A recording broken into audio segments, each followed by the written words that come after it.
this is where the big dogs come into play. Either you have it or you don't.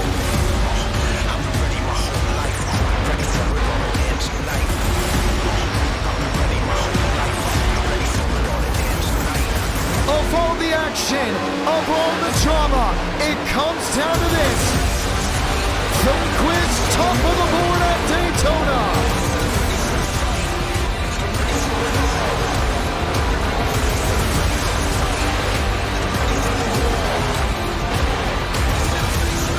Splits one, splits two, splits three into the fast four. What a move by the 17.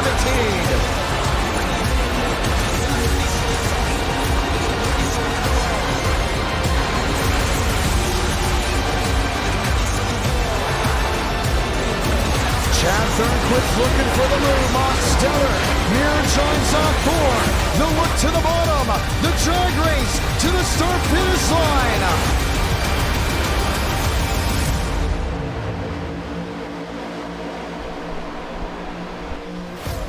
All eyes look towards the World Center of Racing as NR Night in America gears up for its 20th e-ticket event. Here's a race of persistence, strategy, awareness.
Of the best, and I don't care if it's a super speedway.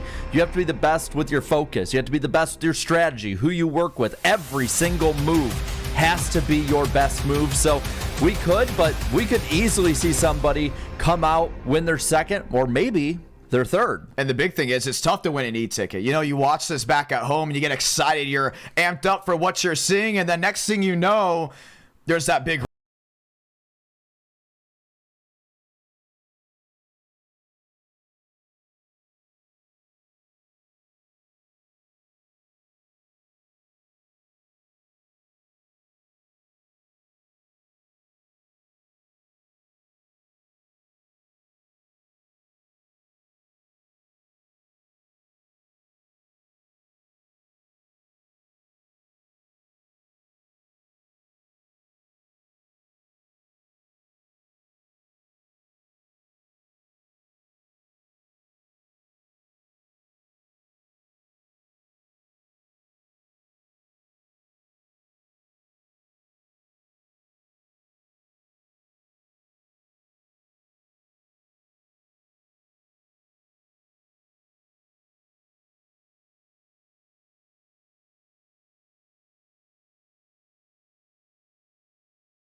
Saw Frank DeAngelis there, just runs right in the back end. Boom, Adam Garza to the backside of Max Swearinger, bumps him to the bottom. It has made such a difference in the racing quality. It has been amazing to watch guys from 20th on back work their way into the top 12, work their way in the top 10. And I really fear that this could also cause a problem. Now, in Speed Weeks, we didn't see slam drafting cause any problems. That's another thing we're going to get into, but it could with that accordion effect. Usually you see an accordion effect of a wreck when someone checks up before other drivers. They have to lay off. Someone doesn't lay off. Next thing you know, it's an issue. But think of that as reverse psychology. Someone runs right in the back of another machine, and it's like the conga line all moves forward. But we all know how those round rear bumpers are on the next gen. It could cause an issue. Well, and you have to be perfect with how you hit the back of them. Straight on. Like you said, a rounded rear end means that if you hit them maybe in the corner of the track or the corner of the car, you're going to send them spinning. And seeing a lot of those clips, they were going 3-4 wide in them. You could take out half the pack with one ill-fated bump just a little bit wrong, especially if you enter the corner. And tandem drafting is still going to be big. We've seen a lot of work with drivers working together, moving forward. When we did like the last lap test for some drivers to gear up for a last lap move, we saw two guys work together and go up to about 4 or 5 car lengths. Not like how it was in 2011 whatsoever. More of the area of how it is now with the next gen. Another thing to look at, tandeming is going to be a lot easier if you're a Toyota fan because the Toyotas have a new nose. Look at this, Jarrett. It is completely flattened out compared to the old Camry. Well, what I compared it to you was the old Gen 4 Super Speedways where they had basically just a flat, big rear bumper that they could bump all the way up from the back of the pack to the front, and I think it will give Toyota a bit of an edge because they can get away with just that little bit more. And this field is so close together, both in speed, talent, everything, that every little bit of advantage is gonna make that big difference. And all the Toyota drivers complained about it last year of how it was affecting their runs and pushes. This is a big move for TRD in that camp. We haven't seen a Toyota win an e-ticket event since Wyatt Tinsley NWP 400 in 2022. Daytona's calling. It could be next, but that's not the last thing we want to talk about. The Fords also have a new nose, the Dark Horse. Now, it still pushes as well as the Ford of the old generation, but it is a new look, it's a new feel. These cars, these new models are lined into better push machines because of the rear bumpers on the next gen. You saw from the Toyota, we talked about the flat nose, but it went back underneath near the grill so it conformed to the rear end of the machine. The Ford is really in that same camp. Yeah, you're going to see a lot of these guys probably working together. You're going to see Fords and Toyotas especially moving up forward in the pack. And you know what? That might be putting these Chevrolet drivers at a bit of a disadvantage that they normally wouldn't be under. Let's talk about it. Netcode. It has gotten a lot worse. We're just going to let you know about it. Yesterday we had final practice and we were like, man, things are really working good. Everything's on schedule. We saw an incident at the high banks of 1 and 2 with Vincent Gucci and River Page. River Page said Vincent got into him. Page disagreed. They all just went back and forth. We watched back and I said, Jarrett, that's not just netcode. That was 10 feet worse than the netcode. That's almost half the bumper. And it's going to play a big role. In tonight's drivers meeting, we talked about it to look out for the situations. Penalties will still be given out because of netcode issues due to it being a snowball effect. One caution comes out. We all know cautions breed cautions. We don't want multiple netcode issues, but man, that's something you have to look out for, including the final 10 laps, because with 10 to go, it's all on the line. You can't worry about stuff going on. But I will say, these drivers, a lot of them in the field have dealt with bad netcode at super speedways before and put on a heck of a show. The NWP 400 last year with the Gen 6, they had a bit of netcode issues. We talked about it before that race. Yet they went out there and had one of the best races we've ever seen. So while it will be a really big issue, I think this will set apart the best of the best from those who are maybe just good in this race. It's going to be a lot of fun to see. You mentioned the NWP 400. That was the last time we had a big one in an e-ticket event. At Michigan, we had a multi-car incident. Nothing really to call it with the big one. Drive Smart California 500. Amazing racing. At most, 2-3 car incidents. Tonight, you're at a super speedway. We're due, Jarrett. We are very due for a big one, and everyone's been talking about it. We are, and I think you're going to see it come from the front. I mean, You might say, oh, it'll come from the back or come from the middle of the pack of somebody being too desperate, but we've seen in testing these guys, even with the net code, even with the different bumpers, different cars, all of it, are even more aggressive than they usually are. They're going top to bottom, bottom to top. They are going all over the place in the corners, straight away. I think you're going to see it maybe off of blocking tonight more than anything. Oof. Now here's the big thing too, the yellow line rule. Now last year we did have an incident at this race where push came to shove, and I'm telling you, the Discord blew up. Yeah. But tonight we have made it very clear in the drivers meeting, if you are a driver and you attempt to pass below the yellow line and cause a wreck or a caution doing so, automatic L5. And the best part about it is we told the drivers, you can go down there, right? We're not stopping you to go down there. But that driver above the yellow line does not have to allow you up. And if you run out of racetrack and you cause a caution, well, you're going home. So keep that in mind. They don't have to allow them up. I would say if anyone goes below the yellow line early, maybe they'll give them some layaway. But with 10 to go, you cannot expect to be let up. I think it fits what is sort of becoming the theme of this race, risk versus reward. You can take that big risk, but like John said, that driver up top has no obligation to let you back up, and if you take out the field and yourself in the process, that's your problem. Well, it's going to be a lot of fun to see. Let's get to the best part of Countdown to Green. I can't wait to read the live chat. Jared, who's your underdog pick? Well, see, for me, this guy has been up front before in super speedway races. I'm looking at in the NWP 400, he was leading with less than 10 laps to go, but he didn't make the right moves at the end. It was very costly, went to the back. I'm going to go Kenny Reel on this one. Ooh. Yeah, you know what? He did do well in the NWP 400. I'll give you that. No one talks about it. And a big message I heard from Frank, I'm going to just say this out loud. Frank said Kenny Reel is the most undeserving driver in this e-ticket event. Frank D'Angelo said that. Kenny Reel said, why would you say that? Well, guess what? Ever since then, Kenny's been in every free practice. I'm telling you right now, he's ready to shut down any of those naysayers. I like the pick because of the unpredictability, but guess what? I have to go with the driver with the Toyota camp. I got to go with the driver on PBR. Give me Jumpman Max Steinmeier. He just hasn't been able to go ahead and get the finishes.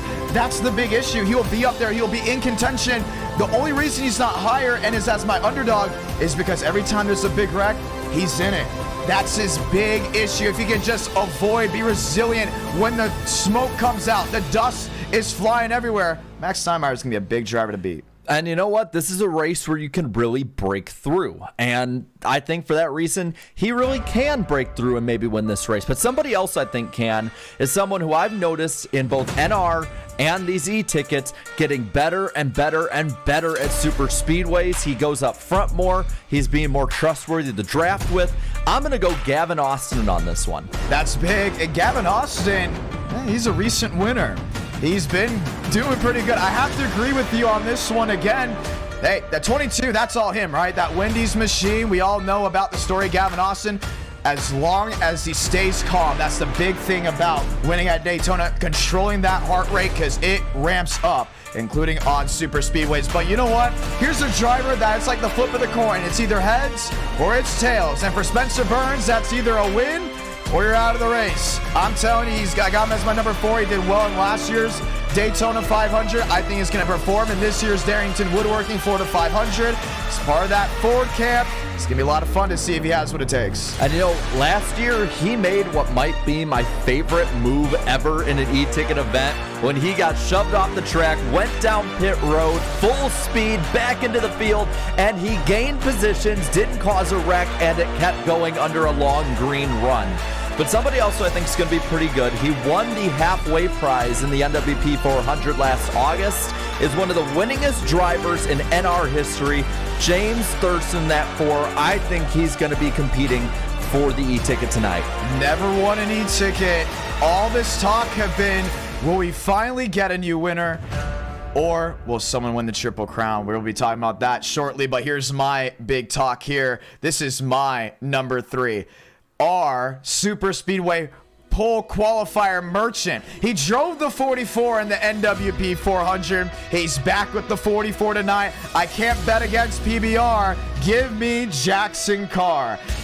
He's going to be up there. He's going to be up there to start. He just has to finish where he's most likely going to start. I'm going to call it too. He's going pole. Yeah, I think most likely he'll be on pole. Good looking car that you saw there, but the thing is after lap 30, is he going to be up there still, or is he going to be back in the 20s and 30s? I like it because he can put himself early in position, but we've seen 200 laps. It's really difficult to put yourself in position, but someone to keep on to that theme of being in the position to win. He was in position last year, wasn't happy with the results, and I think he's due for a win at this point. It's been a while. Yeah, he won a dual race, but do we really count that? Frank DeAngelis beats the washed allegations tonight. Oof. I don't know about that one. I'm gonna say I have to bet against Frank. I have to bet against Frank. I just haven't seen what he's been able to do recently. He's gotten the finishes, I would say top 5, top 7, but I'll tell you this right now, you won't see Frank DeAngelis at all during the first 150 laps, but with the skill of this field and the skill of these e-tickets, I don't think he can just ride in the back all day and hope to mount up for a late race charge. Bold prediction, I'm going to stick with the boldness because we have done something in this that I don't think we've done in a long time. We've both been very aggressive on our picks. We haven't gone for the same picks. I'm going to continue that. Dynaco finds its way back in NR Night in America. Give me Jacob Wilkerson, another recent winner in NR Night in America. Won the Charlotte race, was in the Sweet 16 power rankings. He's got that Dynaco blue. He's got his iconic 43, but he is going to be with PBR. I expect them to find each other quickly in this race and work their way forward. I think the big problem is he always manages to get caught up in somebody else's problem. He's up front a lot, but there's so many good drafters in this race. So for me, I think it has to be someone who's bad fast, someone who's aggressive, someone who is never happy until he gets exactly what he wants, and that is a win for Joseph Armstrong tonight. Joe. Yeah. We're talking about Joseph Armstrong? Just have him avoid the Andrew Cootie car and he'll be good. Oh, no. Well, Joe's an interesting character. That's my tagline for him every single time. Into Speedweeks, I'll let you know, he does nothing but complain about everything from the car to the skiing to the combo to the crew chief to the mayonnaise and mustard that was on his sandwich before he decided to make his way to the racetrack. But there's one thing about Joe that we can all make a nice agreement on. He's fast. He's a leader. And by the way, I can see him being an e-ticket champion. I also have to go with Joseph Armstrong. We're agreeing on a winner here. I think Joe could have easily won the NWP 400. After the first 9 laps, this was going to be his race to lead. He led during the World 600. He's done well in every Daytona race. If he's going to get an e-ticket win, it's going to be here. Don't count out that electric number 20. Not very often we agree. No. That might not be good for him either. It might not be good at all. Ladies and gentlemen, that concludes Countdown to Green. Let's go trackside and talk about the Darrington Woodworking Florida 500 because it's showtime from the World Center of Racing.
Daytona, a track that pioneered NR Night in America as it throttled the community into the sim racing spotlight. A lot has changed since we first took the green flag, but this event has been one of the flagship e-tickets since the beginning. Let's go back to 2021.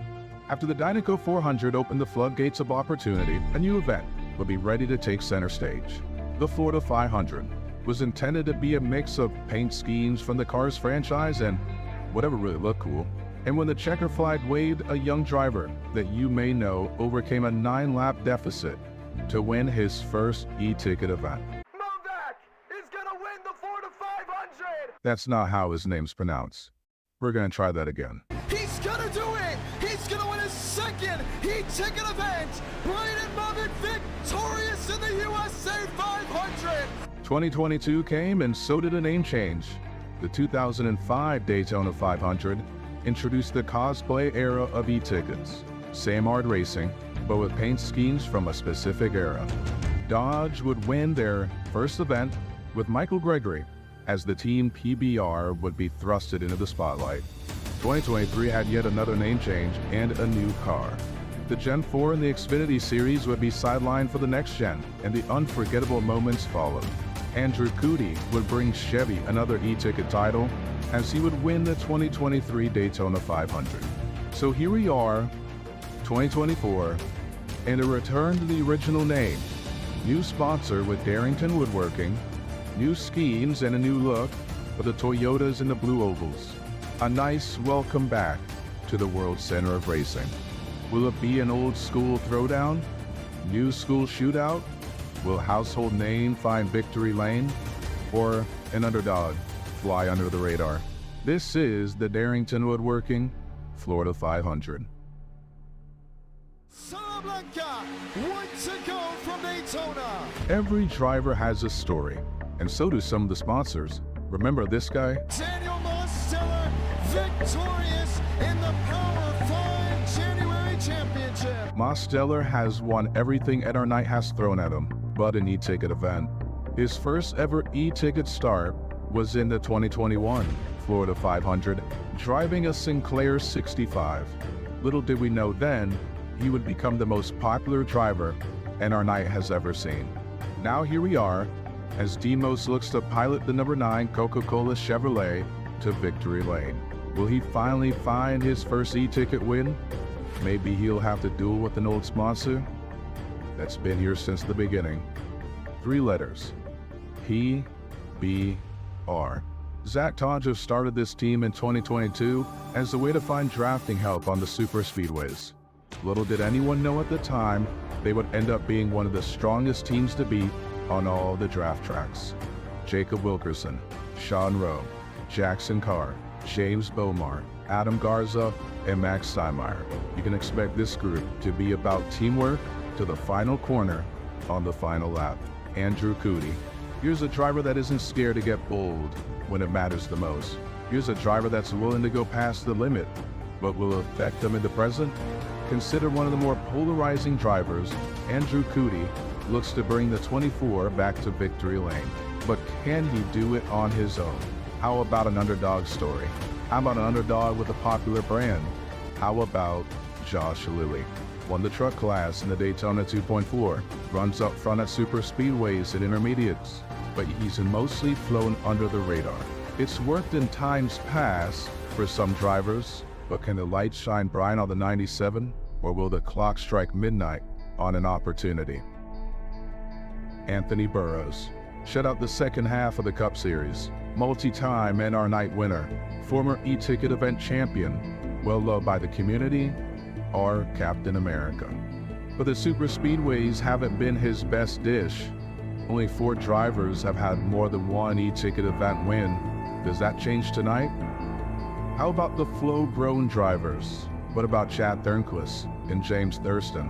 Chad has an opportunity to do something no one has ever done before, win 3 e-ticket events. For James Thurston, he's been chasing that tailpin for years. The most winningest driver in NR Night, looking for his lost crown. And then we have TCB, the most recognizable pioneer in this community. 2 e-ticket event wins, super speedway merchant. Can he grab the Triple Crown? Every driver in this field has a story.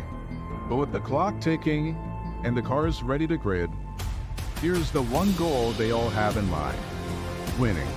Oh, you think they like each other? You think they care about your feelings? 43 drivers race in a closed circuit for 200 laps, 500 miles, all with a bad attitude and a drive for being number 1. Buckle up, because it's time to go green in the Darrington Woodworking Florida 500.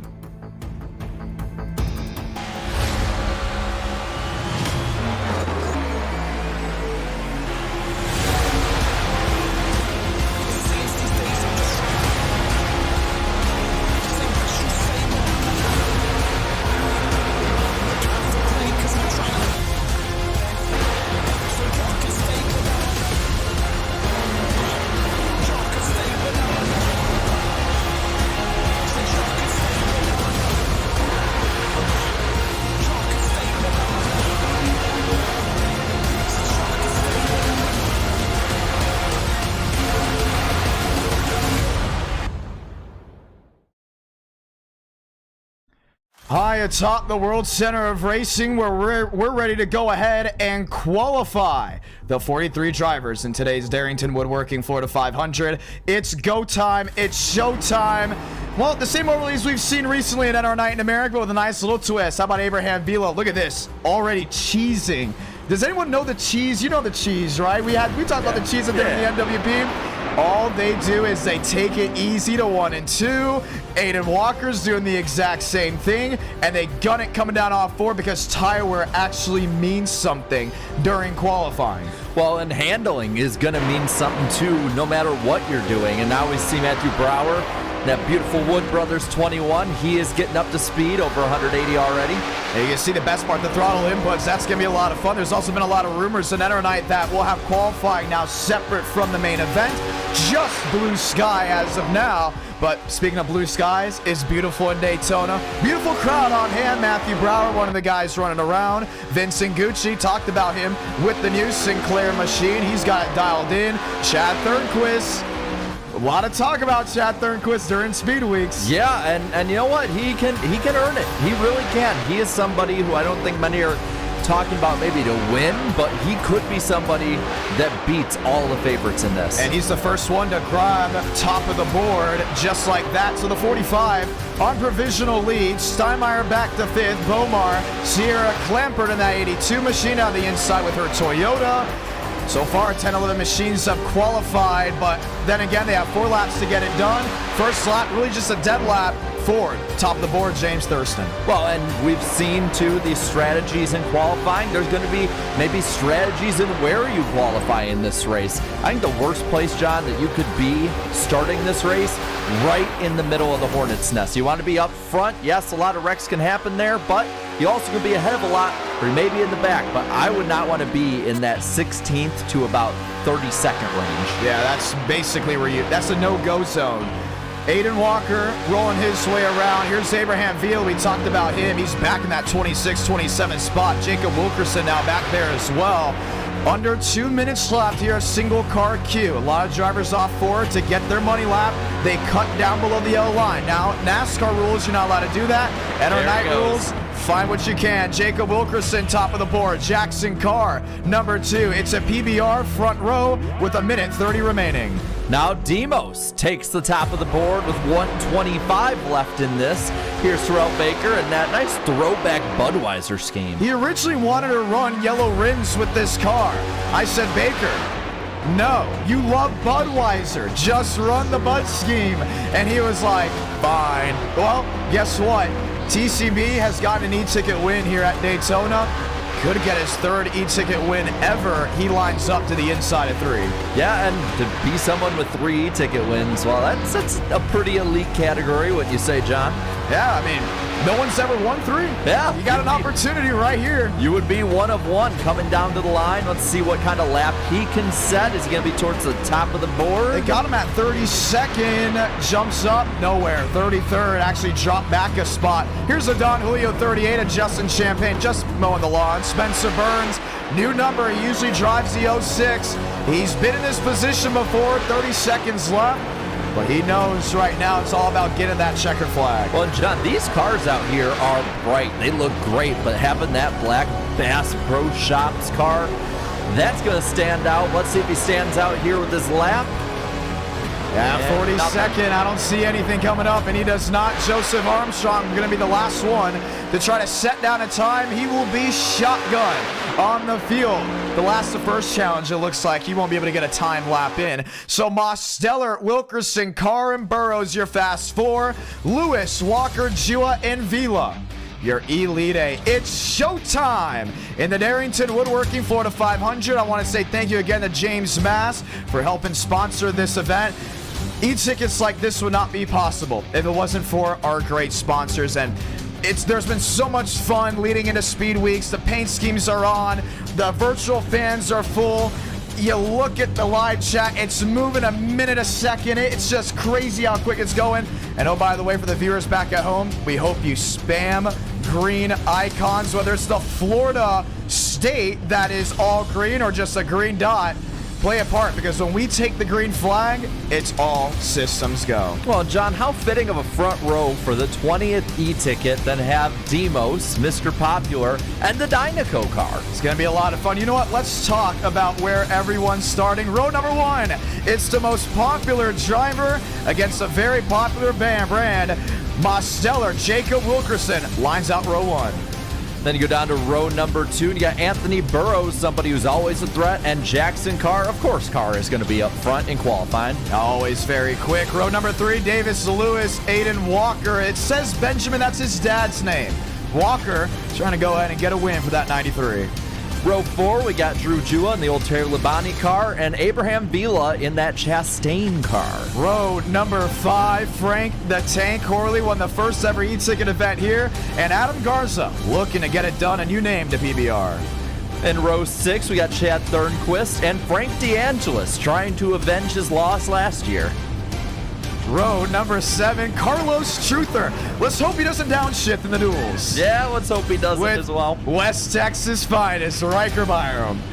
Now in row number 8, we got Spencer Burns in that Black Bass Pro Shops car, and Douglas Newbigging putting all the effort forth this week. Row number 9, it's the People's Champ, Braden Movick and Gavin Austin. Now we got row number 10, Marty Shamela in a basically throwback prototype Dale Earnhardt car, and Vincent Gucci in that Sinclair car. Row number 11, James Bomar sticks on the board with Will Shack. Both drivers looking for their first e-ticket win. Getting right in the middle of the field, row 12, we got Jimmy Mullis in that 29, and defending winner of this race, Andrew Cootie. Row 13, Kenny Reel with William Schmidt. Expect Schmidt to be there when it matters the most. He is the driver that we like to call the closer. Row 14, Josh Lilly in that SVG car, and Benjamin White. Row number 15, Max Swearengin, Sean Conklin.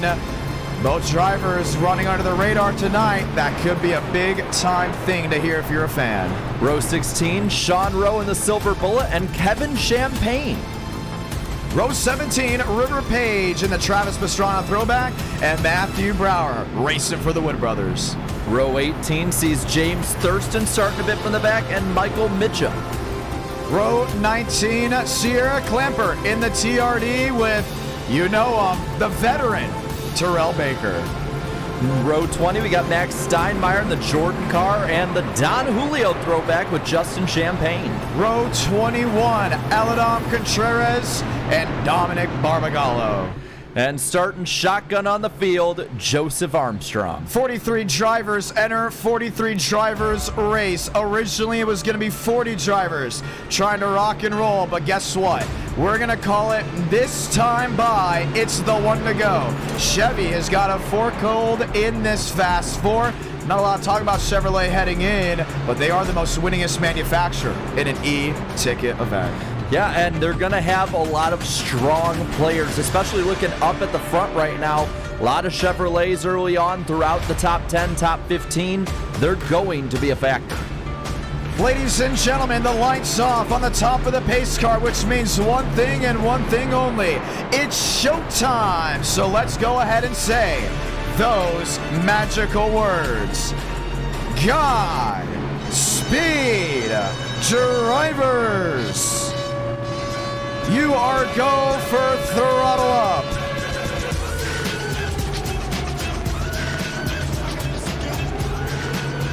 It's going to be big, and the driver we chose started last. Yeah, but if there's anyone in our field, obviously, we've said that we would trust to get from last to first, it is Joseph Armstrong. One thing to note about this, we may see green flag pit stops. We were told fuel window somewhere between 35 and 40 laps. That's going to be huge, including coming into this race. Saw some drivers working on pit entry, pit exit. They know it's going to be coming. Green flag pit stops may be the talk of the town after a couple of laps. It's time to get ready. The lights are off the top of the pace car as the virtual grandstands have been filled from turn 4 to turn 1. So many watching back at home. Welcome back to the Name Florida 500. We welcome Darrington Woodworking and hope you all follow them on Instagram. At the end of the day, all this talk will mean nothing after the checkered flag waves. Let's go get them as they climb the banking of 3. Bright machines fill the Daytona, sunny air, sky, everything in between. Crowd gets ready to go on their feet as 43 of NR's best line up 2 by 2. Here's to 20 tickets. Here's to many more. Pace car, the hard left onto pit road as we get ready to go green. It all comes down to now as we go ahead and light the fuse in the Darrington Woodworking Florida 500.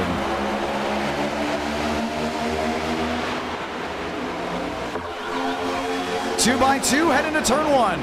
So far, Wilkerson has a nose ahead, but Demos getting the push from Carl. Now we know train racing is going to be a big topic here tonight. You don't see a lot of machines looking to pull out of line. Moss Steller in the red machine on the bottom. Wilkerson on the outsides lined up with Burrows. The only problem is for Jacob Wilkerson, his teammate is shunting the wrong machine. Moss Steller top of the board. Wilkerson out of line. He lines up the teammate on the outside. Demos thought to block, thought better of it. Now he's got Lewis right on his bumper. The 2 teammates up top trying to get a run. Chevy, Ford, Chevrolet trying to lead lap number 1. It's the man in red, top of the board. Moss Steller gets it at the line. Trying to get his first e-ticket win. Now the top 3 have pulled ahead. The top 4 have pulled ahead of the pack. They're trying to pull away. Frank Horley has come to play. Not a lot of talk about him in speed weeks, but he's sitting there in that 3rd position. Chad Thornquist, the flown grown driver, has worked his way up the 4th. Carlos Struther in the 5th. A lot of shuffles. Burrows at one point was in that fast 4. I think he's trying to find the ticket out of here. Now Horley goes up top for a moment, tries going back down low. He might get left out. He is down into the middle. Now they leave out Truther. Stuck 3 wide, and Truther is going to say goodbye. Jumps way wide. You can see Horley struggling to hold on to that machine. DeAngelis out of line. He drops back. Lewis to the outside. Can't get the run. It's all the 9 up front. Thornquist downstairs looking for a move. And he'll have Marty Shamela in that prototype 3 right behind him. Bottom lane trying to pull the charge again. Now up to 3rd. Spencer Burns with a move as well. You saw him in view in that Bass Pro Shops machine. He's gunned it to the outside. Top 3, top 4 rolls. Thornquist, Horley, Lewis, Moss Steller. Where the Toyota is the most nearest one is in 5th, but a lot of shuffling of the deck. About 6th, 7th, maybe 15th on back. And looking up the middle now, Joseph Armstrong up into the top 20 after starting 43rd less than 3 laps ago. And he's got a company at hand. That's TCB. We talked about Baker. He's going to be bold. He's going to be aggressive and fun to watch. But it's all about not being left out of line. Tough luck for Vila. He's stuck in the middle. But Jimmy Molis will come to the aid to turn 1. 2 cars up the middle trying to make a run. It's not working. They are going backwards now. And the top line, still led by Mosteller, pulls ahead. 4 laps in. Wilkerson top side. Carr top side. Calm before the storm, no matter what. Already a lot of passing, a lot of shuffling. Josh Lilly, the 17th, stuck 3 wide on the bottom. And behind them, Gavin Austin has pulled out of the pack. He's knowing something's up here as they're still 3 wide, shifting lanes back and forth.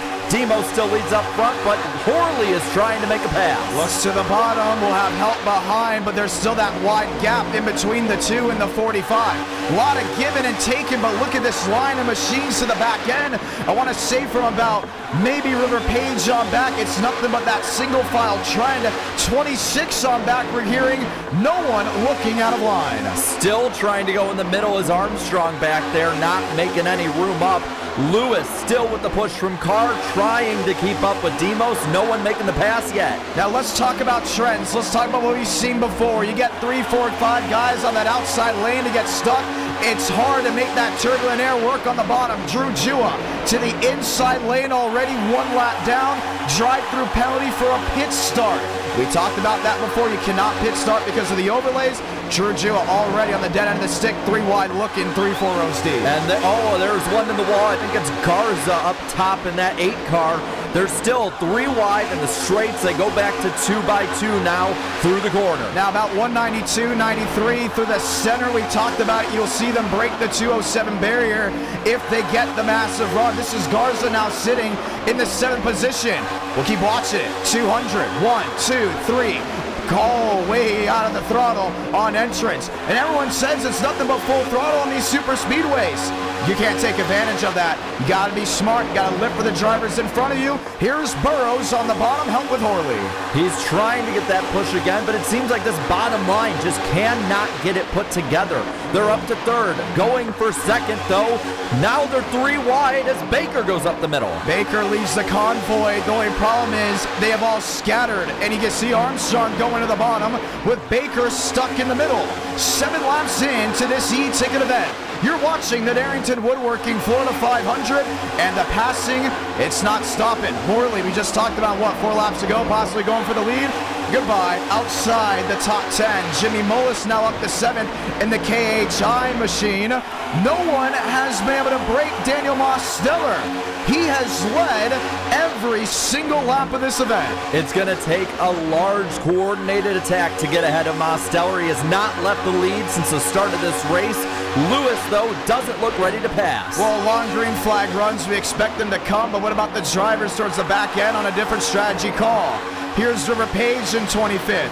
Here's Carlos Truther in 27th. Truther got left out of line and said, I'm not going to risk it. Let's just go and hang towards the rear end. And it is a parade for about 27th, maybe, should we say 21st on back.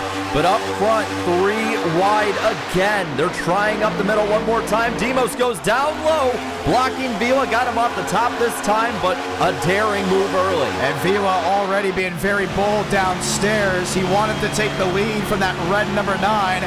Couldn't get it to grab. Davis Lewis on the outside with Jackson Carr. Carr, once again, not leaving that teammate. Has PBR gotten too predictable? Maybe, but it's working so far.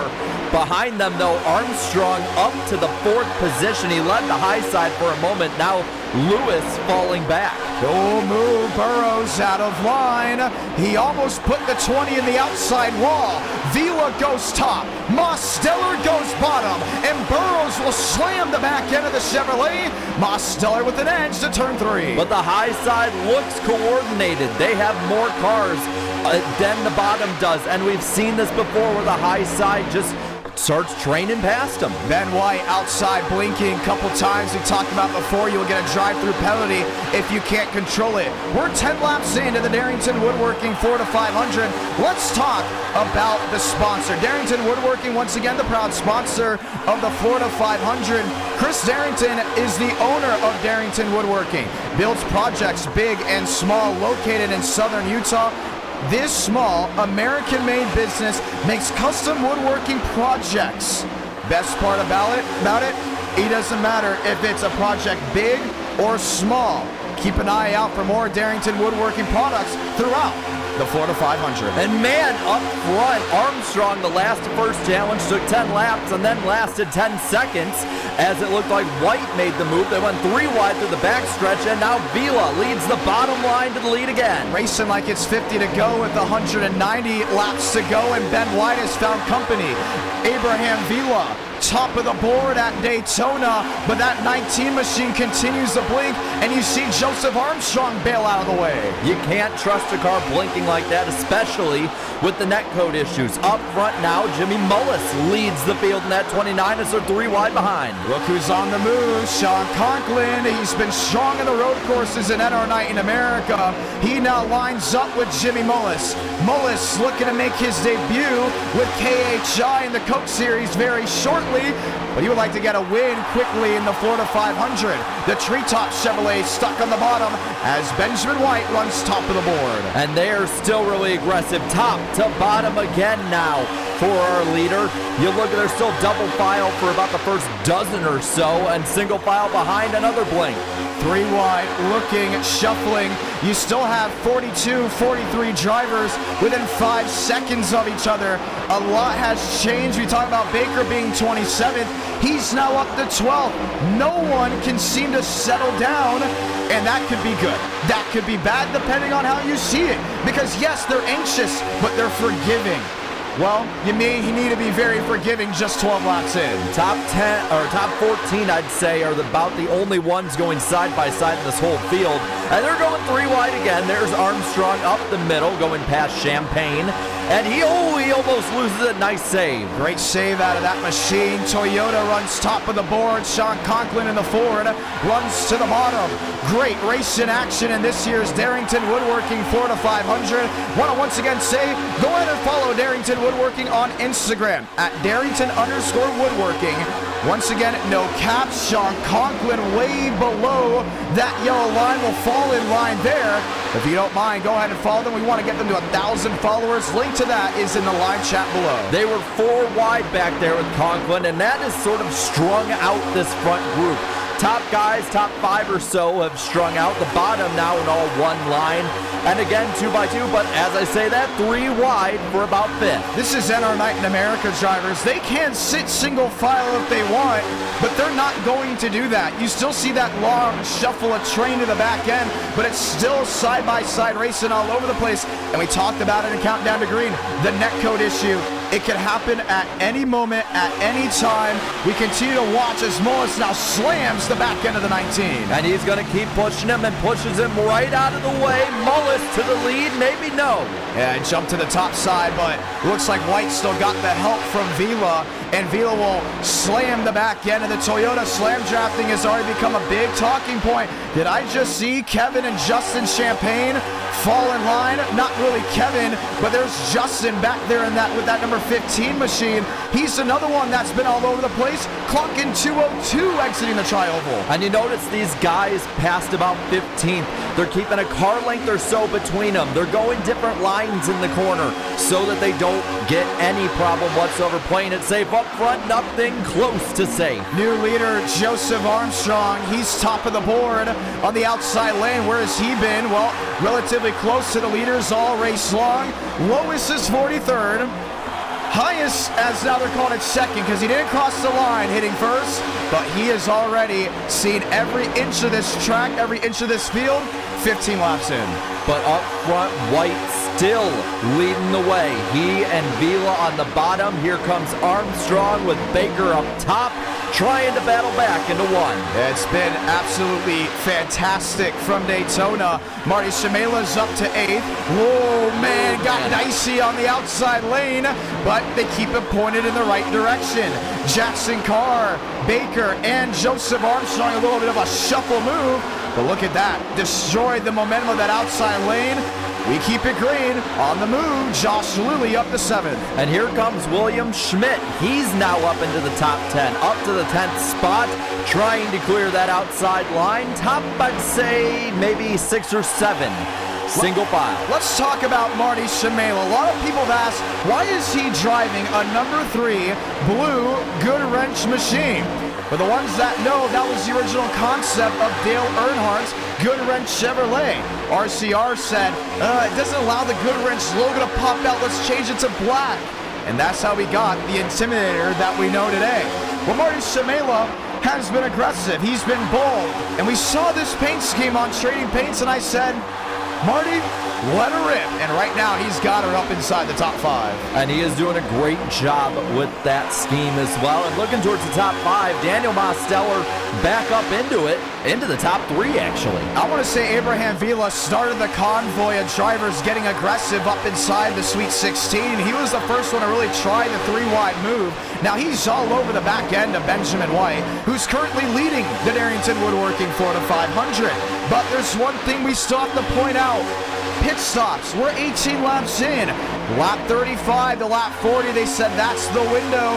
And some of them didn't even start practicing until the practice session in the simulator. You gotta brace, because things may get wild and bold once we hit that mark. Yeah, and if you're somebody right now thinking about that, you have some time. If someone up top, you have time, but you're going to want to definitely be on the bottom or communicate with those underneath you when you need to pit. So that top lane of maybe, I'd say, 10 cars? They're kind of in no man's land. Here's Andrew Cooney, first time arriving on the scene tonight. He's up to 14th, very calm for the early parts of this race. His idea is this: let's make some allies. It's going to be tough because the big thing about NR9 America, it's all about reputation. He's got Spencer Burns behind him, he's got Jimmy Mullis, Kevin Champagne around him, but he wasn't up there fighting right off the gun. He's taking it easy. He's on the bottom, holding what he believes is his. A big switch of the script for the 24. Yeah, it's really odd to see him not just go into different lanes and different stuff like that. He's being smart early. We're only in the first 20 laps of this race. This time by will be lap 20. So he's got to play it smart for now.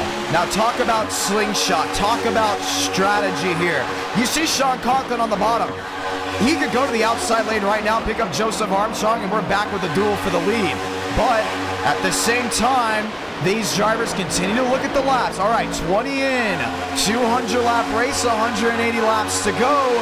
Do I want to jump to the outside, get forced 3 wide, then I get bottleneck? Because then you got to worry about internet issues with the netcode. You got to worry about someone ping-ponging, running over you. If I'm Sean Conklin, Mostello, I'm thinking, hey, let's hang out here. We have nothing to lose, just staying in line. Well, when you watch them in the corner, the top line cannot keep it as lined up as the bottom. Look at, they keep spreading out, and you get guys caught 3 wide. They can't move their way forward. We saw it last time in 1 and 2, a bit in 3 and 4. Whereas the bottom line is just simply more organized. It's crazy to think because in all of Speed Week, nobody was doing anything but testing the top. 5 cars on the outside created turbulent air. No one could break through that bubble. Right now, it's the complete opposite. 4 or 5 guys on the bottom, and now we're starting to see a tandem draft here between Baker and Joe trying to break that what was turbulent air, but he jumps to the bottom. Yeah, he bailed. He's on the bottom. He's going to stay in the safe line right now. And now it's TCB leading it, and he is really loose. Yeah, he's very loose, trying to hold on to that machine. Drivers have been working all over the place. We've been showing the top 20 the most of this race, but let's go through the entire 43-car field as we can. Working lap 21 of 200. Right now, shotgun on the field. Drew Jewell 1 lap down. Let's go take a look at him here. Stuck in the middle of this pack once again. He did get that penalty for pit starting. Had to come back down pit road. Stuck in no man's land. Matthew Brower back there in 42nd off the pace. He may be the first driver to go ahead and pick something up. You don't want to lose the draft at Daytona, including when you can't get your laps back whenever. Kenny Reel now shotgun in the line, sitting 41st. And Riker Byram back there in 40th. It's very important to check on these guys because guess what? They're back here now, not back here in 2 hours. Yeah, and they might be the safest ones in the field. You see them just basically keeping it all in one line. There's a few up top that'll probably go right to the back, and they'll just keep training through. Hey, this is Frank back in 30th. You see the dots of the machines way in front of them.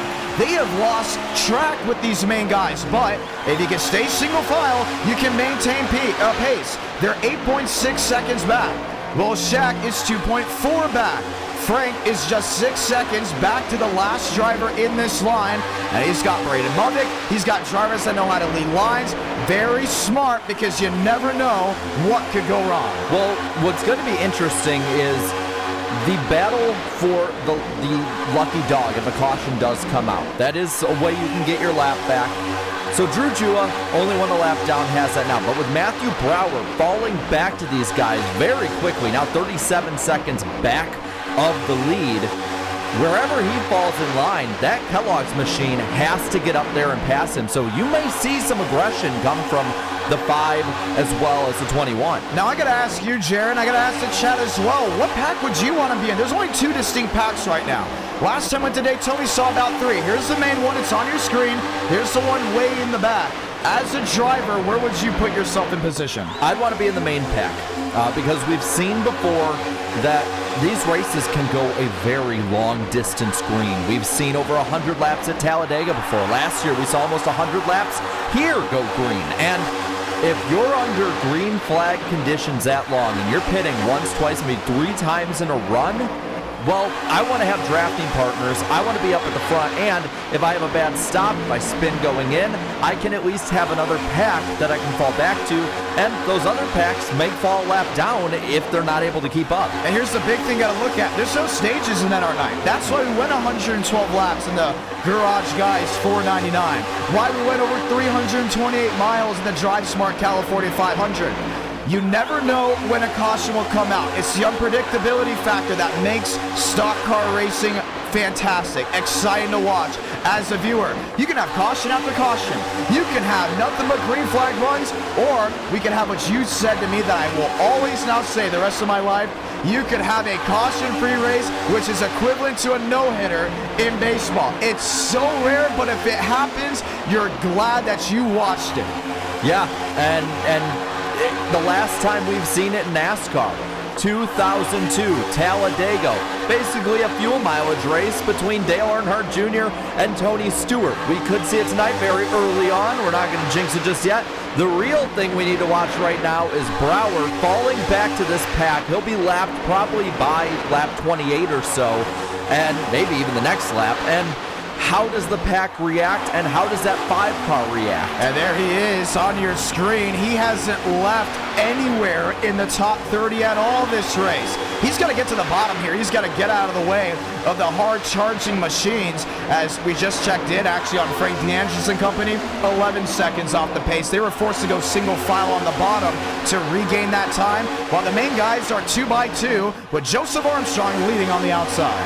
Yeah, and they're now just battling more and more. Nobody really cares about falling in line. You just see right there, Kevin Champagne and Drew Jewett, I think, got together in the back. But now here they come. Matthew Brower on the bottom. 3 wide off the corner. Going to get really tight. He's got squeezed. I don't know if Brower's going to go below that line. You see River Page looking, peeking out of line just to see if anything goes for a miss. It doesn't. They all get through without an issue working. 28 out of 100. And or should we say 200? And he's going to end up getting ahead of the 5-car. They're side by side. That is for the lucky dog if a caution comes out. And right now the 21 has it by a nose. A race within a race. You can see also Drew Jewell with a blinking issue. Keep that in mind. Enough of issues on internet could warrant a penalty. While this goes on up front, they've now shuffled the 3-wide move here and there. Let's go back to that big pack towards the back end. Here's Dominic Barbagallo leading. They have now made up time to the single file. 11 seconds back is now 9. How many machines are in line? Well over, I want to say 10, 11. That's enough to make up ground.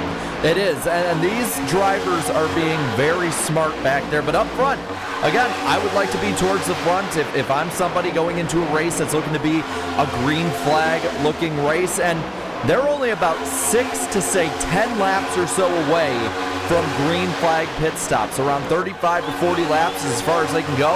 And now, all of a sudden, the top line is the dominant one. Yeah, it just shuffles consistently. While we have the time, ladies and gentlemen, we want to say thank you to our sponsors once again. Darrington Woodworking, the proud sponsor of the Darrington Woodworking Florida 500. Chris Darrington, the owner of Darrington Woodworking, builds projects big and small. Located in southern Utah, it's a small business that is American-made, and I'm telling you, he makes the best custom woodworking projects no matter the size. You dream it, they build it. And with Darrington Woodworking, they have made pieces for the EMTs, for even local fire departments. I'm telling you right now, the high-end tables look very good. Go ahead and follow Darrington Woodworking on Instagram.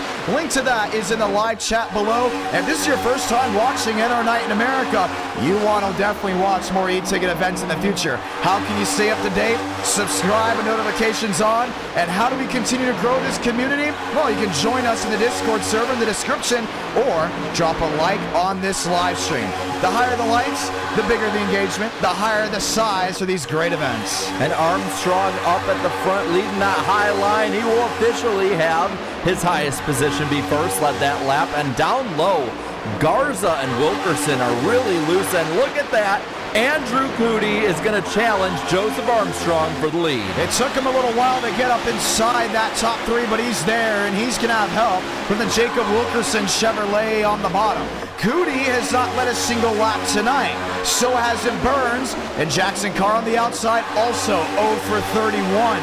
Well, Joe's got to watch out because everyone wants to lead at least once so they can say, well, at least I led during the Florida 500. Yeah, and that is a huge point of pride for these drivers, but they're going to have to pry it out of Armstrong's hands. You see, almost a tandem slam draft there.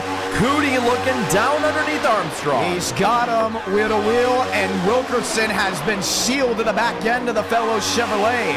Gets him a nose out in front, and Andrew Cootie, the defending winner of this event, top of the board at Daytona. Does he block? He doesn't have the time. Armstrong with the run up top, a push from Jackson Carr. 2x2, Burns on the outside, Burrows on the outside. In the dev video, I talked about Anthony Burrows being our Captain America, our goody two-shoes, should we say. Why? Because I don't think anyone's ever been mad at Burrows in NR Night in America. He's once again swept the NR Cup Series. He went ahead and made big names for himself in NR Night in America races. Car out of line, but does Anthony Burrows find his second e-ticket win? He's running 6, 33 laps in. Meanwhile, up at the front, you got Carr pulling ahead with a huge push from Cootie. Up top, Armstrong has Burns right up underneath him, takes it right back. And they're lined up, they're ready to play because the window's opening in about 2 laps. Carr to the bottom, the shuffle. One move to the outside, Ben White stuck in the middle now.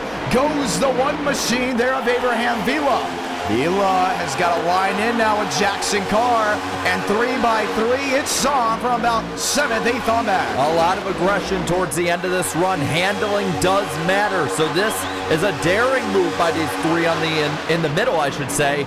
Meanwhile, up front, top 4 pulling out ahead. Burns second, Burrows third. No one touching Joseph Armstrong for now. He led the most laps in last year's event, if I'm not mistaken. Right now, he would like to do that. How many laps led so far for the Joseph Armstrong team? 8 out of 34. Strong outing, but get ready because the sun will be setting towards the tail of this race. Spencer Burns out of the pocket looking to 3. Looking ahead for now, but does that high side with Burrows behind Armstrong get the run? Won't matter. Burns goes up to block off the corner, a little contact, keeps it to the crash in the back. Jackson Carr outside wall. Justin Champagne goes for a slide. This is right in the middle of the tri-oval, and the caution will wave for the first time in this event. Right before pit stops.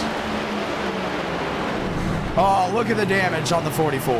And Justin Champagne, that Don Julio throwback, he was the first one I saw kind of go around with the 44 here, that amp machine.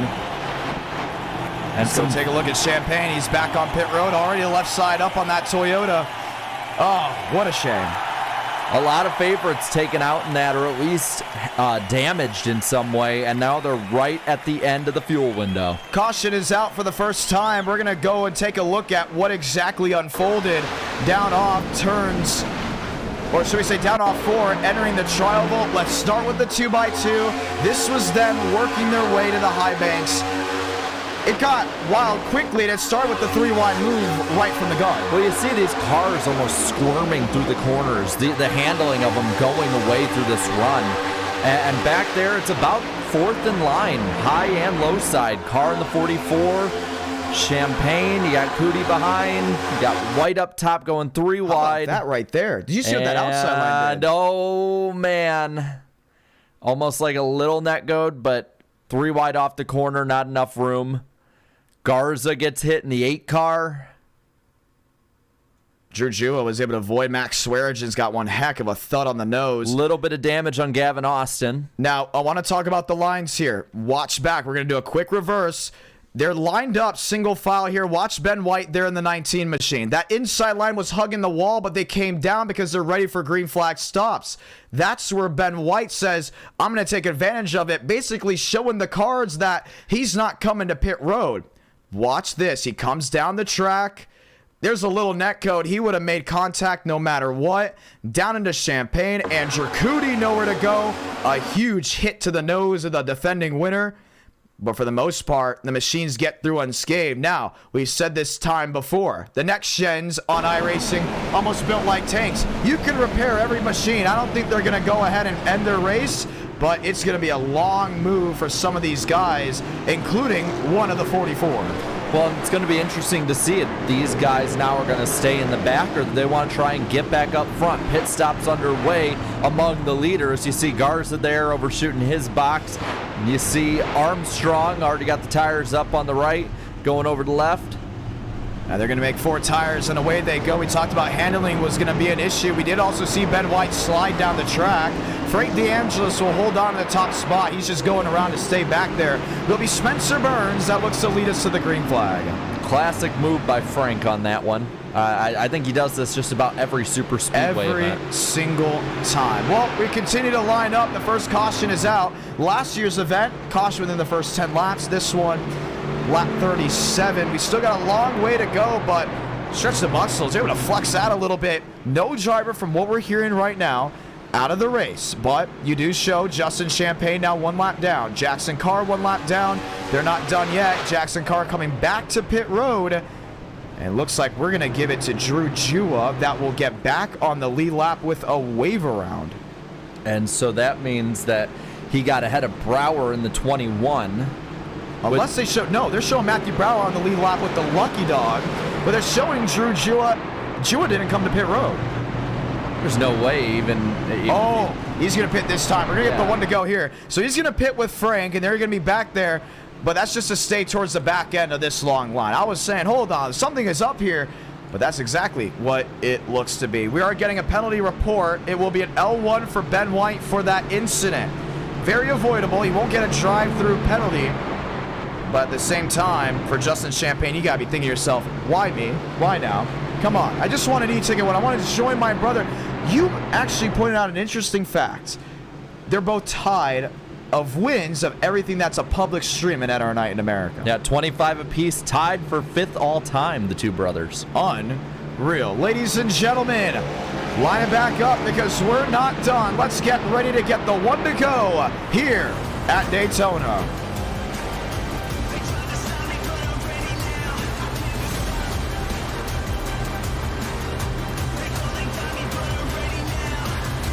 Beautiful day here in the sim. Beautiful night back at home watching and broadcasting from our studios in Nashville, Tennessee. Look at this crowd, Jared. Can you believe it? So many were excited for so many weeks coming into this event, and the future of e-tickets still look bright.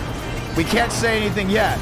We got great events coming up after this one. Yes, we do. And so far, this one definitely delivering when it comes to a great event. You got a lot of strategy in this, which I don't think the normal fan would think that there's a lot of strategy at play in a super speedway race, especially on iRacing, but there is, whether it's where you're at in the field, whether it's fuel strategy, lines, who you're working with, any of it. It's all a thinking man's game. It's going to be a lot of fun. This is the moment you waited for. It's restart time. Well, we didn't get that green flag stop, but we're still in the opening of possibly having multiple. 38 laps in. We have completed a good chunk of miles already. It's Ford that leads the way back to the line. Chevy and Toyota in the Fast Four. Spencer Burns looking for that elusive e-ticket event win.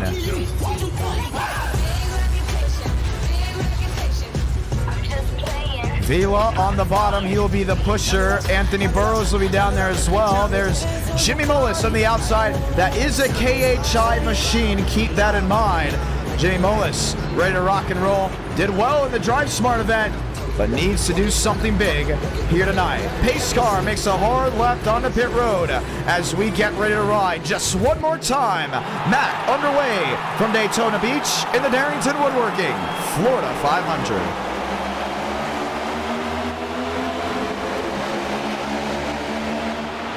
Bottom line gets the jump early. That's Burns going up top in front of Conklin, leaving Vila basically alone. And Conklin will now join the group on the bottom and fight for the lead. He gets the 6 machine out in front. Burns on the outside gets a shove there from Joseph Armstrong. Mullis, Champagne, Vila, and Wilkerson all up inside that top 8. The hard racing, it's on, going full saw to turn 3. And Kevin Champagne up in the top 5 now, up in the 4th spot in that McDonald's Ford. Hey, he's lined up top side, and they're already trying to break that line on the inside lane by adding the turbulent air.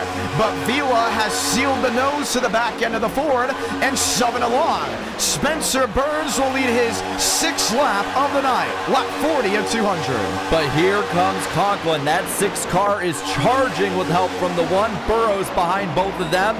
Side by side, even for the lead, 6 cars got it. Worley is looking at a line that's just outside this top 10 and peeking for a move. It's not going to work. It's Champagne on the outside. It's Mullis on the outside, but the inside lane will say goodbye as Sean Conklin rockets top of the board. Now Anthony Burrows, he's going to go up to 3rd past that outside lane. Here comes Baker trying to get the 4th spot from Burns. He's lined up 2 by 2. Joseph Armstrong just got a shove. And quickly, but good news here, they get 2 lifelines. Burrows to the outside, into the outside wall. Does he keep it forward? He does. It's giving one heck of a paint scratch, but he's going to keep it in one piece as we stay green. Really, all he lost there was momentum and maybe a heartbeat, but he still has it in the wall. I wonder if he bent a toe link. We've seen that before, but... wiggling a lot. Yeah, you can just see the right side's all scratched up. Good news, yes, Home Depot on that machine, but TCB has been known for bumper hooking. 41 laps in, I wouldn't be taking any of that. He's not going to be unfazed at 25, sits 3rd. Yeah, and he is trying to lead the high side right up next to the wall and up into the lead. But for now, Vila and Conklin keeping that bottom side ahead. Lilly up to 6, Horley back to 7th or 8th. Should we say now in that 8th position? Byram has joined us, West Texas finest. Wilkerson, Cooney, Barbagallo, and Aiden Walker make up that Sweet 16. TCB, the elder statesman of the group, top of the board in the outside lane. He is just about even with that 6 car, but getting the run on the high side. Burns, Armstrong right behind him with the push, but not making too much. Well, a bit of a difference. He has the lead clear. Burns trying everything he can to keep Baker out in front. That's exactly what he does. Lines up on the outside lane. But Conklin on the bottom is going to need a lot of help here from Vila. The only problem is that one machine hasn't gotten any clean air on the grill. Now we know what happens when you don't do that. Kaboom of the engine. Vila still lines in nose to tail. He backed off to probably get something clean, but you got to keep that motor intact if you want to go to victory lane. And right towards the back of this peg, Barbagallo, first one in the middle, trying to take it 3 wide. Some of those guys up top really close together. Now spreading apart once more. Baker, a little bit of a lead with Burns still pushing. Now another move up to the top. That's going to be Horley. Baker topside with Burns. Conklin on the bottom, getting shoved by all he can. But Joseph Armstrong is still neck and neck there with the 6th machine. 2 by 2, and now back to 2 distinct packs. Here's Champagne. No, should we say here's Thornquist. Here's Gavin Austin, Mike Mitchum, and River Page. This is 22nd on that. These are the guys who are going to play it safe. They've either been involved in something, scared by something, or in the case of Burrows, right up in the wall and just heading right back. I would be spooked if I see Anthony Burrows into the outside wall after just gunning it for the lead as well. Before it was about a, 25, 26, 27 car pack? Now down to 21 drivers in this main herd. A lot are thinking, uh-oh, who's up here that I don't trust? Well, Baker, as the elder statesman, has gotten a lot of respect from drivers, but he's also made a lot of mistakes. This isn't 2021 anymore. These drivers have gotten a lot better, but at the same time, the boldness sticks with them. Conklin, a young driver, better known for his moves on the road courses and maybe the intermediates at the next gens. Spencer Burns, you don't know what you're going to get with him. I just had to point that out. And then all of a sudden you start realizing that's just for the top 3 spots. Maybe way back about a second and a half. And we just saw one machine very slow down the inside. Was that William Schmidt? No, it was not. It might have been Drew Jua. There he is. Yeah. Coming out of the Back pits. to pit road again. And once again, he is a lap down. Matthew Brower back there in 40th. Here's Kenny Reel lined up there with Justin Champagne. They have really just caught the lifeline of the lap machines towards the back end, or the drivers that have been involved in an incident. There's a sideways. What a save by the 25 off the nose of Spencer Burns.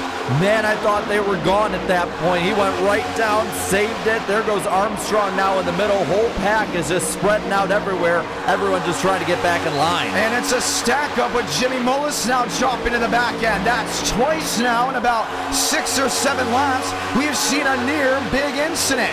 This now new second group, a hybrid should we say, will form in possibly with the driver sitting 22nd. River Page and Chad Thornquist now just a second back to Dominic Barbagallo. And back in that second group, Gavin Austin bailing out after he saw that he was leading that group. He's going straight to the back, but now charging towards the front, Joseph Armstrong next to Byram for the 7th spot. Now Baker right up top with them again. They're going to try again. They're loose again. That 25 is unfazed. He went hand over fist off turn 4, but kept it pointed in the right direction. Now has Joe on him again.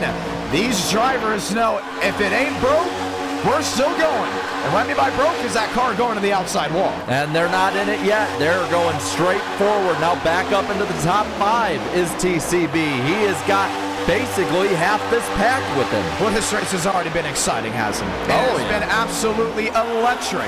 Just less than 3 laps to lap 50. But now, Sean Conklin, a new front runner, leads. I love what he mentioned in the videos when you go ahead and talk about race reviews, the comers and goers. We've seen a lot of comers and goers already here. Yes, we have. And right now, I don't think a single person has been able to stay up at the front. There's always somebody with a run who manages to get by, or another line forms up that trains right by, but nobody can keep it for much more than, what, 5-10 laps? And it's because of the changing climate. Because of this aero package, you're always getting movement. You're always getting guys rolling around. And it's not just the aero package, it's the drivers, the characters, and the names you have in this race. You know Kevin Champagne's not going to wait in line. You just saw Vincent Gucci jump to the outside. Did he have to do that? Absolutely not. But he forms in with the 9 machine. No one can sit still just for about 5-6 laps. For the viewers back at home, you may say, that's not smart. But at the same time, you might say, that's entertaining. But at the end of the day, finding the current to move in the right direction could get you out of harm's way and out of that red zone that we talked about during Countdown to Green. Now, something I noticed a little earlier is there is a pack maybe of 3, 4, 5 cars up ahead. You see them entering 3 right now. This pack is going to have to deal with them because they are flying ahead. And everyone continues to line up. And that might have actually, should we say, been Champagne and Company that are way off the pace with Jackson Carr, the machines that were just involved in that incident. Now, the first 4 to 500 saw Braden Mullet come back from a 9-lap deficit to win the race. You're not getting that here. No. You will not get that here because you can't get your laps back whenever you want, unlike the original event. That was an old rule that we had to keep the racing pier up front. Now I say, if you can't stay on the lead lap, that's on you. So, can Drew Jua make up a deficit of 1 or 2 laps to stay in contention to win? That's going to be tough. You got to be in this main pack to do it. You have to be in the main pack or get a lucky dog, a wave around, something. I mean, being 1 lap down is okay. Now, I'd say being the second pack isn't a bad idea. I looked at the live chat. They were very split on it. They said, I want to be in the first pack. I want to be in the second pack. Look at Braden Mullet. He's in the second pack. He has not cracked the top 15. And he won this event way back when in 21. Guess what? Maybe the second pack's not as bad, but being on the lead lap is important no matter what. You got to keep just that visual distance between them, though. You can't fall too far back and end up maybe losing a bunch of time, or when we do, because we're going to probably get green flag stops tonight, you need to make sure that you are close to that main pack, don't have to fall back or whatnot. I believe that the 21 is also in that backpack with those lappers too. We believe so, yes. Yeah, I think he's about maybe 5-6 seconds from being lapped, if that. Well, 51 laps in, turn it to 52. Ford, Chevy. Let's do a rundown of this top 10. Let's start with Sean Conklin. He has been fast. He wasn't the fastest early on, but he leads this herd 200 miles per hour to turn 1. I like the kid. I like what he's been able to do. Names have been made in e-ticket events. You look back on the history of NR, drivers that have won the event, some viewers are like, who's that guy? And then all of a sudden, a couple months later, you're like, hey, I know that guy. That's him. I like him. Could Sean Conklin be one of those guys? I think he could. I mean, we've seen him be up front before. He's run fast, and he's running really well tonight. It's just a matter of staying up front and staying with people you trust. I like Abraham Vila. I like Vila a lot for a reason. The first, lap machines on the bottom, they'll jump to the outside. He was the first driver to say, I'm not hanging around. I'm going to make it 3 wide, but I'm not going to go over aggressive and lay on drivers. He sits second and has been a helping hand here to Sean Conklin. It really hasn't left him out to dry. No, he is not, and it's a smart move. They have kept the lead probably longer than any duo for the most part, or at least as long as anyone so far tonight. And look at the throttle, it's blipping. He's not staying full on the gas to slam the back end. He knows consistency is key, and I think Marty Shimela is learning a lot from that. He's got a race win in our night in America. He has done well in that Chevrolet. He's up to third. I don't know. First career e-ticket win. He's sitting there with an opportunity. I think there is a chance, but again, it's the same thing I say about the other ones and anyone tonight. You just keep being smart when it matters. It matters now a bit, of course. You got to make it to the end, but when the chips are down, that's when you got to be smart. So we'll find out. How about this one? Daniel Mosteller stuck in the middle trying to go ahead and make something work. Yeah, now he's worked his way to the bottom with Frank Corley. These drivers have been fluctuating. Joe went up there and led a whole lot of laps. But then all of a sudden, now you can't break this top 16. The changing tides, you just don't have them at the beach at Daytona. You have them here at the racetrack. You could be the strongest driver early on and be the weakest driver by the checkered flag. But at the same time, you just keep seeing guys coming out of line. There is no one that's tight. There was contact between that 20 and 43. And Wilkerson will get the dead end of the stick. He'll jump to the outside lane and really just now ride back in line with Vincent Gucci, that Sinclair machine. You see Kevin Champagne. He's now lined up there with Barbagallo. Horley's back as well. And once again, the inside lane has created that turbulent air. 6, 7, 8 machines lined up. Let's call them Conklin, Vila, Shimela, Josh Lilly, fast 4. James Thurston, Riker Byram, Baker, Armstrong, top 8. Cootie, Burns, Moas, Vincent Gucci, top 12. What I'm noticing, though, is this line, this whole pack, they're spreading out. This pack is getting wider and wider apart. I mean, I'd say how many? Maybe 20 or so, and they're now 2 seconds apart. Earlier, they were all within a second. And the consistency has been key here. They saw that first caution. Let's pick the names out that we talked about. Jackson Carr, he's in this main pack as a lap machine. I'm surprised. He's 2 down. Yeah. Wow. He's dead last, 2 laps down. He has to charge up front. And I'm surprised he's here. You would think 2 laps down, either you're thinking, I'm in pack number 2, or I'm at least getting in front of Sean Conklin to get one of those laps back. And that's what he's got to do, because there is now, I believe, 3 drivers, Brower, Champagne, and Jua, who are all ahead of him a lap down. He needs to get into that lap down range so he can start making up spots and try and stay in contention in this race. And the best part about NR Night in America, these e-tickets, you can be down, but you're never out. You're never out until that checkered flag waves. But 2 laps down, 57 laps in, that's a heck of a hole you got to get out of. I mean, we're well over a quarter of the way through this race now. And while there's a lot of time to go, there's also a lot of chances for people to fall a lap down, fall off that main pack. All it takes is one mistake by one of those guys. You're looking at Real, 34 seconds back. He's probably either in no man's land or with only a few cars could fall back to his pack as well. How about this one? Joseph Armstrong is breaking that barricade on the outside lane and now has Spencer Burns lining on with them. The new Toyota and the new Ford working handsomely back to the tri-oval. Joe already led a good amount of this race. I think it's time for him to go in and start clicking them back off. He will not go away. He is up to the 4th spot, battling for 3rd, has the push from Burns. And now these top 2 have a decision to make. Do you go up and block? Do you stay in that line? Does the high side lead it, or do you just let it happen? Vila tried to go in side draft. That's not going to work. Joseph Armstrong to the outside lane. A huge run out of that 20 machine brings him top of the board with Spencer Burns. Getting pushed by a Ford. 2 Fords, actually, behind that Toyota all lined up. And down low, you have a mix, but mostly Chevys. Oh, man, Mullis, a little swipe and a move there with Kevin Champagne. Man, they're getting dicey back there. The Fords are really trying to move and get something to work. But for Joseph Armstrong, long time coming. That top of the board, climbing the banking of one. Well, and John, we're about 20 or so laps through this run, and this is around the time in the previous run we saw people having trouble with their cars, not be able to hold lines, making more aggressive and sporadic moves. Do we see this happen again as Burns and Armstrong are trying to pull out ahead? Well, we've seen so many different lead changes. I don't think we're going to see too many drivers crack the crash. There goes Baker right up into the wall. Jimmy Mullis involved. I believe that's Kevin Champagne that got the front end of it. No, that was Will Shack, and the caution will wave for the second time. Man, you saw it happen, thought they had it safe for a moment, and oh, Kevin Champagne very much in it. A lot of nose damage. Not the worst damage, though, we've seen tonight. Like, he might be able to continue, just going to take a lot of repairs. Caution out for the second time today here at Daytona. And for Kevin Champagne, it's what he did not want to see. And that brand new nose on that iconic paint scheme all junked up. It looked like somebody, I didn't see who it was. Looked like a white car. Might have been Mullis.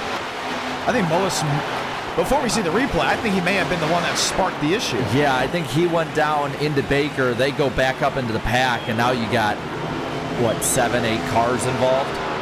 Well, there he is. He's riding around. I don't see too much damage. There's some nose damage, but not enough to say your race is over. And I think the drivers are sitting in that second group can laugh again. And you can go ahead and see just parked on the bottom. Let's watch it once more. This is climbing the banking here of 3 and 4. Oh, I see it right there. Oh, there was netcode. Well, and it just, they came together too. Yeah, ooh, they came together. That's twice for Baker on that move. I mean, might be the last time. Watch. They seem like it has a save. Kevin Champagne, Riker Byram in it, and then watch this 25. He just shoots right up the track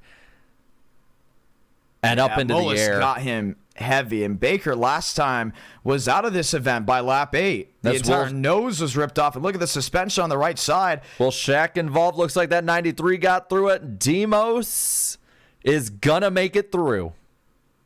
Not surprised about that one. No. From what we saw last year. Cootie going agricultural racing there. Yeah, he's down into the grass. But for TCB, it's another incident you do not want to be a part of.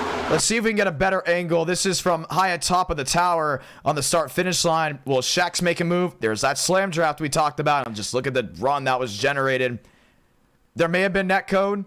You can see how much room Baker's not giving. They were gonna hit no matter what it looked like. They might have still, but at that point you have nowhere to go. I mean, man, look how far to the right that wheel is. Nothing that Mullis could do there. Now they're not going to give a penalty to Baker because his damage looks to be so bad.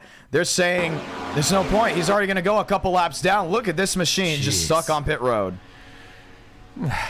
His race, though, is effectively over. But at the same time, he already proved that he wasn't going to calm down, right? No. He got in the back of a couple guys during this run. He showed that he was going to push, shove. He wasn't going to give inches. But the big thing about this race is everyone's so worried about netcode. Yes, they were going to make contact at some point. But netcode was still the issue with it. Why do you think there has been so much give and take during this race? It's not because they like each other. It's definitely not because they like each other. They don't. It's because they're worried about causing an incident and then they get penalized for if they get through unscathed. And guess what? If Baker got through unscathed, it would have been an L2 penalty. As it should have been. But, I mean, that probably takes out at least 3 cars who are competitive for the win. Again, it's just, this is the attrition side of this race. Well, who do you blame on that? I have to say TCB, but I really feel for all the other drivers involved. I think it mostly is. I think when you have that run, you have to decide where you're going to go with it. But it's such a big run. We talked about it going into the corner. You're bound to have something like that happen.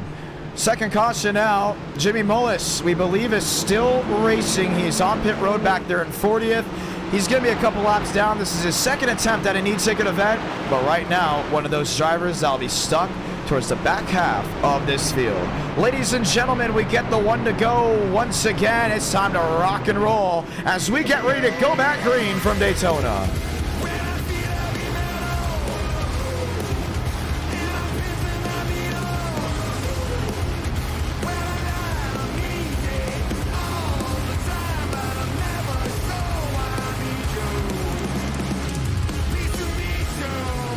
Let's get ready to go green. Vincent Gucci, the Sinclair machine, Jacob Wilkerson. There's James Thurston.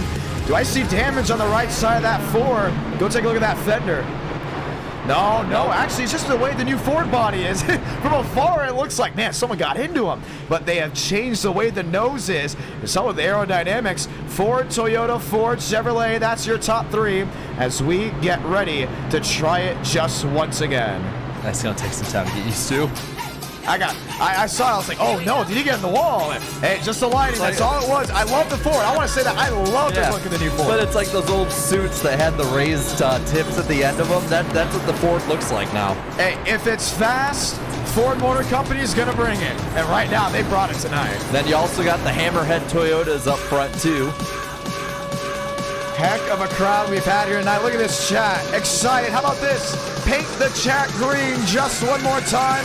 If you're a member of the channel, you have that beautiful green Florida state, the icon. And if you don't have the membership, go ahead and spam a green icon because it's time to get back to the rock and roll that we've seen all night long. 62 laps in of 200. Time to go back green in the Darrington Woodworking Florida 500. There was the line switch there. Burns and Armstrong together again. Just this time, though, inversed in order. It's legal if you do it past this, the restart zone, by the way. For the ones wondering at NR Night in America, we know David Reagan has lost definitely a race once with that move. But for Spencer Burns, he gets away with it. Leading the herd down off turn number 2. Still even though Vila now with that push from Conklin, they're going to keep it even up top. Now that one shoots out ahead. Vila top of the board. Sean Conklin back to second. Josh Lilly in the Red Bull has been sticking up inside this Elite 8 all race long. PBR has a new driver in hand. Adam Garza up to 7th. A lot of shuffling through this race.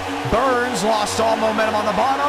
Abraham Vila holds top of the board. And big move there. Wilkerson up towards the top line. A lot of different shifting, trying to find their place in this field. 2 by 2. Frank DeAngelis, the tail end of this herd. Abraham Vila under pressure. Conklin was looking at the bottom. It's going to slow down the outside lane, just that little move. But at the same time, you look at who's on the move to the bottom. Burns, Joe, tandeming downstairs. Already seeing some bail out of this pack. Gavin Austin, one of them, again, playing it smart. Top 38 or so. All in this pack up front. Vila, Conklin, Lilly up at the front now, getting the run. Spencer Burns, P2. Oh no, should we say P5? That's what they're showing it for the first time tonight. The sun dips behind the clouds. It'll cool the track off just a little bit, not too much.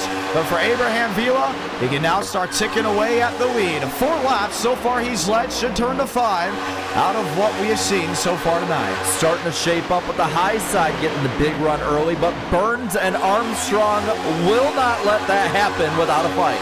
Lined up, no change just yet out of those machines. How about Max Swearinger? We haven't talked about him at all. Why? He's been all over the place, but hasn't cracked, as of right now, the top 7. It's a lot of things to look at for Swaggy if he wants to win his first e-ticket. He's won at Daytona before, but hasn't won here in a while. Front duo of Vila and Conklin now down low. They're going to block Burns, who had the big run. Bottom line now getting the push. And the sun has completely gone away from the big dark cloud that has loomed over the speedway. Burns to 3rd. Armstrong to 4th on the outside. Barbagallo up inside the top 4. Lined up and loaded. He got a win at Daytona recently. See if he backs it up with an e-ticket. Well, he's backing it up well for now. He's in the 5th spot, but up top, Armstrong and Lilly are a pair. Wondering now if Burns is going to pick up his drafting partner or stay in this line. The top 3 pull away. And he has definitely checked out, but Barb's going to reel him back in. He's got him on the hook. The only problem is it's going to leave all the daylight in the world for Aiden Walker behind to make that move. Why is that? Look at that. If he gets a run, jumps to the outside at the right moment, they can tangle because Joe and Willie just need one more lifeline. Burns out of the pocket to the outside lane with Barbagallo. And now a block from Vila. They're all at the top, and Conklin in no man's land. Gonna have Shmela come up behind him in the 3. Man, Vila shut the door there on Burns and will hold on to the race lead. It's a bow tie that leads these Fords, but that one, checkmate. Oh, huge one! Andrew Goody involved, that's one of them. You see the 43 of Wilkerson around. And the caution will wave for the 3rd time. Douglas Newbigging gets through mostly unscathed. Adam Garza down and into the crash. James Bomar doesn't look to have any issues. Braden Mulvick gets a piece, maybe not.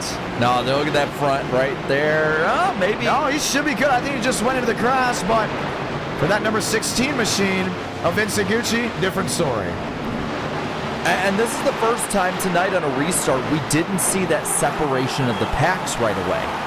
So you had a good 37 or so cars in that, but a lot of these guys got away unscathed. Aladam Contreras, nose damage. Look at that, number 18. He's been chasing that E-ticket win for so long. Hasn't cracked outside of 14th, and he's going to have to bring her to pit road and get her fixed up. I want to see what sparked this off, because it just came out of nowhere. We might have to go look back way before. I mean, this is a whole lap ahead of when it happened. You're on the bottom, and you're right. They did not split up whatsoever. 2x2, you didn't see that 3 wide, at least across the start-finish line. But usually by River Page on back, you'd see them jump, right? Get out of here. But for them to stay this closely packed together, something was bound to go for a miss. All right, so let's see right around. Let's see, it might be a little ahead of this if Muvik was involved. Yes, it was. James Thurston, watch again, and with Andrew Cootie. Yeah, let's see. So go a little further back. I think they all get stacked up behind the 6 and the 3 who are falling back. Yeah, they just get stacked up. Cootie jumps to the bottom to avoid running into Shmela, but I want to say it's almost the Titanic effect. Try to go to the side of the iceberg instead of running dead into it. He would have slam drafted both those machines ahead. Cootie's reactions go to the bottom. James Thurston can't react to that. I think that's going to be on the 24. And that adds in the 8 car there, Garza. Barely missed the 3. There's Gucci. Demos misses it again. Great driving on his part. Burrows misses it. There goes Muvik. Yeah, he got through unscathed, no doubt about it. And I don't want to say it's Cootie's fault, as in... Is that Kevin Champagne? Yeah, he did actually. Does he hit the contact. wall? Does he hit the tire barrier? No, he should come down to a. No, I don't know. He's gonna definitely make contact, or not. No, he doesn't. So I want to say, you look back to Cootie again. Watch the 24. Slam drafting. It's been the talk of the town. A lot of drivers have been doing it. Well, he wanted to avoid Conklin. So the 3 and the 3 comes down low. Conklin is falling back. And we talked about Conklin's going maybe 195 right here. Cootie's going well over 205. And we talked about that 18-mile-per-hour difference will cause at least one caution here tonight. Cootie goes to the bottom instead of squaring up with Conklin. And, well, James Thurston catches the back end of it. I'm kind of split now on this decision. Was it Cootie's fault? Was it Thurston's fault? You could say, hypothetically, Cootie got out of the line and Thurston had nowhere to go. But Thurston also has to be heads up for situations like that to follow. All 18 of Contreras. Yeah, I see the hit they got all that damage with. There's Kenny Reel who gets into Cootie right at the end. So the third caution out of this race as the sun continues to set will show the left side of your screen. They got Barbagallo as your race leader. TCB should either A, get the wave around, or B, go get the lucky dog, but they're going to get the 1 to go here, so I'm really curious to see what they do with that 25. How far back is TCB? He's got it. I mean, he's dead last. He has to be. Or maybe second to last. He's 8 laps down at the moment. And Jimmy Mullis is still on pit road there, 9 laps down. So he will drop to the tail end. He did not get the wave around. And we'll have 130 laps to go. Who would you say was at fault in that? I don't know. It's almost like a racing deal, per se. I hate being like the fence sitter on that, but I think Cootie going down is definitely what caused it the most. I just think it was just maybe a bad split-second decision.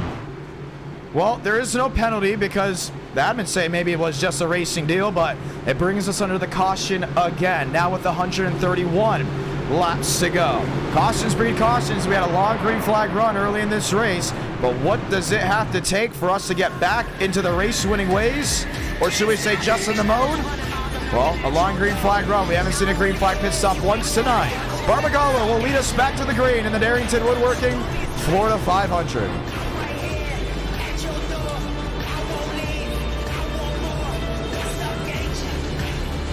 We're going to take the opportunity once again to shout out Darrington Woodworking. Go in and follow them on Twitter at Darrington_Woodworking, and be sure to message him for more details on how to get high-end woodworking pieces. Once again, that's Darrington_Woodworking, the proud sponsor of this e-ticket event, American-made, based out of Southern Utah.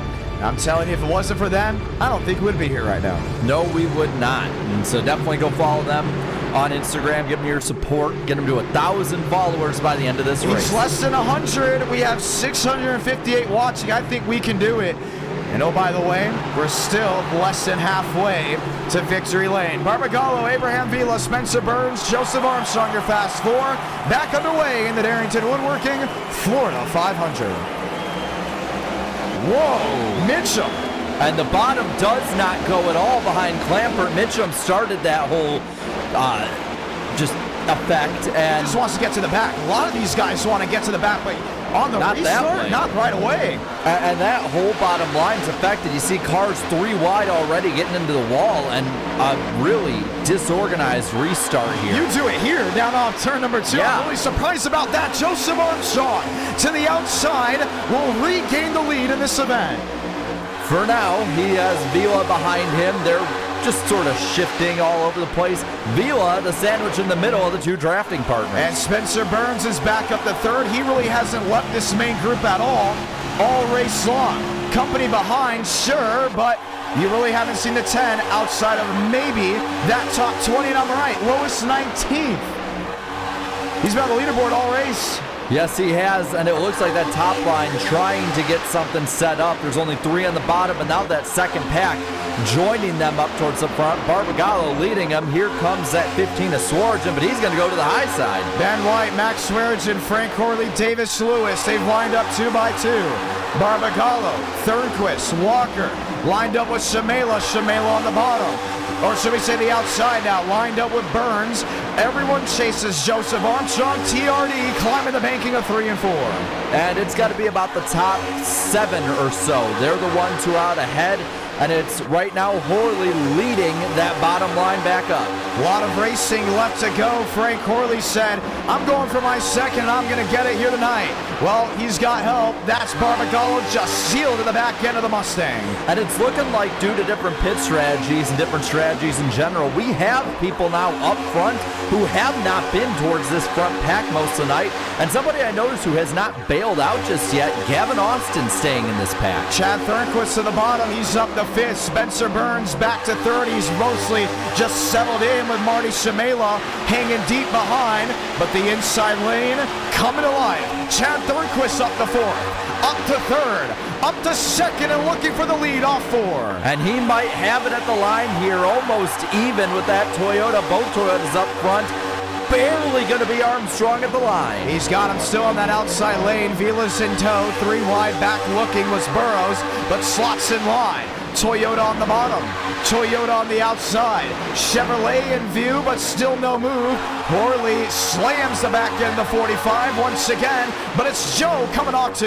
He's got the run on the high side for now. A nose, maybe a little more out front, but they're not getting away like they did before. It is a double file train through the field. We have had one fantastic event tonight, and as we pass the palm tree sitting in 3 and 4, it's Armstrong. Now we'll seal in both lanes off corner exit. He's just sort of going back and forth in that moment. Now has Vila and Burns behind him once more. Shamela in that 3 is now beside Thurnquist. Vila to the back end. He does have the opportunity to move to the bottom, but he may drop like a rock if the inside lane doesn't get fluctuated.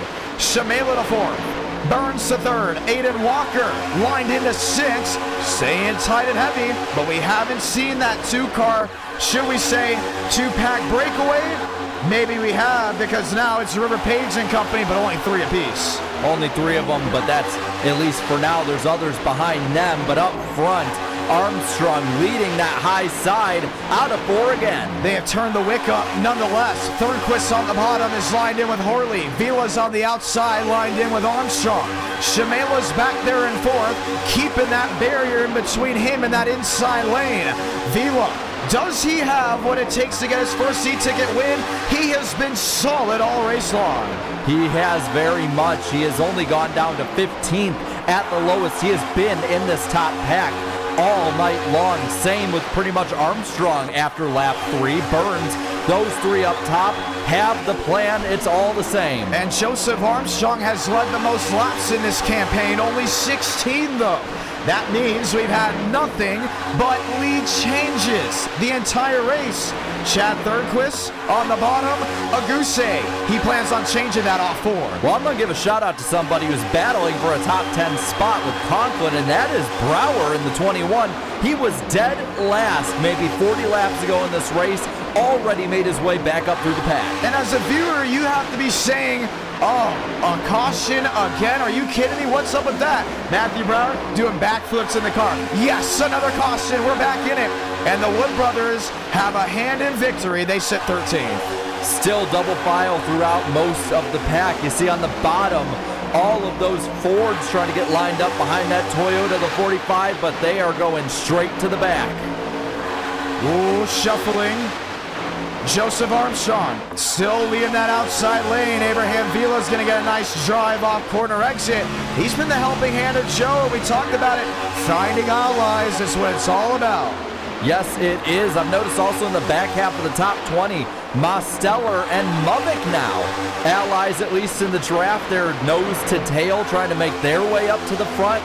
And up front, top 5 are basically ahead of that bottom lane. Chad Thornquist still downstairs with Frank Corley. I love the fact that Frank's come out here and said, hey, go time. I don't care if we're not even halfway through this race. I get that it's a 200-lap run. We're 78 laps in. But I'm here to do one thing, win and show that I could win even with time still left to go. I'm Swearigan. I want to also point out there in that Toyota, he's in the bubble. Very much in that bubble of opportunity. Yes, he is, but I'm going to point this out right now. I know we're 78 laps into this race. I know that the lead shuffles all the time. I know all of that. Right now, watching this race, Armstrong is the one to beat. This is his race to lose. He has been the only one who has been successfully staying in the lead, blocking different lanes. The aggression is ahead of anyone else in the field. This is his race to lose right now as he leads it into 3 and 4. Joe, Vila, Burns, Shamela, Walker, Thornquist, Conklin, and Horley. That's now your top 8. But that shuffling that we saw earlier in this race, that was more of just controlled movement, was really ramped up. They came off 3 and 4, and I saw Shamela looking at the bottom, Burns looking at the bottom. If I'm Joseph Armstrong, I'm saying, guys, are you trying to leave me out? I'm ashamed at you. And I guarantee you that toy machine's thinking, get ready, it's happening soon. It is, and the thing is, though, there is a huge amount of drafting partners that can come up, though, and save him throughout this pack. I think at any point, if that one car tries to pass him, the 10 is going with Armstrong. And they have seriously densed out this pack. Andrew Cootie, that was involved in that incident, got back on the racing surface in no time. He's been all over the place, but now he sits in 21st. Lined in, Braden Mubik, another one that's been all over the place, but hasn't cracked the top 15. He sits 20th. Mosteller, James Thurston, they're lined up with each other as well. Demos has led laps tonight, but he really hasn't been up front ever since the early portions of this race. And you're seeing a lot of movement, either to different lines or just dipping in and out of line throughout this pack, and the bottom line's doing it more, and they're the ones who are falling back because of it. I want to watch Aiden Walker right here, because every time he comes off turn 2, he has an opportunity to make a move here on Shamela. But he gets there, and the next thing you know, he just gets out of the gas every time. Walker has been the calm one this race. He's 190. He cracked 189 in the middle of the corner because he's not in the throttle. That's how tough the draft is. You can maintain pace by just staying out of the gas. He does have in-person experience with racing. It's coming together right now. But these top guys, they are playing the strategy perfect right now. Just keep it among each other. Don't make any irrational moves. I think Conklin's looking to go down. He is. He's going to go down, try and lead that bottom line back to the front. He wants to go back number one. He's tired of seeing machines in front. There's really only one safe place in a pack at Daytona. Should we say there really isn't a safe place, but the safest would be leading. Why? No one in front of you. You just have to worry about one machine behind you. Conklin to the bottom now lines up here with Chad Thornquist. And Thornquist, man, he has been rolled around all of Speed Weeks with quotes like, "You can't finish races." Over under, will Chad Thornquist make it past lap 78? Well, he got to lap 82, so he's definitely made that. He's trying to prove a point here. I can win 3 tickets. I can win 3 crown jewels. He won at Dega. He won the Brickyard 400. Now going for the Florida 500. Sitting here with 83 laps in. Got a little bit of work to do, though. They have not made really any ground up on that top lane. If anything, they've lost ground. With Conklin moving to the bottom, probably just destroyed all forward momentum, but they can energize it here with all these smart machines and strong machines on the bottom. I've noticed something, and you talked about it a little bit, about Vila maybe dipping a little over Armstrong, but what I think he might be doing is getting a run into the backstretch, and they just keep pushing forward. That might be what they're doing right now. The battle is for 4th right. Yeah, we've had 3 cautions in this race, and not many machines looked unfazed. Look at this shot right here. Shimela on the outside. You have Conklin on the bottom, doing everything he can to lead that herd forward. And so far, no one is thinking, "Oh, I'm nervous. I don't want to be here right now in this main pack." He's at Daytona. You have to control the heartbeat. And Burns says, "Let's bring it forward back out front." He's going to battle for the lead on the bottom. And Vila's going to stay with them for now, but Burns doesn't really go anywhere. He would still be the 3rd in line on the high side if he were still there. Top 2 now get the lead ahead. And the best thing about it is, look at the drivers up inside the top 3. Which one has not led a lap? Shimela. Now he's back to 4th. Everyone else has at least crossed the start-finish line first. If you're in this big event, put yourself in the driver's head, Jarrett, for a moment. You have a ton watching back at home. You have 42 drivers with one idea, and that's to make sure you don't win. Would you like to at least walk away saying, "I led a lap"? Yeah, I would, but I think the more important part is staying in position. Like, I want to be in position to lead a lap. I want to be lap 200. Or if it ends up being that, 205, 10, 20, whatever the heck it is. I want to lead that last lap. So I think that's what he's thinking right now. And they're playing it smart after a couple of cautions.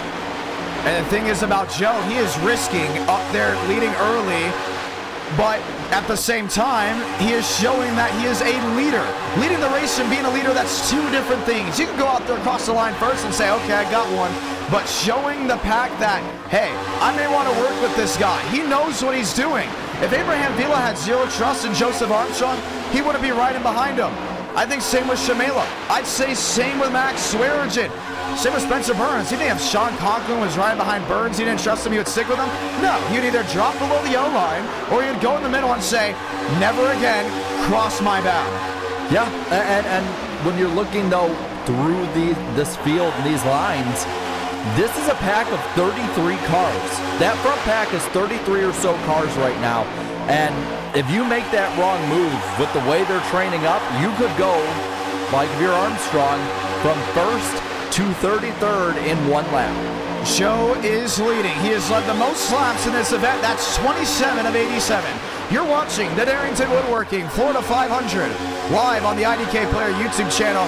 Ladies and gentlemen, if you want more great races like this, you want to tune in live, how do you do it in the future? Well, you go ahead and hit that subscribe button with the notification bell to guarantee you will be a part of every big esports e-ticket event in the future on the YouTube channel. And our Night in America's home is on the IDK Player YouTube channel, and so are the esport events. You want to continue to help grow this community? all you got to do is hit that like button if you enjoy the great race in action. Want to go a step ahead and maybe you want to race in the future? Join the Discord. Link to that is in the description below, where you can work our way through the system of Header Night in America, community events, and hopefully one day you can hang with the big dogs in an e-ticket event like the Darrington Woodworking Florida 500. Right now, the big dogs are Armstrong, Vila, and Burns still, even if they're not in the same line, staying in the top 3. Now Conklin trying to give that push to the 10, not really going too far up forward, but slowly inching up. Now, I heard a lot of fuss about train racing. Before, the fuss was, oh man, they're running the, Braden Movick outside wall before I get a word in. Goes way back. Now with Andrew Cootie stuck in the middle. He hasn't had it so far early in this race. Now there is time to figure it out, as Cootie looks to not allow him behind. I think that's done on purpose. Now, I'm going to tell you why. Cootie and Movick, they've had run-ins in the past. A lot of run-ins at Daytona. Andrew Cootie saying, you're not going to go ahead and be behind me. Stay in front. I know you hit the wall. Here's your pass. Let's not go ahead and run into each other. But like what I was saying before it was, the single file at the top, no one's making a move, as Abraham Vila jumps out of line and Joe goes to block. Now it's the 2x2 racing.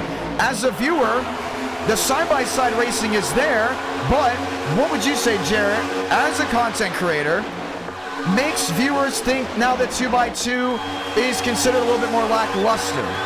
Well, I think when you look at the way the Gen 6 was and the huge runs and how anyone could go anywhere, as we have an attempt for the lead. Vila leaving the 20 out. He's going to take it for now. Armstrong fighting once more on the bottom. But I think what it is so many times they train and don't make up room on the other. And that's, I think, the difference we're seeing tonight. These guys are making up room. It took 3 of them to gang up on Armstrong, but they got the lead finally away from him. So it's not like they're clogged. That's the big thing. No. Because here tonight, there's no clogging. They're 2x2. We've seen 3 wide. Well, they could go 3 wide if they wanted. We saw it in the practice sessions, in the testing. We saw it earlier tonight. They can go 3 wide if they want. They're playing it safe. I would play it safe too, including after the incidents you just saw, but these drivers are racing so much, you got dirt on the nose there at Marty Shimela's Chevrolet. Everyone is just looking to get back. As we near halfway, the sun has, for the most part, started setting. There's a good chance we won't see the nighttime tonight. We may see late afternoon into sunset, but you know what we will see the nighttime in at Daytona? I see the smirk. NWP 400, that's going to be in August at Daytona with the Gen 4 stock car. It's going to be a lot of fun, and I cannot wait to get to that one. Well, I can wait. I can wait at least 109 more laps of this race because they're still battling for it. Burns tried it up the middle. Now 3 wide back in the pack. It looks like that 97 of Josh Lilly left up to dry. There's Justin Champagne up there trying to get back up towards the front. But that in the front is Vila. I worry about Sean Conklin. He hasn't been able to stay sealed to the bottom. And we talked about this long green flag run. Handling will be a play. You saw Cootie back there wiggle the rear end. Conklin struggling to stay center. This gives a huge helping hand to Abraham Vila that can go top, bottom, middle. But at the same time, you still got to think to yourself, whoa, handling and we start the pit soon? Yikes, that could be a recipe for disaster. We've seen it twice tonight.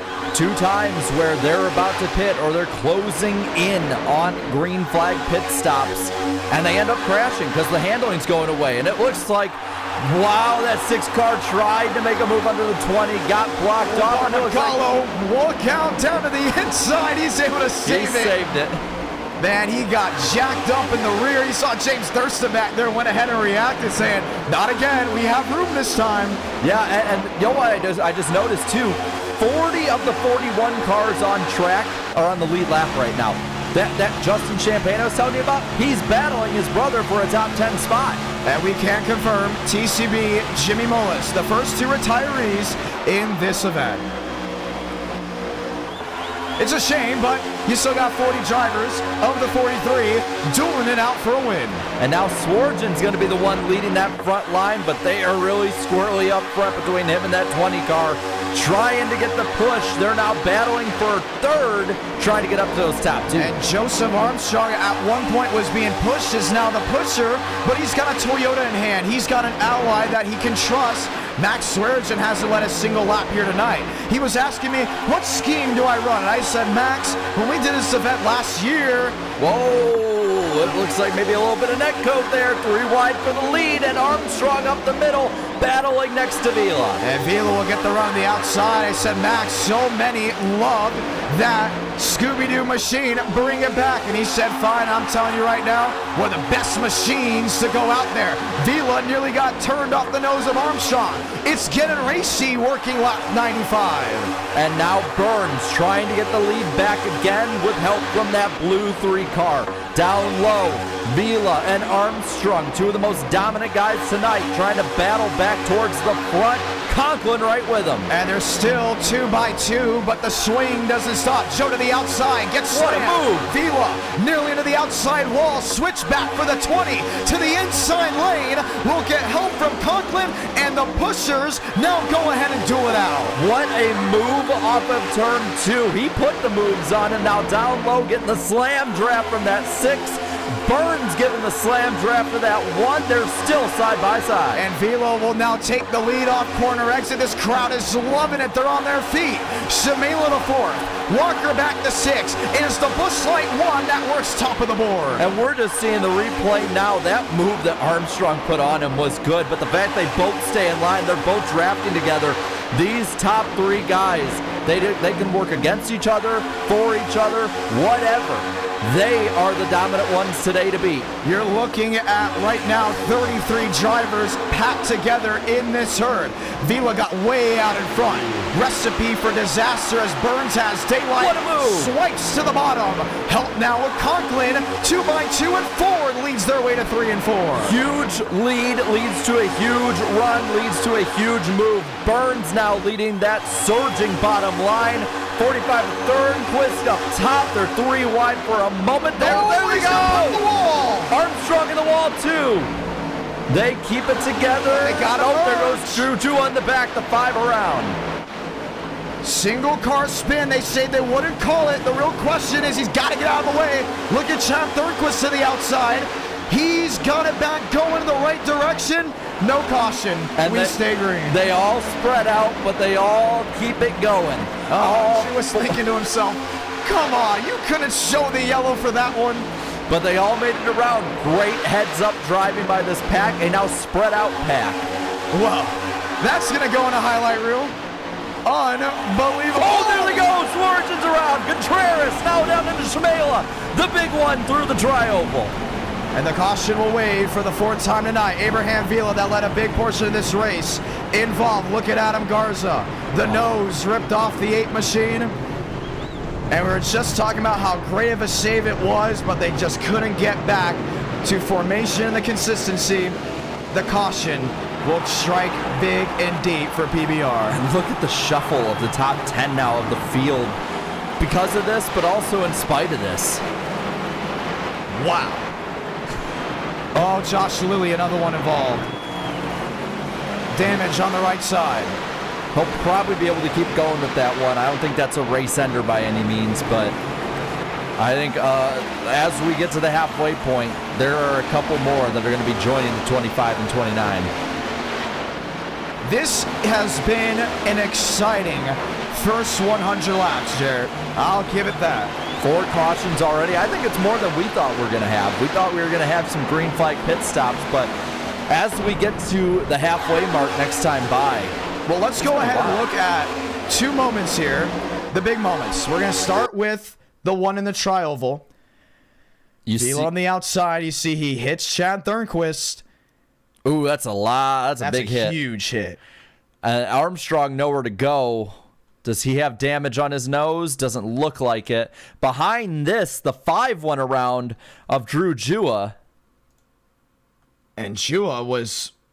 No, he just went around on his own. He locked up the front end of the car. Watch, they all avoided him through all that. And at that point, you're just like, get down low. Get under the yellow line. Because you'll see him coming up in a moment in the tri-oval. That second pack, They're all charging up. They're all on the bottom there, about, I'd say, 6 of them or so. And here's the crazy part. Here's Max Swearengin.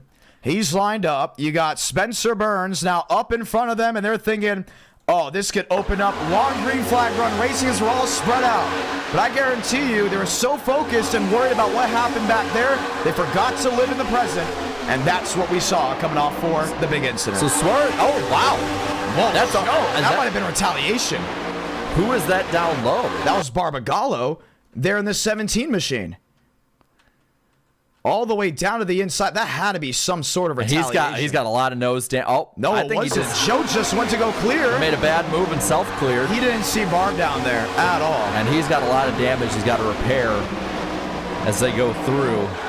Absolute pandemonium breaking. And here is, for a top 5 spot, mind you, the 15 and the 18. Oh, Max Swearengin. It looked like, did he get bumped by the 1 and that's what sent him? We're going to see it once again coming down off corner exit. We're going to get... Oh, yeah. Vila got into the back end of him. But Vila, as like the other machines that were involved in incidents that have caused it, was involved heavily. The entire nose crinkled in by the Contreras Toyota and the that went around. The 3 and the 97 have nowhere to go in that. You see the right front of Josh Elliott's all locked up. The whole front of the 3 is gone. Yeah, I think Marty Shimela may be out of this race. I don't want to go ahead. Oh, no, they gave him the bumper back. But we're going to see it.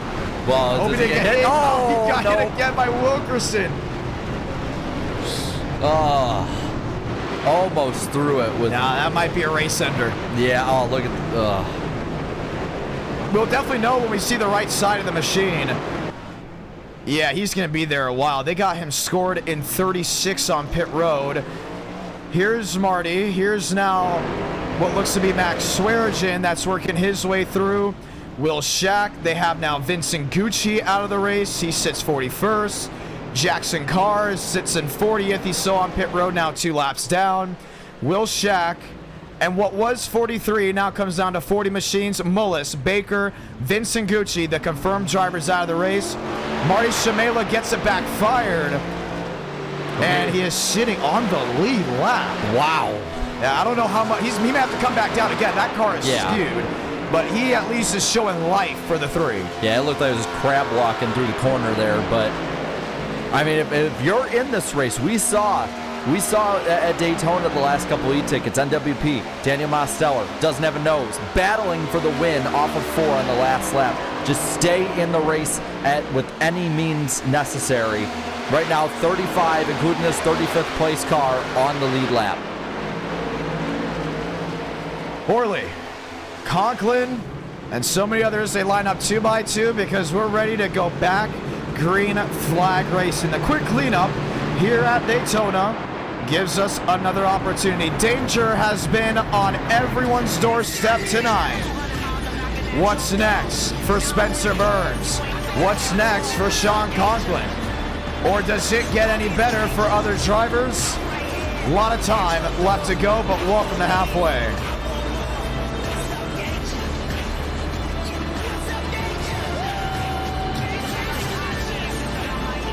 Horley's lined in 3rd. Burns lined in 2nd. I'm excited to see what Aiden Walker can do. I'm excited to see what Mike Mitchum can do. A lot can go down here tonight. Time to go back green from Daytona. They're showing Sean Conklin, your race leader, but Spencer Burns has been able to avoid everything that's been thrown at him in this first half. 100 laps down. 100 laps to go from Daytona. We started with 43. We're down to 40 or so machines left racing. This has been an exciting race. It's time to see what the excitement has left to offer. I can't wait to see these favorites get their way back up. Conklin and Burns, pair of Fords, back underway in the Darrington Woodworking Florida 500. And almost perfect restart between the 6 and the 10. 2 Fords now up front, go top to bottom, and then both of them are down on the bottom. You got 2, 3 Fords on the bottom now, pushing. They're getting ahead, but Walker leading that high side. Burns had that hesitation move to the outside, and now he has daylight, but he didn't go for it originally. Jumps wide and wheel to wheel. Elects not to sit with Sean Conklin. Burns to the lead. Walker to second. Conklin, Kevin Champagne, all four machines barreling into 3. A bit more spread out restart this time, a bit cleaner as well. Burns, Walker, and Champagne, both Champagnes drafting together behind him. 2 by 2, Conklin swiped off the nose of Horley, but is able to save it, pointed in the right direction. Even though the Fords and the Toyotas have these new noses, Jarrett, it's still the round bumpers that have drivers slide off the exit with the pushing. Well, and you add to that too, some of these guys with damage as well as Burns goes down low, blocking that bottom line. They're all going to hook at some point. There's going to be problems back and forth at some point. But Walker not having a problem with the Champagnes pushing. Horley, topside move, slingshot engaged. We'll have help once again from Aiden Walker. Goes toe-to-toe. Goes wheel to wheel with Sean Conklin, but doesn't get the advantage to the center of the corner. He's got that outside lane, and we're still very surprised. The outside lane hasn't been the dominant force as it was in Speed Weeks, but Spencer Burns shows the way with 97 laps to go. Horley's getting the push. He's beside Burns now. Actually, he's ahead of him. Burns has led 15 laps of this race. Frank Horley, nothing. He changes that here into the high banks of 1 and 2. If he can just get the lap lead, then he would be in business. White, Champagne, Schmidt, Muddick, they barrel into that top 10, but a driver we haven't seen all night long, Douglas Newbigging, finally finds his way up to 23rd. He's making his way up slowly but surely, under 100 to go, past halfway in this race, and he's right behind 2 other big names. Armstrong making his way back up, but so too is Daniel Mosteller. And Mose, once again, for the 3rd e-ticket in a row, has been stuck in traffic back there. You look back to the USA 500, Jarrett, he led and then became the first caution. What happened after that? We didn't see him for the rest of the race. Drive Smart California, same exact deal. He couldn't just break on through. Now I'm wondering to see if he has some type of curse here in e-tickets, because yes, he's finished well at Daytona and e-tickets in the past, but man, this will be number 3 in a row if he can't break into the top 10. It's been honestly really shocking. I mean, he was shockingly bad in the last e-ticket. He has something a little bit to prove. Oh, there's a stack up. Down low, Conklin going to spin. Lewis right up into them all. Sierra Clamper, James Bomar, and Marty Shimela again bring the caution once out. That 3 car cannot catch a break at all. Saved on the bottom. What was that? I mean, I think I saw Lewis just got right in the back end, but I think he got help. That's just not communication. We got to communicate. I have a feeling it started with a bump into the corner. There's no way you get down on there. He blew up. That's what the smoke was in the back end. Sean Conklin blew an engine from pushing too much. Wow. Unbelievable. It looks like Page with a lot of internet issues. That's why he was on pit road for so long. Well, I saw Clamper's car. It didn't look like she got as much damage as she could have, so maybe she can keep going. But and there he is. He's done. There he goes. Watch it again. This was the main incident that we really saw coming down off corner exit or through the center of the corner. He's been sealed at drivers all race long. You have to keep an eye on your temps. You got to keep an eye on what you have. At first, we're like, "Whoa, man, what's going on?" We knew he hit the apron, but watch the smoke on the back end of this 6 machine.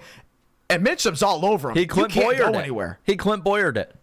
I mean, you can't go anywhere if you're Mitchum and you're Ben White. You can see Ben trying to save it. Clampert's down on the apron, but she just hit Davis Lewis. And when Lewis came down the track, Conklin was bound to go up into the outside wall, and that's exactly what you saw. Man, right up off the ground, too. That 82 car, right up into Bomar.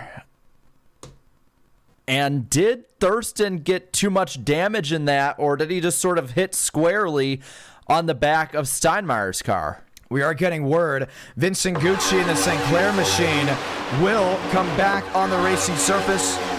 And we're going to go ahead and let everyone know he'll be able to get his laps back to 2 laps down. Before, when we had the Cup Series last year, we said if your internet goes out, you can go back to 1 lap down. But in the e-tickets, we changed it to 2 because it's not fair to everyone else that had their internet ready to go. So 2 laps down will be where he is, which means he will be outside of an opportunity for a lucky dog and maybe even a wave around. Yes, but he's still in the race, and that's what matters. You see just the stack up that's caused by this. There's just nowhere for the 12 and the 82 to go. And Clamper, it was almost like she saw, she's almost like a deer in headlights there. Whoa, what was that? You first see the smoke, you then see Mitchum, you see a car on the apron, and she's thinking of slowing down, but that small tap to Davis Lewis is what generated that issue. And now if I'm a driver, I'm thinking, okay, we just had an engine go from pushing and shoving and slam drafting. We've seen a lot more slam draft tonight than we've ever seen before. Do you think the slam drafting itself is possibly breaking the radiators, heating the engines up too much?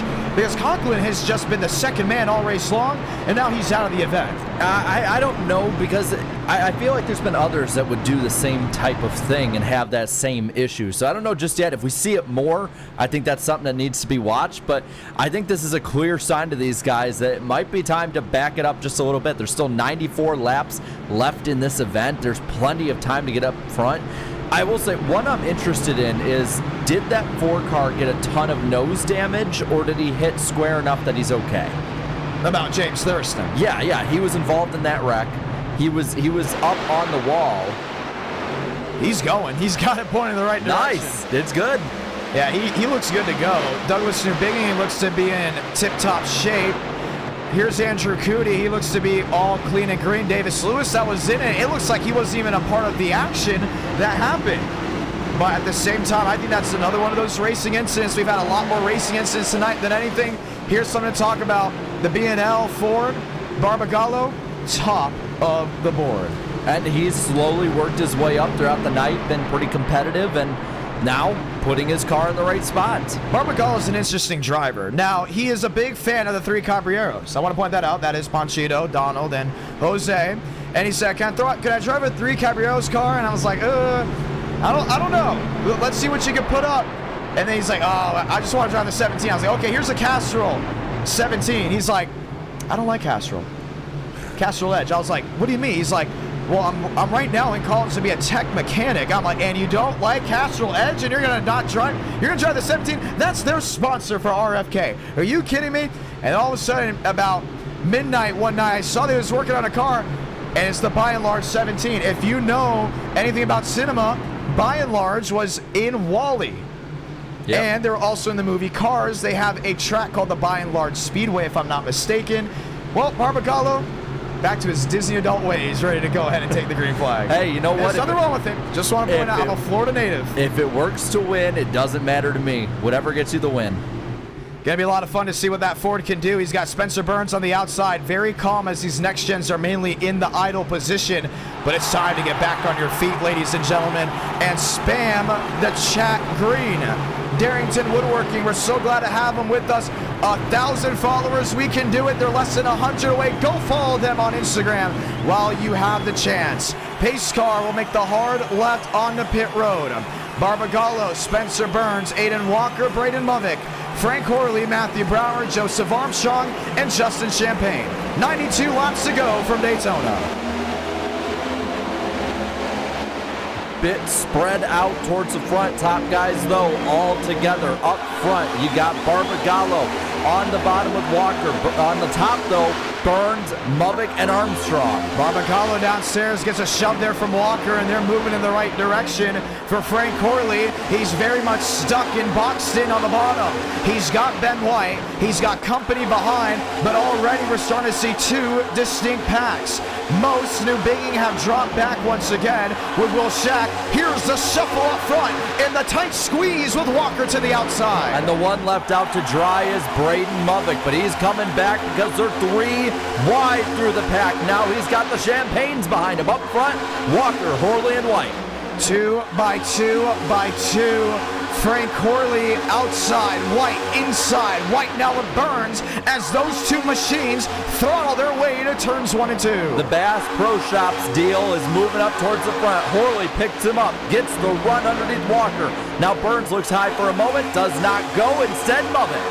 Well, under review. River Page all F4ing to avoid a wreck. It is illegal in NR Night in America to do so. They're reviewing it now. Keep that in mind. If it's confirmed, River Page will be out of the Darrington Woodworking Florida 500. Braden Movick, first time tonight in the top 3. And he is moving his way right up towards the front, sticking with Walker. Down low, Horley, Burns, Barbagallo trying to get that big run on the bottom, but it's White leading the field. White to the line, has it lined in, all looking forward. Burns to 6, Kevin Champagne up to 8, tight squeeze at the bottom, and Movick's gonna make it work with Horley.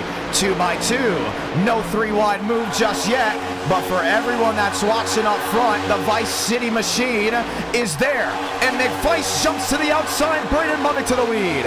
And he is being very aggressive, getting to the front of these lines. You see 3 wide in the middle there, but just for a moment. 2 by 2 throughout the field. Big bump from Walker to Movick.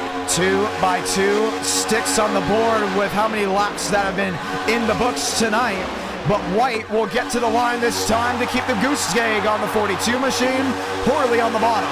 White lined in with them. Dominic Barbagallo still downstairs and working wheel to wheel. Top 3 on the bottom, pulling ahead. Now top 4. Movick gets loose into the corner, stacks up the high side. Jumps top side. Now lines in there with Aiden Walker, Justin Champagne, Josh Kenyon, Drew Jua. They're shuffling, they're swaying. Contreras still looking for a move. A quick blink by him, but it's still Toyota that leads on that inside lane. It's the 19 to 1078. All 4 of them have their own lane ahead. Burrows behind him, side by side with the 17 of Barbagallo. That top side trying to make a move. It's going to be Horley with Burns up top. Confirmation, River Page all F4 to avoid a wreck. He is out of this event. You cannot do that, and for a driver that's been trying to play with the rules for so many times and wants to be in future e-ticket events, that's how you do not be in the next one. River Page out of the Darrington Woodworking Florida 500. Bad move on his part, but up front here, good moves for Horley, Burns, and Barbagallo. Top 3, but Movick trying to lead that bottom on to 3rd. Burns 2nd, Barbagallo 3rd. Walker lined in on that outside lane. Now Dog, that's his nickname, Benjamin White, has lined in with Braden Movick. Allies in the past, allies now. Lots fading away, and now you might start be thinking, hey, find your buddy and let's stay up front, because if Movick is working his way forward, he's thinking we got to lock in this top spot in now, because you don't know what the rest of these races may come down with. And look who's battling right around with them. Drew Jua, the guy who was spinning back in 35th before that big wreck, now back in the top 10. Frank Horley leads the Darrington Woodworking Florida 500. He won the first ever e-ticket event in NR Night in America. That was the Dynaco 400, driving the number 21 machine. Well, he wanted the 22 for this event, and I said, that's all Gavin Austin. He said, then give me the 2 machine. Gave him this game, and he said, I'm going to win with it. Right now, he's leading with still a hungry pack behind him. And the big run now with the 93 and 94 on the bottom, trying to slam draft their way back up to the front. Getting a little loose, though. That top side keeping it in the lead. You see Kevin Champagne down that inside lane. He's lined up with Aiden Walker and just slamming the back end. Now, we've already seen an engine pop once, but we've only also talked about it maybe once or twice during this race. We talked about drivers having to get clean air. That's why Movick looked to the middle. That's all it is really about. Did Conklin just push the ragged edge way too much? Or is this still possibly a new problem? I don't see it as a problem right now. But that's something that throughout the night these guys are going to have to think about. These 2 leading the pack, they're fine. It's the rest of them that have to keep that in the back of their mind as they approach a lap car. Yeah, that's going to be Chad Thornquist on the inside lane. Now, Chad was involved in an incident earlier in this race. Keep in mind, though, if he gets the lucky dog, he'll be back on the lead lap. But for Chad and company and their fans, guess what? 6 laps down. He's going to need one heck of a crystal ball if he's going to come home with a victory. Yeah, it's probably all she wrote for him, but Up front, Horley, Burns, Barbagallo, and Justin Champagne leading that high side. Walker to 4th, Justin to 5th, Drew Jewett to 7th, Braden Mummick to 8th, and now we're also hearing confirmation why we saw the 60 blink through all those cars. That was him all F4ing to avoid the issue, the caution, the wreck that was at hand. Big no-no, and it's going to affect them possibly in getting into future e-ticket events. Again, just bad moves, and we talked about this earlier. You need to make sure you keep your head in the game in the second half, and those kind of mistakes, it's just the beginning of mistakes people are going to make that could cost you a race and races to come. Horley, Burns, Barbagallo, Walker, fast forward, top side, 3 and 4. Jarrett, this has been one of the most amazing e-tickets early on, because we still got 84 laps to go. Yeah. A lot of viewers and drivers judge a race based off the finish alone, including on super speedways. For the first 120 or so laps, absolutely amazing. Yeah, you can race anywhere on the track. It's no gridlock for the entire race. You can be top, bottom, in a middle lane. You see Justin Champagne going top to bottom, trying to make his way up 3 wide now throughout, and you're going to see more of this throughout the event. Now he's been as far as last, but has not even Demos into the Bass Pro Shop. One of them, he's around. Single car slide. He's not going to get a yellow unless there's more issues. There's not. And for Mosteller, he's going to be in a bad position for the rest of this race. That was Michael Mitchum he got into. One of like the 3 Bass Pro Shops cars. Man. There's Mosteller puttering on the bottom. A little bit of nose damage there. Then you're not going to get a caution for that. You know why? It's off the racing surface. It's at what they consider out of bounds. And at the same time, if you're not putting other drivers at risk, you're not going to get it. Now he's may go a lot down unless he gets a caution quickly. There might be a caution quickly because they are very aggressive. 3 wide throughout the pack. Another in the wall there. Just more and more aggressive moves throughout this race, and it's only going to make more and more different mistakes. Wilkerson, Armstrong, top 2, top side, and they're now starting to break that turbulent air that was for the outside lane and put it downstairs. You see them 3 wide once again with Dominic Barbagallo and company. This pack has seriously spread on out. Here's DeAngelis in 23rd. Here's James Bomar in 32nd. And they will catch Mosteller with Davis Lewis in Group 2, really just riding around towards the tail end of this field. Separation, is that because of what we saw earlier? I'd say so. Yeah, I know there's even more contact there. Luckily, they're starting to play it a little more safe, keeping these lines organized, not making too many erratic moves. Up front, Armstrong back in the lead with Burns, Wilkerson, and Cootie.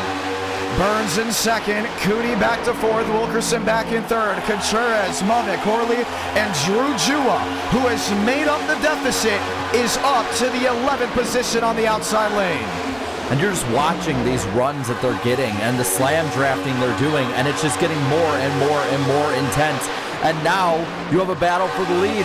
White down low with Kevin Champagne pushing him. Champagne, Burns, Horley, Wilkerson, Contreras up to 9th. He was just involved in an incident. And once again proving, just because you have to go in and dig yourself out of a hole does not mean your race is over. And for Joseph Armstrong, led the most laps last year. He's looking to do so here. Who's sitting 2nd with that line? Spencer Burns, 18, with Joe at 31. Those two have just stuck around each other all night long. Now with 80 to go, coming to 79 to go, they're back together. Andrew Cootie, welcome back to 4th, out of the pocket, to the inside with Benjamin Walker. Cootie doesn't care what happened last year. He doesn't care what the critics have been saying. We said, here's the signs of the 4 to 500. First thing on everyone's mind, is Andrew Cootie racing?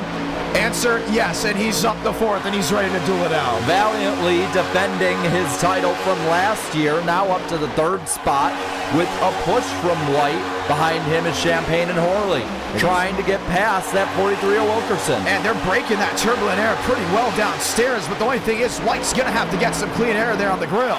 All over it once, all over it twice, but is up to that 3rd position. Andrew Cootie could lead a lap here in the Darrington Woodworking Florida 500 with help from Benjamin White. But the 2 strongest cars of the night are up front. Armstrong, Burns, now clear of the pack, as are Wilkerson and Contreras. And Spencer Burns sits catbird. He's sitting there singing show tunes around the World Center of Racing. You know why, Jarrett? He has not left the top 20. Lowest is 19th. Have a day, Spencer Burns, in that number 10. And that was probably early on because I can't remember him not being in the top 10 in this race. It was the first shuffle around, I want to say, 8-9 laps into this race, which means if you look at how it's been since lap 20, he hasn't left the top 10. Spencer Burns, a man on a mission, and how he plans on doing that? Staying up front. Contreras, Cootie lined up 4th, 5th, still trying to break it downstairs. Mavic now beside Cootie for the 5th spot. He's trying to get clear in this line. He'll probably make a move. Yep, there he goes, down to the bottom. And lines up with that 24 machine. Two rivals in NR Night in America will be forced to work with each other. Cootie in the 24, Mavic in the 42, but it's all what it takes to possibly find victory lane. But that 5 Ajua now trying to get himself firmly in the top 5 tonight. Up front though, Armstrong still leads the way. You know, we've had great racing and the overlays look great, but I want to give a quick shout out to Andrew Schulte. He is the designer on these amazing overlays, and as you know, he's a part of the production team, and ever since the USA 500 we said we need to expand on our production team. We need to make these events look better. We need to make them sound better, everything in between. Andrew Schulte is the reason why we have era-specific overlays in e-ticket events. It started with the USA 500, we then had it for the Drive Smart California 500, now here in the Darrington Woodworking Florida 500. It's all because of him, and we're so thankful for it. Look who's in the top 2. Yeah, they're doing a great job as well, and they just cleared Armstrong, Mavic, Cootie up front leading the pack. There goes Cootie, left out to dry. He's just staying out of harm's way. He's still really reluctant to work with guys, but Joe's to the bottom as well, and he has help from Burns. Burns has been the great ally to Joseph Armstrong as Braden Mavic drops back to 4th. And Wilkerson has been sticking with them as well. He went in that move. Top 3 once again, 20-10-43. Everything has been diced out and shuffled at Daytona once very much more times just within the last 25 laps. Jua's up to 8th after being 2 laps down. Barbagallo's up to 9th after starting around 40th. Problem blinking Ben White. Gotta fix the internet issue. It's been a problem before. Jacob Wilkerson with Dynaco to the inside. Not gonna make it work. Nobody behind him. He's gonna fall back to promptly 4th. He can make it in line, and he does. Barbagallo 10, Burrows 9th, Champagne up to 8th, and they're gonna call it here. Warning Benjamin White blinking. Next time will be an L2 penalty for a drive-through. And he is collapsing with that bottom line. They're back outside the top 5. Now trying to put up the charge again. A blink from the 18 as well. That's happened a bit tonight. Yeah, that's just been really the guys on the bottom lane at this point. But with 74 laps to go, do you want to risk going back there again? I mean, you may be forced at any given moment. You see Max Steinmeier on the bottom, now way off the pace, but you don't want to put yourself in an area where you say, oh, I got to go back there now, fix the internet. Mom, get off the Wi-Fi. Dad, change things up. Or go on your phone quickly to change the Wi-Fi off. Believe it or not, that does make a difference. It does. It does. But with 74 laps to go and guys that are really tightening their spots up, you don't want to have to risk fighting and clawing your way through. Well, maybe Ma got off the Wi-Fi because he is making his way back up towards the front, up to the 3rd spot. Burns goes down in front of him, as does Armstrong. Top 2, keep it that way. And White shuffles to the outside with now Joseph Armstrong in line with him. TRD on top with Ford on the bottom. Burns has a new ally, but Ben White slices to the inside to try to take the lead. Barely gets himself ahead, now has the lead, but that high side trying to make another run. Oh, they are all very loose off the corner. White's mirror driving hard down off corner exit, and he's going to park it in front of Joseph Armstrong. Now parks it in front of Spencer Burns. Can't choose a lane, and Joe gets the drive off the tri-oval. But it's not enough to get him past. Mavic going to try and give him the slam to get him ahead. Now that 19 with a nose in front of the 20. Joe on the outside, White on the bottom, Burns on the bottom. Top side now now Braden Movick shoving that 20 machine back to the lead. And it's a mass migration of machines, top, bottom, middle, all over the place. But look towards the back end, Jarrett. There's some drivers riding in cruise control, all single file. We've seen this before. We've seen where they'll get racy, they'll have a long green run, and then they'll end up crashing. Those guys know that the cautions are not over tonight, so they're going to just keep playing it safe and win the war of attrition.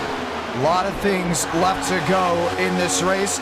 A lot of opportunities left to go ahead and be announced. Move to the middle, move to the bottom. Braden Movick, top of the board at Daytona. And a huge push by the 43 gets him ahead. And for Daytona standards, Movick has a giant lead over the pack. And he's going to get just swallowed up once again, but luckily finds a way on the nose. Ben White again with the blink. It's not getting any better. He may have to bail out of this pack. And right now up towards the front, you got that 42 of Movick leading the 20, 18, and 5. Those guys have cleared that bottom line that's having issues, and that high side is getting a huge run. Top side, Frank Horley is back up the 5th. Anthony Burrows, Captain America, up the 6th. Justin Champagne up the 7th. We haven't talked about Anthony Burrows a lot this race. Has now finally found his way in position, but he wasn't in position early on. Frank Horley's down at the bottom of Max Swearengin. Once again, comers and goers, and look at that, Eladam Contreras up the 3rd. And now Swearengin has been left out to dry. It looks like the top 10 or so are single file, and that 15 is falling way back now. Up front, Movick, Armstrong, Contreras, top 3, keeping it all single file right up against the wall with 70 to go, and still that 19 blinking away. Been a lot of fun to see the racing here tonight, but at the same time, they will be ready to go ahead and possibly call another penalty there on White. But at the same time, he's on the bottom. He isn't blinking as much as he was before. What is it going to take for Ben White to stop the blinking issues? Well, we're not exactly sure, but with 69 laps to go, it seems very inconsistent. But the one that is consistent is, oh, and there goes White, down to the bottom, bailing out of the pack, going to try and fix that. But the one that's consistent is Movick with Armstrong. Yeah, I see him doing it again, but this time he finds a way in front of Matthew Brower. So we can confirm it will be an L1 for Ben White with his blinking issues. He's been known for internet issues in the past. We said if you're going to race tonight, you've got to go ahead and fix it. Right now, he still has not been able to. He shows the back end. Up front, though, Horley now getting the push from Barbagallo. Those two Fords are going to try and make a run on the bottom. Armstrong bails out from behind Movick, going for the lead, and he has it. Movick to the outside, Armstrong on the bottom, and they're going to clash their way off turn 2. A swipe on the rear end by Eladam Contreras keeps Movick moving in the right direction. Chevrolet's got their big dog up front, but can he keep it? I don't know, because Armstrong has that push from the 2. A huge push at that. He's clear. Goes up in front of that Chevy all the way up the track. And Movick had to work his way to the safer barrier, but kept it moving in the right direction. It leaves daylight for Horley to possibly take the lead at some point, but all momentum shifts to Joseph Armstrong. 67 laps to go. Still dominant in this race. Movick has led 3 of the 134 laps tonight. Wants to lead the last one. Up front, though, Armstrong has to have led at least 40 so far tonight. Most of anyone. And he's been strong. Very strong. 40 on the dot. That's exactly what he had. And he's looking to make it 41 here. Frank Horley on the bottom lane. How about this guy? 6 laps led. Has, I wouldn't say really been all over this racetrack. Oh, yes, he has. As low as 39, but has been strong. Very, very strong. I'm telling you, if that Ford camp down there, the Team T guys have something to go ahead and show, it's going to come from that 2 machine. And then in third, there's Contreras. He was looking out for a moment, not going to make it happen for now. He's going to sit behind that 42 car. That bottom lane, they can make their way up, but as soon as the leader breaks their momentum, they fall all the way back to 5th or 6th again. Now they're climbing the banking about a couple inches off the safer barrier, and this is honestly once again a move to keep the inside lane from generating. Well, guess what? We're not talking about the beginning, the middle of the race anymore. We're getting to the point where we're saying, hey, we're closing to 50 laps to go. What do you have And what do you have for what it takes to find victory lane? Mavic has shown that he wants to get it done. Joe has led the most laps. We haven't talked about Sean Rowe all race. We very rarely talked about Kevin Champagne, who's now working 3 wide. But we also haven't seen that green flag pit stop. And it's got to be coming soon if they can keep it together. 3 wide in the pack right now, getting still squirrely throughout. Cootie leading that middle lane. The bottom is falling apart. And William Schmidt's on that outside with helping in hand. Jura, Eladom Contreras. Contreras has been lined up with Jua all race long. And Jua's also been a driver that's been known to run well at Daytona. In the World 600, a top 10, top 5. Ran well last year before the incident. Now he sits 5th in the number 5 machine. A nice throwback to Terry Labonte. Can he get a throwback win for the Hendrick organization? Well, as quickly as they were 3 wide, they pretty much went 2 by 2. Cootie is up into the wall back there, falling way back into the pack. Now Mavic up at the front. He's going for the lead. He's got it with the run. And he's there, lined in, nose to tail, the 2 in tow, the 17 in tow. Joe to the outside. Joe with the drive. Contreras in line, and they're still stacking them up 2 by 2 with Joseph Armstrong back top of the board. Still getting that push, but every time they challenge him, he manages to find a way back up towards the front. Down low, Mavic leading the bottom with Horley behind him, but they are slowly falling back again. He gets really loose off of 4. Things have diced out big time, but then you start wondering, okay, 64 laps to go. Do you get aggressive to show what you've got? TRD on TRD. Contreras to the bottom. Joe to the outside. Both thundering to 1 and 2. The 18 gets the run, but if you don't clear him by the middle of the corner, you're not going to. At least that's how it's been. They're both getting tons of wiggles because of that push. And up front, still side by side for the lead. Justin Champagne was looking to that outside wall. He looked 3 wide, but Anthony Burrows has now gone up the gut and up to that 7th position. AB has been someone that's been looking to move forward, and now he finally has a helping hand there in Spencer Burns. You see Burns. Oh, the 18 is around. Does he save it to the inside? He was all the way off. He does. He's back into the pack. He is fine. He saved it. What a save, Eladom Contreras. But at the end of the day, now he's back to 27th. He's got to get the lifeline here. He's got to get high. Oh, he's going to lose the draft, isn't he? He is. If he's got to get behind this 16. Vince going to help him. If he's got it. He's going to stay right there. But I mean, by a thread. If he's it, maybe not. No, it's going to be close. Hard. We'll know in about a lap or 2. But it could have been a lot worse. Let's just point that out for that 18. But who it's not worse for is Burrows, though. Mavic looked down low. He went underneath the yellow line, and they're going to take the lead away from the 20 with that move. Anthony Burrows, top of the board. That goose egg next to his name will turn to a 1. 61 laps to go of the 140 laps completed in the Darrington Woodworking Florida 500. Champagne goes wide. Champagne goes 3 wide, but it won't work out with Joseph Armstrong going through the middle. And he's got help from his drafting partner, Spencer Burns, back up into second. The duo that has been leading this race for most of the night, back out front. And Wilkerson looks up the gut as well, but he won't get the long-standing run that he's wanted. Burns to the bottom, White to the inside, lines up with Burrows and company. They're single file downstairs. You can tell it's the end of the night, though, and they're getting down to the finish. William Schmidt up into the top 5, looking for the 4th position. When the closer comes in, you know it's time to get aggressive, because he's here for one reason, to win. But these guys back here in 23rd are thinking, we got time. Let them go at it. That's 2 by 2, and Andrew Cootie leads the second group. Yes, he does, but the first group, the lead group, the entire pack, led by Armstrong and Burns. The run with White and Burrows up at the top of the track. Mavic in that line, but they're not making it happen. William Schmidt up to 3rd. And he is moving quickly, very quickly. All these other machines looking for a way through. William Schmidt, we haven't talked about him all night long. You want to know why? He's mainly hovered on the back half of 20th. Now he's got it lined in on the bottom in 3rd. And looking through this pack right now, looks like the top Chevrolet might be what? In the 8th, 9th position at this point.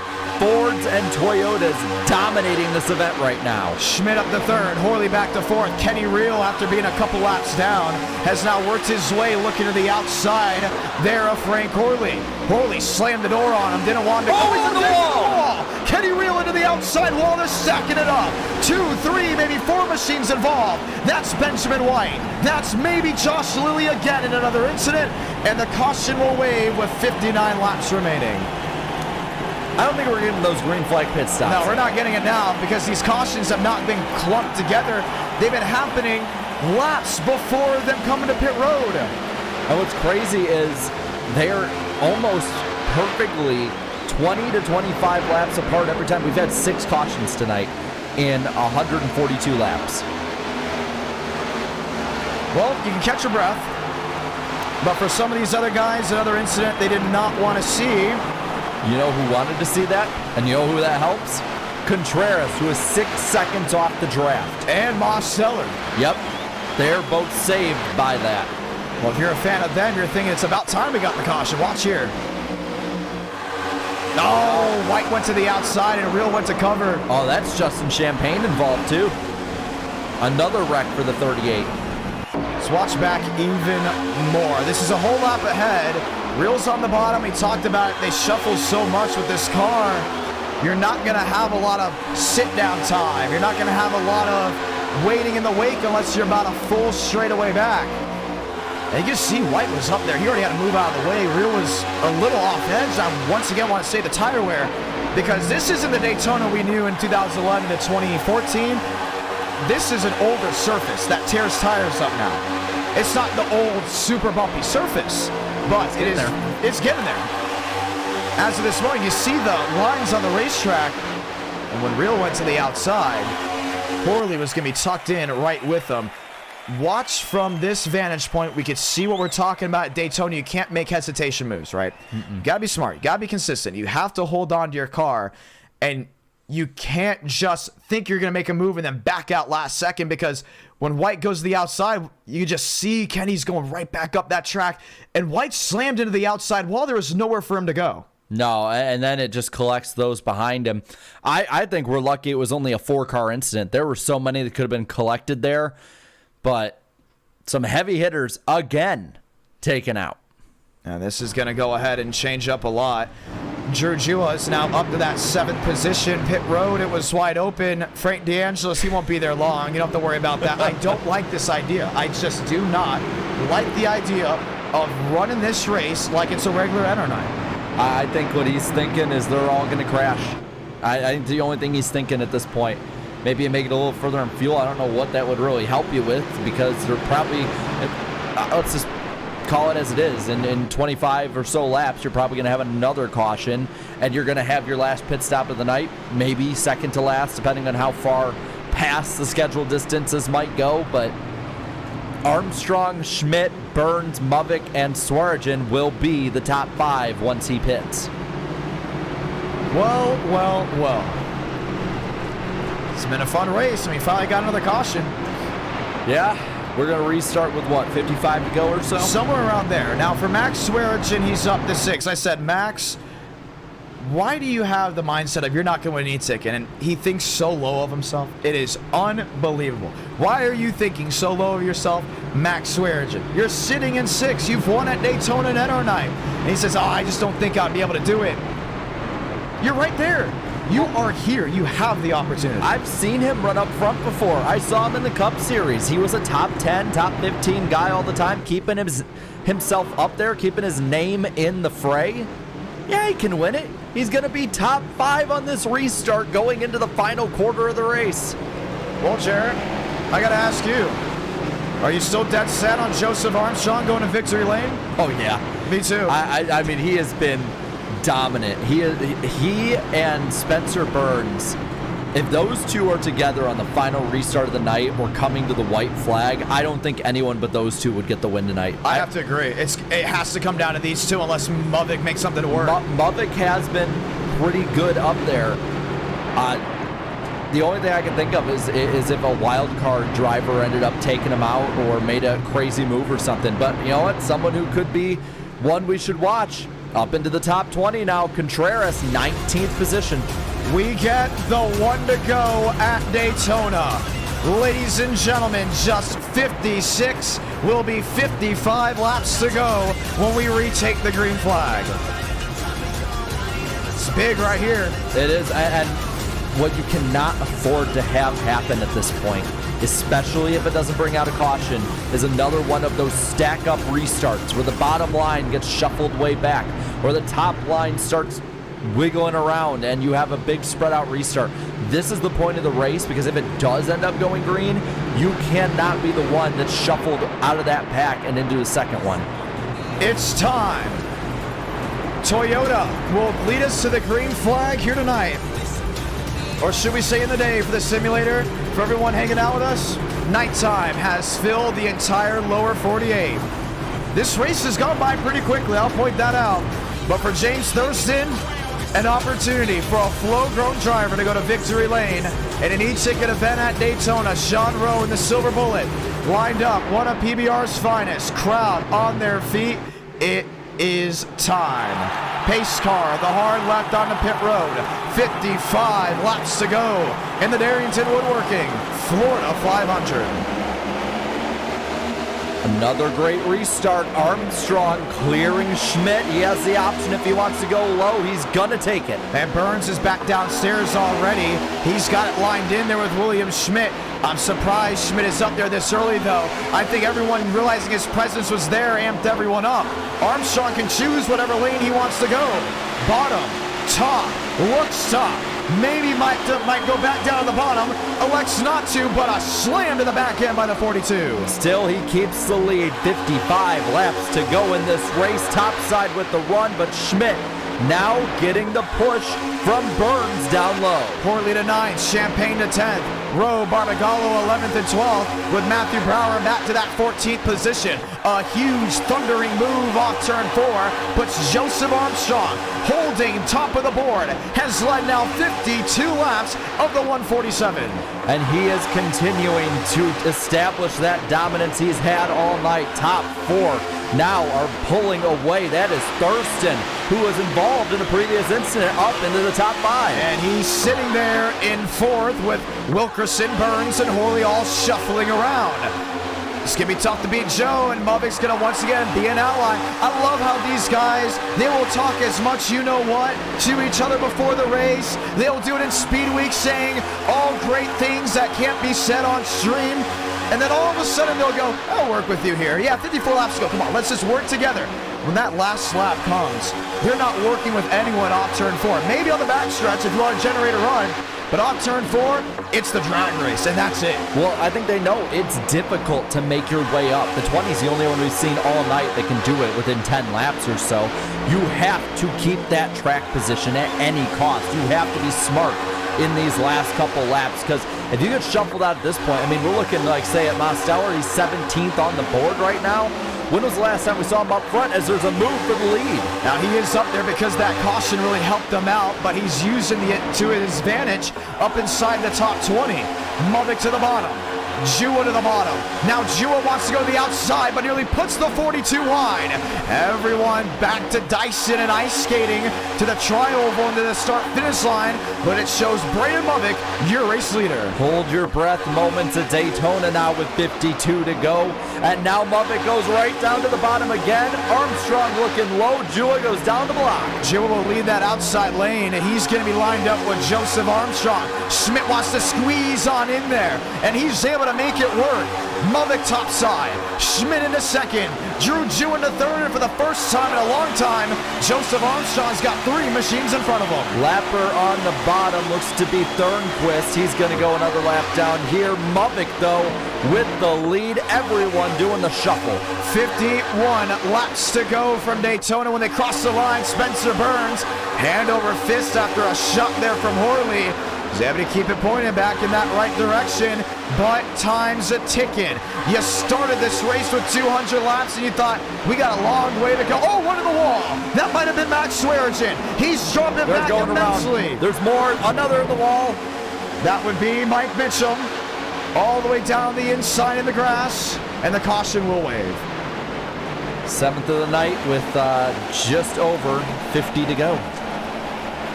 Now, that could have been borderline there. That could have been a yes or no. There were multiple cars that were starting to spin, go around in the pack, though. Look at the damage on that 15, especially on the right front. He's got to be down pit road for a while. Yeah, then this late in the night. Look who's in the top 20, though, back on the lead lap. Jackson Carr. I thought he was out. He spent most of this night 2 laps down, managed to race his way back, and he's now back in contention in this one as well. Let's go look back to see what happened here with Max Swearengin. He's on the outside lane. You can see the all-green machine full of dirt and dust. Abraham Veal, that's twice he's now made a move like that on a driver. And you can see after that, everyone else there just find a way through. Carlos Truther on the bottom, and then all of a sudden, Mike Mitchum in front of Kenny Rowe. I think that was a good call to throw a caution right there.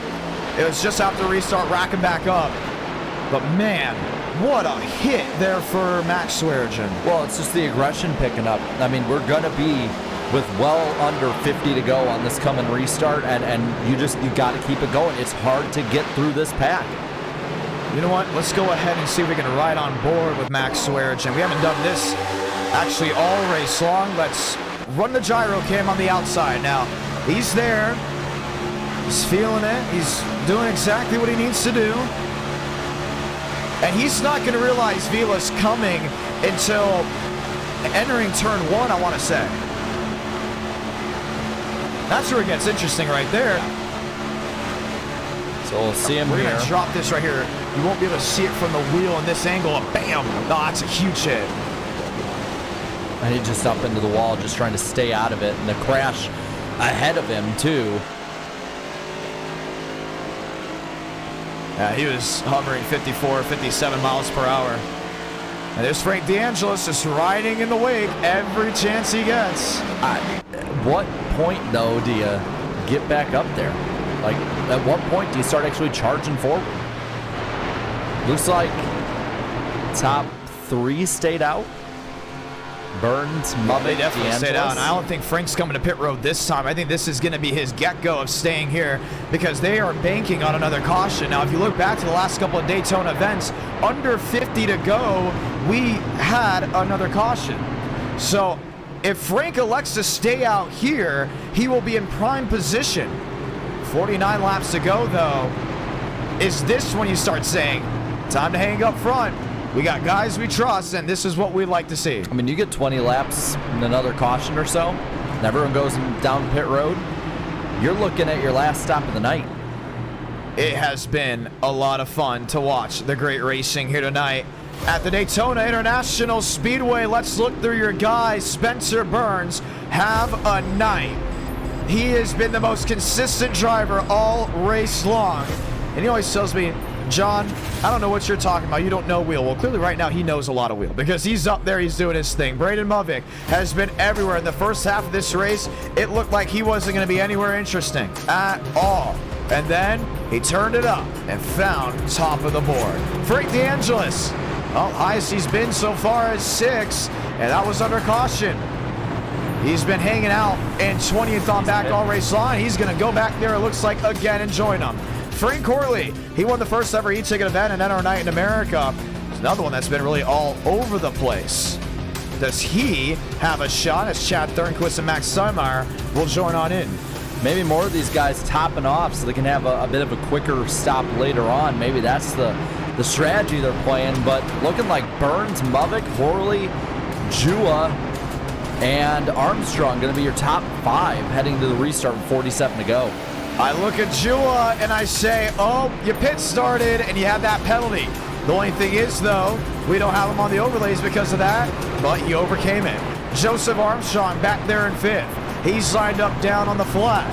He's been the driver that's gotten it done, but has also been now all over this racetrack. From 43rd to 1st. Can he get it done when the checker flag waves?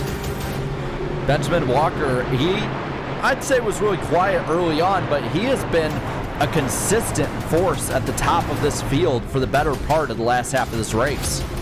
It's time to get excited if you already haven't been. I expect you to already be excited because of how this race has been. The one to go.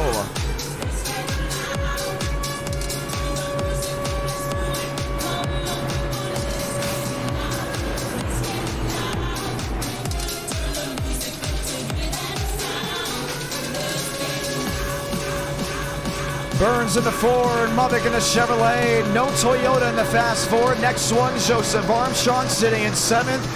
The time is now, as we'll have less than 50 laps to go in the Darrington Woodworking Florida 500. And again, you're going to see on this restart, do they start playing games? Who gets out ahead of who, clearing who, or do you let somebody in to draft with them? Orley back to 4th. He's down the flat. They do that to save just that little bit of fuel, because if they do get that green flag stop, it's all gas and go. You're not doing anything else towards the rest of this race. Jackson Carr, the great comeback, is up to 9. Andrew Cootie, Will Shack and company. 47 laps to go in the Darrington Woodworking Florida 500. Burns gets the jump this time on Mubbock. He's going to clear and go down low. Right in front of that 42. Leaves daylight for Jewell on the outside lane. Matthew Brower racing for the Wood Brothers on the outside. He's going to have drafting help now. Right to the tail end of that 5. A big shove to the rear as the outside lane now forms up with about the top 5 machines jumping wide. 4 of those guys in the top 5 up top restarted on the bottom. They all went up in unison, and they're all clear of the pack. Spencer Burns back top of the board where he likes to be. Joseph Armstrong in 4th, not where he wants to be. He wants to find a way around that 2 machine and quick for Aiden Walker, back in position, but still time remaining with 46 to go at the line. But look who's down low, leading that bottom line. Andrew Cootie, the defending winner of this event. Oh man, he's got help there too from Will Shack. Shack driving the Cookout Chevrolet, puts 2 bow ties on the inside lane. Cootie up the 4th. Cootie looking for 3rd. All this talk, all this banter about a driver that drives the 24 on how he is. Can he back it up with a win? Well, he did it last year. Let's see if he can do it again, making it up to the 4th position beside Armstrong. Now trying to get ahead, but that top side is very strong. But you gotta keep out for that 42 machine. Mubbock to the bottom to swipe. Burns crosses the bow, locks it on in. These drivers have been bold and dangerous all night long. Burns to the top, Mubbock to the lead, downstairs with 45 to go. But now the dynamic duo, Burns, Armstrong. They are with each other again, right behind Mubbock, nose to tail. 2 by 2, no 3 wide action. You're not going to see that right here, because every time they go wheel to wheel, someone's able to make a move and someone gets left out to dry. Joe wanted 3 wide there. It didn't work out. Frank Corley top of the board. And right behind him again, Cootie and Shack. They are trying to make their way back up, but Mubbock will not go away. Andrew Cootie and Frank Corley have both won an e-ticket in the past. Matter of fact, the top 3 have all won an e-ticket, with Burns in the catbird seat sitting in 4th. Corley to top. Corley 3 wide. Through goes Mubbock to the lead. And he's got Burns right there with him. They're going to leave that 2 on the high side. He'll go back behind the 5 car if there's room, but he's up in the wall. And he's dropping back big time from sleek to geek in about 30 seconds, but he's going to find a lifeline there with Drew Jua and go right back in line. 44 will be 43 to go, and Spencer Burns is right on the razor edge of victory. Does anybody make a move at this point? 44 laps to go. Top side now, about the top 4 or 5 have cleared Andrew Cootie on the bottom. Right now, keeping it steady. And you still got a bunch of hungry hounds behind. Justin Champagne, Kevin Champagne, Wilkerson and Reel, Mosteller and Burrows. They've all just been waiting to go. 3 wide up the gut goes Kevin. Is he going to have drafting help? Yes, he will. Abraham Vila was given an L1 for his incident. Slams the back end of the fellow Ford. He got into the 13 there a little bit, sent him into the wall, but at this point, still nobody can challenge those top 4. Burns in 2nd, Armstrong in 3rd, Walker back to 4th. Squeeze goes Jew up the middle. That was tight and almost put Cootie in a bad place. They still hold on to turn 3. 3 wide throughout the pack now. They're wiggling around but keeping it going straight. Now Jua underneath the 20 of Armstrong. They're inching their way forward. It has been a fantastic Darrington Woodworking Florida 500. Once again, we're trying to get Darrington Woodworking to 1,000 followers on Instagram. Less than 90 away. Go ahead and follow if you haven't already. Mubbock to the top. Burns in a second. Walker is just creating that big cushion from the driver's 3 wide. And even with that attack, though, the top 5 or so still single file, just playing it smart for now. Burns with a huge push on Mubik. 3 wide looking, and you see these guys on the inside lane are trying to get it back going. Drew Jua is thundered his way up to the high banks of 3 and 4 and climbed the charts to 3rd, looking for 2nd.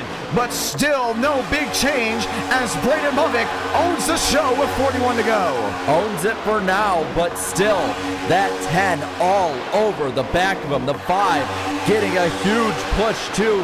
It is far from over in Daytona. Jua to 4th, Jua back to 3rd, Armstrong to 4th, Horley to 6th. The left side of your screen in the top 20 has shuffled immensely because nobody can really just sit still. It's all about finding that extra cushion, that extra position.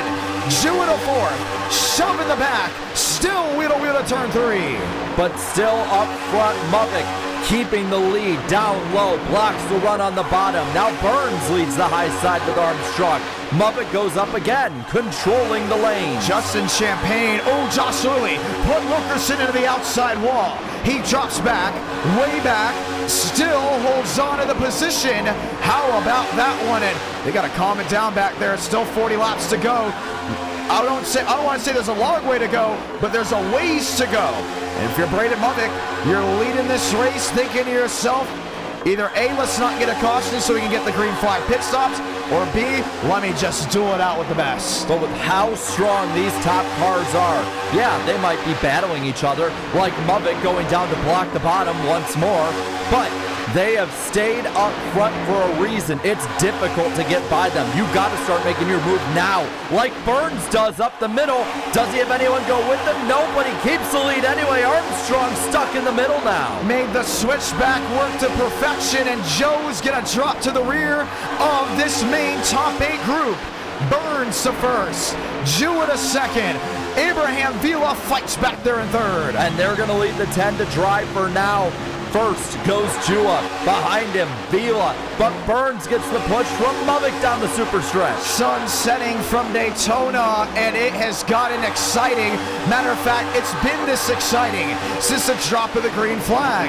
3 wide Jackson Carr, way to the top, lined up with Burrows, lined up with Real. Won't work out, he fades back to maybe that 3rd or 2nd group in the middle. Now it's Kevin Champagne trying to make it happen, doesn't. Now Cootie gonna pick him up.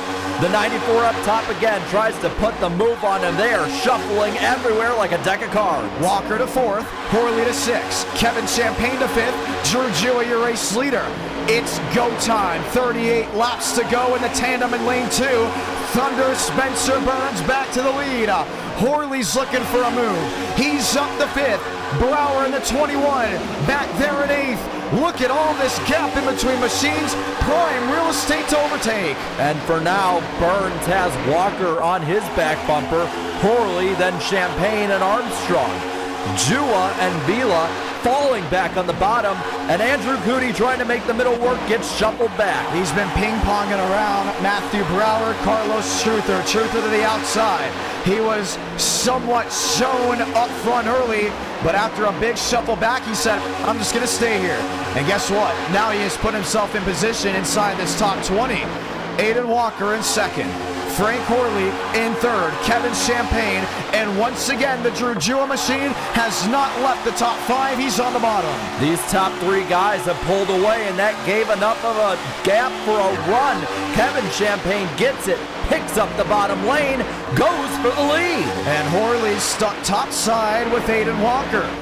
Burns now leads the way, maybe not. Kevin Champagne, a former E-ticket champion, top of the board at Daytona with 36 to go. But the 10 gets him by a nose. Burns keeps it out front with a push from Walker. Now you got Champagne falling back with Jua. Momentarily, they get the run into 1 and 2. Kevin Champagne on the bottom, a huge lock to the back of from Drew Jua. Vila, Horley, Armstrong, Brower have all stayed back nose to tail. What a fantastic race we've had tonight. Can Jua push the Ford out in front and get the clean air for a move? I don't think so, because Burns is hanging tough down in that middle lane. Champagne, though, has been cleared. He can go up top if he wants. He takes it right ahead of Burns. Further back, Demos jumps up into the high side. 3 wide in the pack now. Mubik has been shuffled out to the back half of the top 10. Yeah, he's struggling right now. He's just trying to get that forward momentum back to where he wants it to be. For Frank Hortley back there in that 6th spot, he's content as long as things don't go wrong. You'd hate to get shuffled through or blocked in with laps remaining, but at the same time with 35 laps to go, you think, still got a little bit of time. This isn't the last-ditch effort.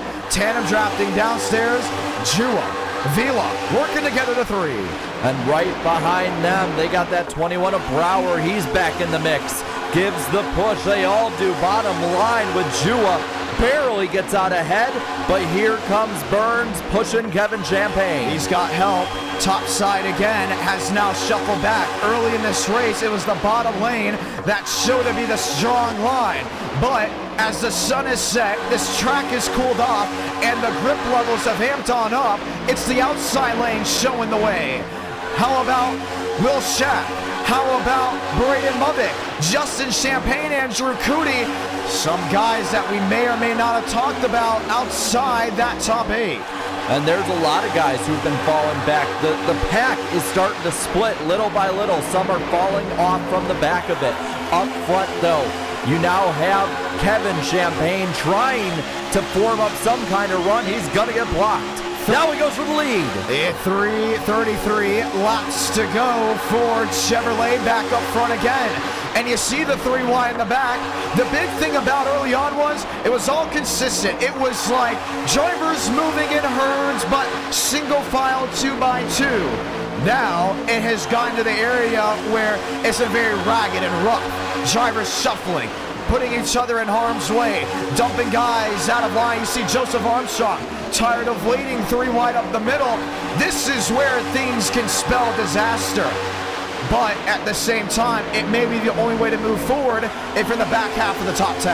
Yeah, he gets a push from Justin Champagne, but he's been falling back up front. Kevin Champagne tries to make a bonsai move to the lead. He's going to get a push again from Burns. Does he get past Jua? They're tied at the line. No exact count on how many laps Jua has led, but for Kevin Champagne, 3 of 169. Another driver that's waited in the back half and said it's go time. Lined up with Spencer Burns, who's trying to become the most leadingest driver in this event. He sits second to Joseph Armstrong at 53 of the 169. The only problem is Joe sits 11th on track, 3 wide with not a lot of breathing room. He's had a really bad one. He's going to turn the 42. I think Mubik cleared himself in a huge wreck in the back. We have a flip. Braden Mubik up and into the air, spinning like a top. Caution will wave once again at Daytona, and it's the big one. That strikes with 32 laps remaining. Carlos Truther, Sean Rowe, Kenny Reel, all involved. James Thurston, there's the Braden Mubik machine, all chunked up on the nose. Maybe a 10, 12, 13 car pileup. It's coming towards the tail end of this race, and it takes out big names in the 4 to 500. Mubik might have went down, but it looked like they almost went into each other. We'll have to see the replay on this one, but that might be a killer for this 42. And the chat is losing it. Everyone is just thinking, what happened? Why did it happen? And a 30-ticket event looks glim here for the 42. That is your big one. That's the big one that we have been due for what, months at this point? Yep.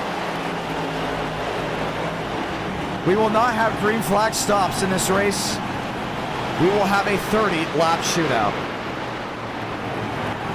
Unbelievable. Let's go watch back. This is a whole lap ahead, and we talked about it. It was brewing. There was just no way it was going to last. So watching Mubik, he seemed to be in relatively good position up top, and I think it's once you start getting these 3 wides and people got to block different runs. All right, so he goes down low for a moment and should be right around here. Gets held up by the 2. And that's him right there. You see the green car Up top. Joe goes to the bottom for a 4-wide move. And that's the driver that's led the most laps here tonight. I think Joe's going to get through unscathed. You see Jacob Wilkerson maybe with a little bit of an issue on the nose after getting hit, but it started really when Kenny Real turns William Schmidt up the track. This is a reaction. Now you see they're looking down low. They're looking at the spinning car right here. They're rubbernecking. Okay, that's the best way to say it. And then Mitchum gets into the back of him.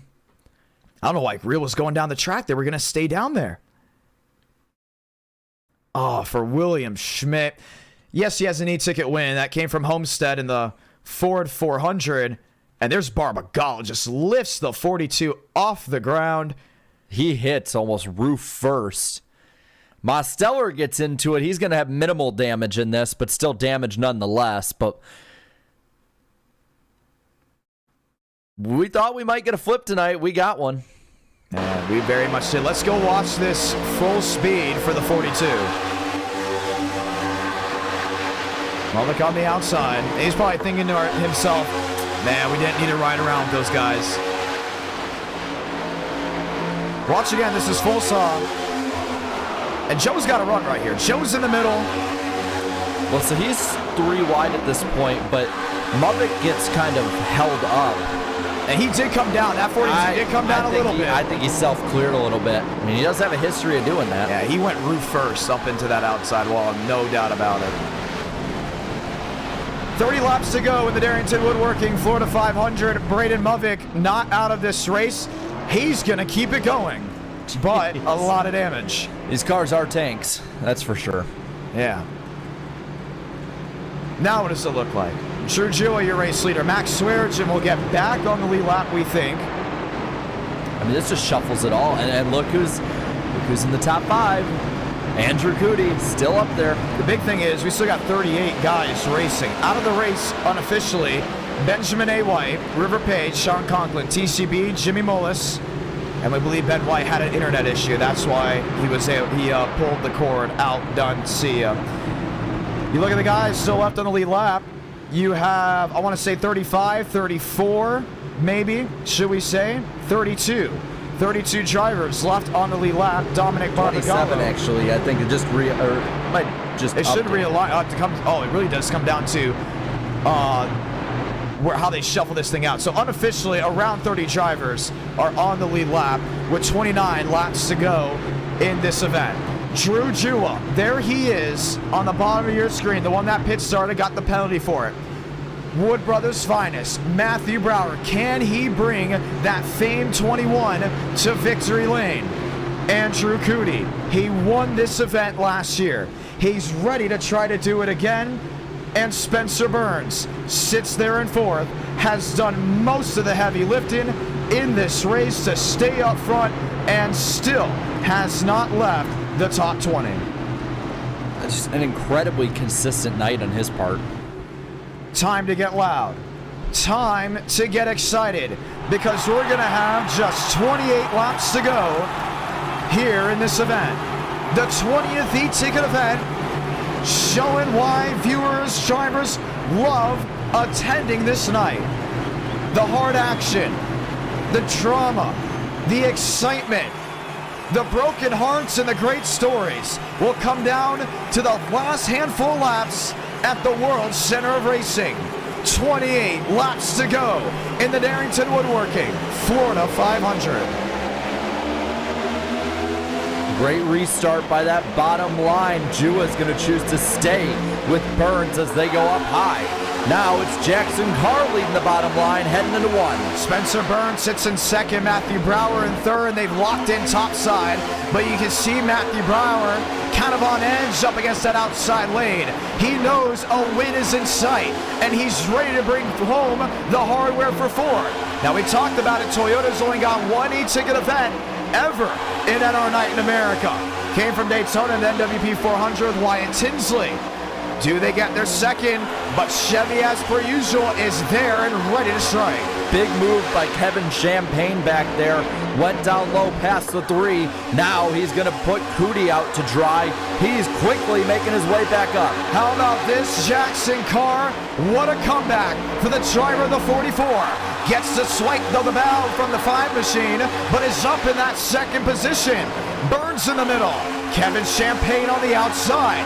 Matthew Brower stuck in the middle, and here comes the big shuffle from about 7th on back. Champagnes are together in the back, but up front, Jua, Carr, they have gotten away from this pack. A bit of a gap now between them and Vila, with Burns beside him. Yeah, they've really pulled away, and Abraham Vila now sits in that 3rd position, and you see all the machines that have lined up either wheel to wheel, toe to toe, or shoving for a move.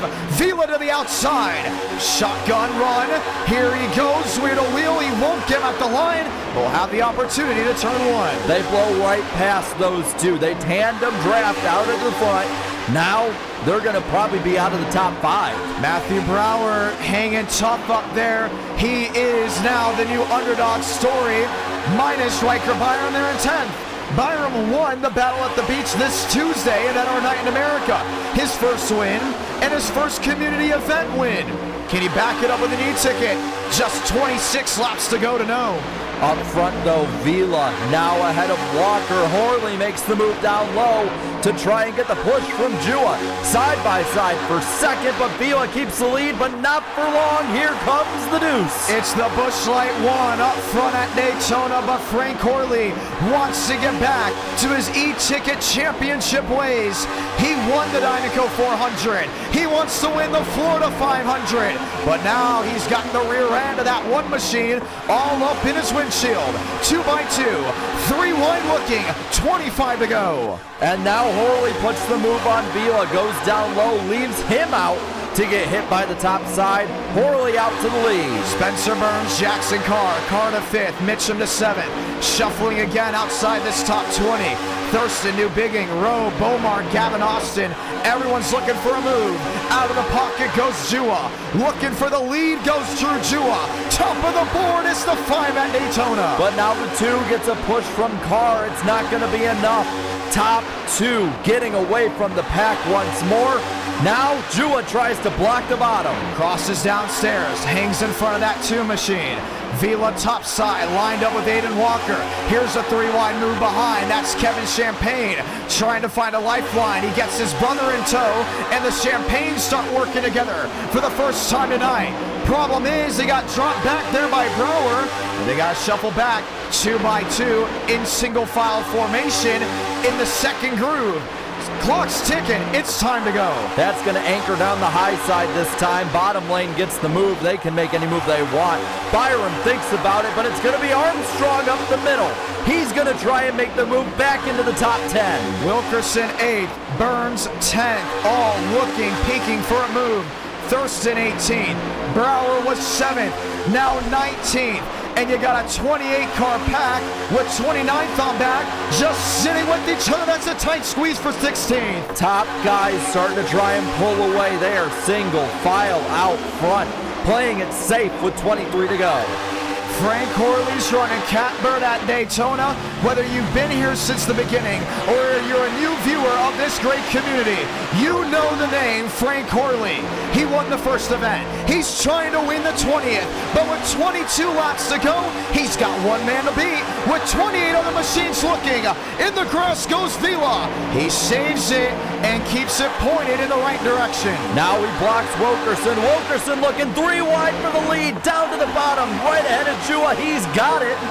But for how long? That Dynaco 43, top of the board. Jacob Wilkerson has never won an e-ticket event. Out of the pocket goes Jua. Looking for the lead goes Jua. Help from Horley, they're wheel to wheel. Passing a lap car here. Saw someone try and go under the line. Doesn't do it. Now 3 wide for a moment. That's Daniel Mosteller up into the top 5 for the first time in about half the race. And the mass shuffle continues at Daytona. Clock ticking, 21 laps to go. You're going to battle 500 miles, and it's going to come down to the last lap of the last corner, maybe the last second. Mosteller at one point was back, way back. couple laps down back and is now fighting for the lead. Has never won an e-ticket. One spot away as they run. Jua still keeping them behind him. Now Horley with the push from Armstrong on the high side. Burns now with him again. Look at the move. Douglas Newbigging is in view into that top 10. And Spencer Burns is starting his quest to work forward. Joe to the outside. In line, Frank Horley, Ford, Toyota, a huge slam to the back end of the two, puts Frank Horley top of the board. 20 laps to go in this race. It is go time now. Can't hold back, and that's exactly what the top three is doing. Joe looks low, has Burns with him in lockstep, going for the lead. It's back. Joseph Armstrong, top of the board. A lot of confusion and question about that wreck. Doesn't matter now because he has led for the second year in a row the most laps in this event. Blocks one, blocks two, holds on to the lead at turn 3. Burns tried to keep the 5 back, couldn't do it. He's going to get shuffled to third right in front of Mosteller. Now Horley trying to get a push from the 21 of Brower back there, but it's Jua going for the lead with Burns right behind him. And he's going to leave the 20 out to dry. There were allies all race long, and the 10 has found a new home with the 5. 19 laps to go at Daytona. Carr to 9th, Burrows to 7th, Brower back up inside the top 5. Now up front, Jua blocks the 2 car. He leaves Burns up there to dry. They just keep leaving and swapping all over the place. Nobody's staying in the same line longer than the lap. Jua to the outside. Oh, trouble Matthew Brower. Right around in the middle of the field. Takes Riker Byron with him. Puts another machine up against the outside wall. Kenny Riddle. Joseph Armstrong. And Frank Horley as the caution will wave with 19 remaining. Now it's just a dash. And now we can breathe. Because I'm telling you, I have no idea how we went through that without having a wreck 5 laps earlier. I got to give credit, man. Drew Jua up front.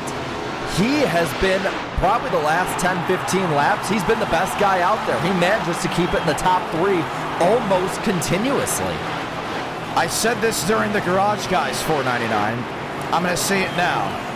This is an event we're going to be talking about for a long, long time.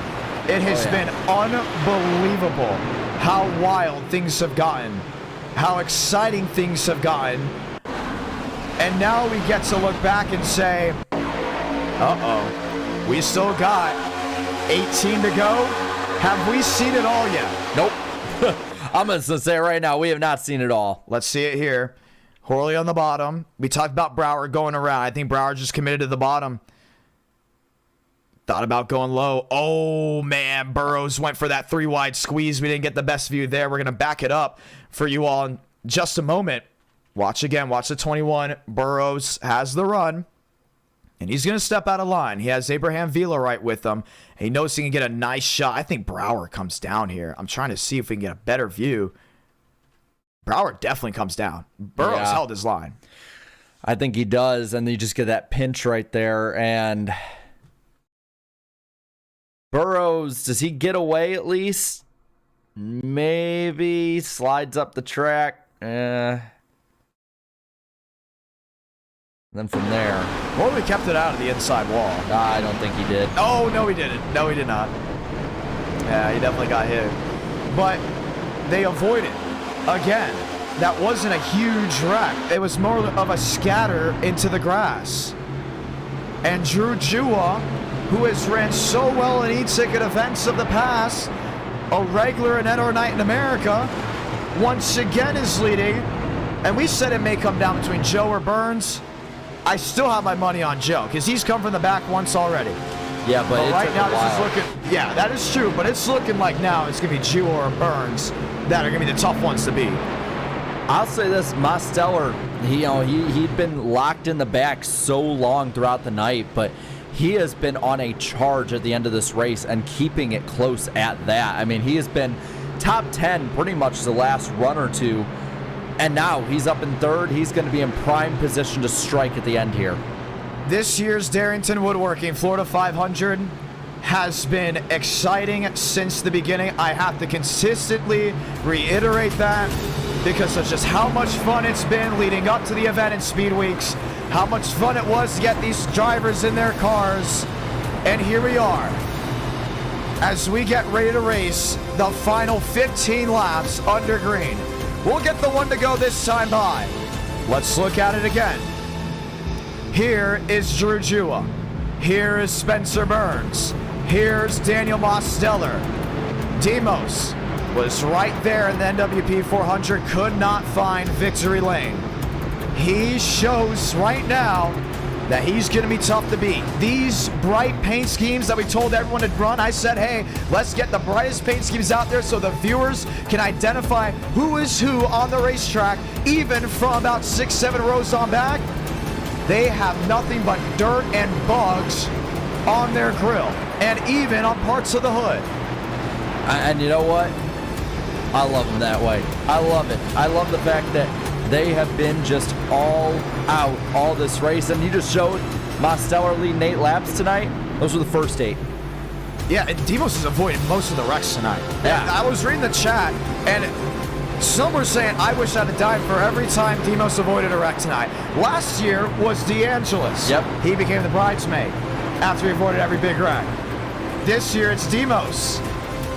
Does he find victory lane? Well, the thing for me is I've seen 2 e-tickets, 2 big events, the Talladega race last year for NR Cup and NWP, where he is running 3rd on the last lap. And for some reason, the second place car, at the very least, always ends up wrecked. He won the Talladega race. He finished, I think, 3rd in NWP. 15 laps to go. The first e-ticket of 2024. Well, I think every viewer's got their money's worth. But what does the finish have to offer? These final 15 laps will be the longest 15 laps for any of these drivers racing. From Jewett to Burns to Shack and Champagne. From DeAngelis to Shamela to Cootie and Thurston. It's time to rack them, stack them, and find the checkered flag.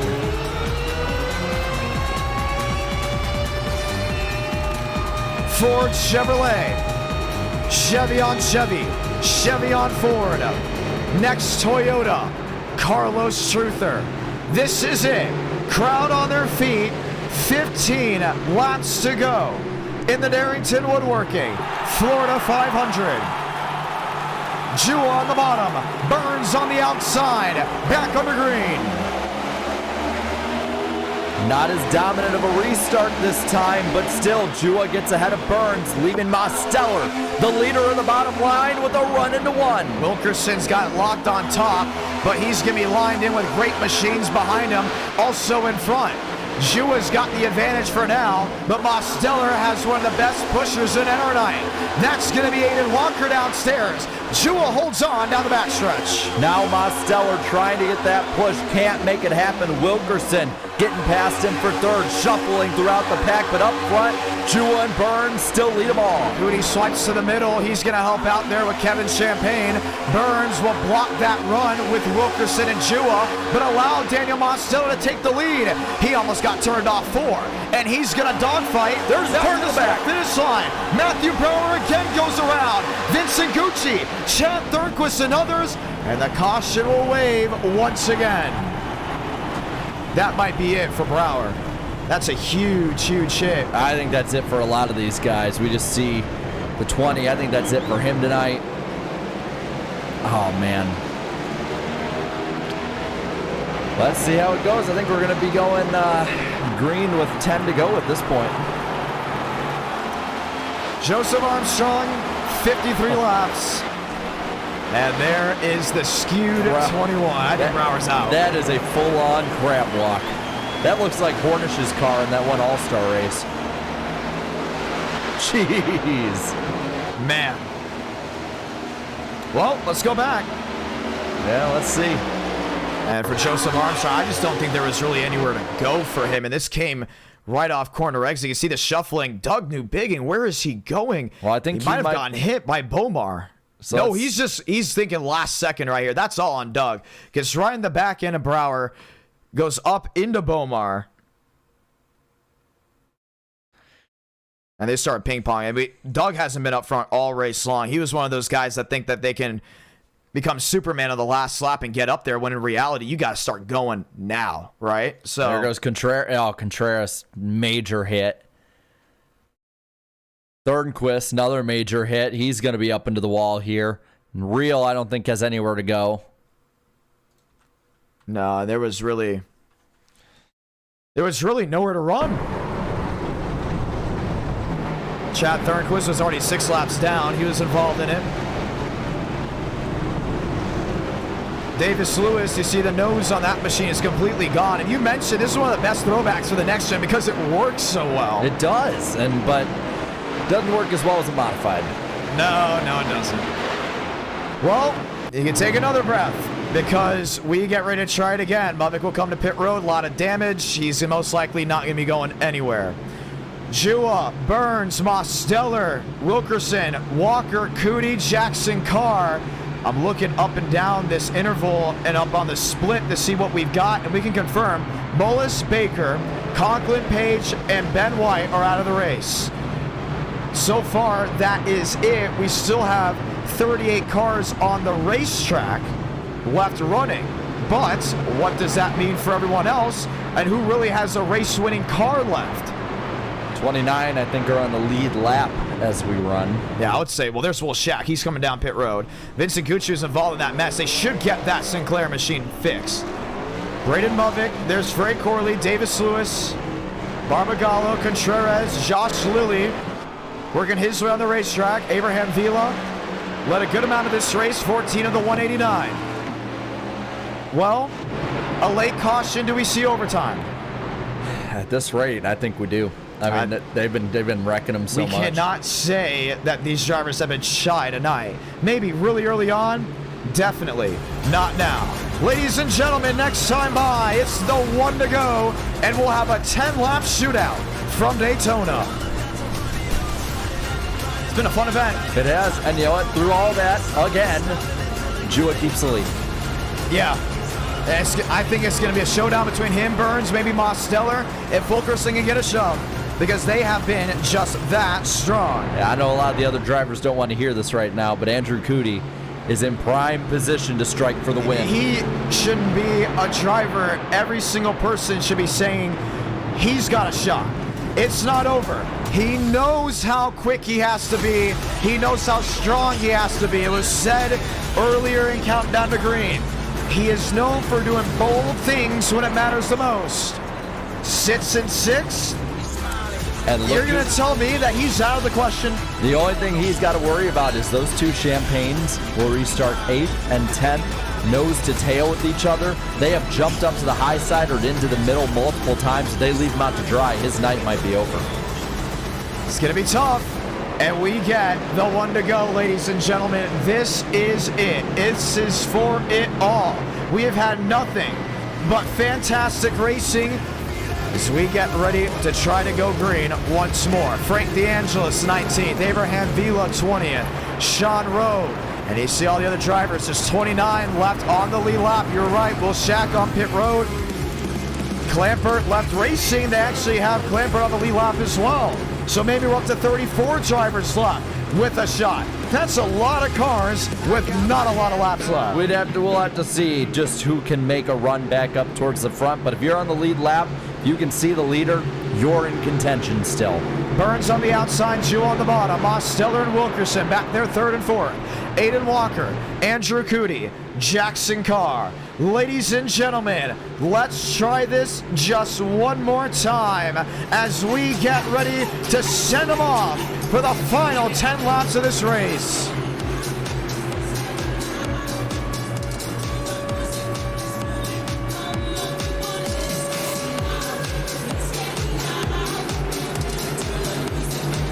Burrows 9th. Can he find his second e-ticket? Champagne now in that 10th position. That's where he'll be restarting. Can he find his second e-ticket? Gavin Austin get up there. He's in that high side. They've gotten good runs tonight up there. He's been unknown this entire race. He's backed out. I mean, his car is clean. I don't think he's been involved in maybe more than one. Matter of fact, this may be the highest Gavin Austin has been all race. But he's played it smart. Pace car, the hard left on a pit road. Whatever you have needs to be on display now. Ford, Chevrolet, 10 to go in the Darrington Woodworking Florida 500. Oh, great restart by Jua. He can go anywhere he wants. Gets the push from Marceller up ahead of Burns, but Burns isn't clear. He can't make the run. Jua in control to one. And Burns is there in second, but can't find a way to the bottom. Wilkerson stays in tow, but can't make a swipe 3 wide. He'll have help with Andrew Cootie in tow back there in that 5th position, but Cootie's got to be thinking right here, big game plan. It's not over until it's over, and right now they've single filed out the first 5, 6, 7 machines. And now it's going to be Kevin Champagne making the move. He picks up Mosteller. They stack it up on the high side. Jua's got to go down. Can't do it. Kevin Champagne to the lead. Spin in the back, but that may be with the lap machines. They're saying keep it green. Max Swearigan, Doug Newbigging again involved. We stay green, no issue. Champagne, Mosteller, and Walker back to 3rd. He goes up high to try and block. Walker spins himself into the field. The big one. Gavin Austin, Kenny Reel. Carlos Truther involved once again. And we just talked about Gavin Austin staying out of trouble all night, and he gets collected. We will have another restart. How many was that? I could be counting wrong because there was a lot around the same time, but I'm thinking 11 at the moment, could be 12. Wow. Still less than last year. It was less than last year. That's right. Riker Byram, West Texas finest, out of the race. Gavin Austin, another big hit. And we will try this. John, look who's in the top 10 and 10. Frank DeAngelis. We questioned his thought process. But I also question Aiden Walker's thought process here. Where are you going in that moment? Watch again. You're on the outside. You got 8 laps to go. You have what it takes to go to victory lane. You know you're not clear, so why even try? He knew he wasn't clear. There's no way. I think he just reacted to Kevin Champagne swipe in the nose, and a lot of these young drivers, they don't like to be sitting nose to tail. That's all on him, and he's going to be going to the back of the longest line with 8 laps to go in this race. That was a bad move. There's been so many times people have been just self-clearing themselves tonight. See Kevin Champagne go up? And yeah, Kevin may have blocked just a little. But Walker was still moving to the bottom. Under 10 to go at that point. Block, and 3, 4, 5, maybe 6 machines involved in that incident. Well, Vila and Reel were in it. I think Gucci might have been in it. A lot of guys just going through the grass to avoid it. Douglas Newbigging is out of this race after his incident off turn 4. And not the best night for him at all. He was hanging in the back all race. Then he thought he could do that thing that others do. They try to wait to the last one to make a big move. He caused 2 incidents tonight, and they parked him. They said, you're not going to go play bowling with the rest of this field in the last 8 laps while Jarvis played strong. Doug Newbigging will once again miss his shot at an e-ticket. So 7 to go. We're going to get a green with 5 probably, aren't we? I think we're going to go green with 5, or we're going to go green this time, but pit road, no, we're going to go green with 5. Pit road's still very much full. They're saying Aiden Walker, L1. Ooh, Frank Horley, there he is. Damage on that 2 machine, all junked up. Carlos Truther, damage on that machine. The entire right front pod destroyed. And then you sit, you wait, and you start questioning what's next. Because there's still a good amount of machines with an opportunity to win. So now, Jua has lost the lead this time. Kevin Champagne will be in control on this restart after a brilliant move on that last one. Does he keep it? I think that's the big question is he able to keep it over a snarling pack behind him? It's going to be tough. He's going to be blocking. He's come close to winning this event in the past, and you can say what you want about drivers, but at the end of the day, there's one thing you cannot forget. The ones that continue to win these super speedway races know how to be there at the end. They know how to also be there in the middle, in the beginning. Look at Spencer Burns there in fourth. He has been here all race long. Hasn't been outside the top 10 since maybe lap 50, maybe lap 25 in this race. And now he sits here with 6 laps to go. We get the one to go. We'll have a 5-lap dash to victory lane. Uplink by Jua. They're going to monitor it to see how it continues to go. It doesn't look to be anything that would be too out of the ordinary from what it looks like. Sean Rowe back to 14. He still has a shot as well. What is it going to take? Because right now it's all about sitting and waiting. So Champagne is going to have Mosteller pushing him. Jua is going to have Spencer Burns pushing him. Strong front 2 rows if I've ever seen. Do we see overtime? I'm still going with yes. Of course, we've been wrong most of the night when we predict stuff, so we'll probably go to the finish if you know, it keeps up. We have had e-tickets go to the end before. The NWP 400 at Daytona went to the end. We have not had an overtime e-ticket finish since the Daytona 500 a year ago. One hot night, NWP, USA, and the Drive Smart California 500 all went the distance. Stack them, line them up. Let's go. Burns, Carr, Cootie, Thurston, this is it. This is now. We've waited. You've waited. Time to get bold because this is where it matters.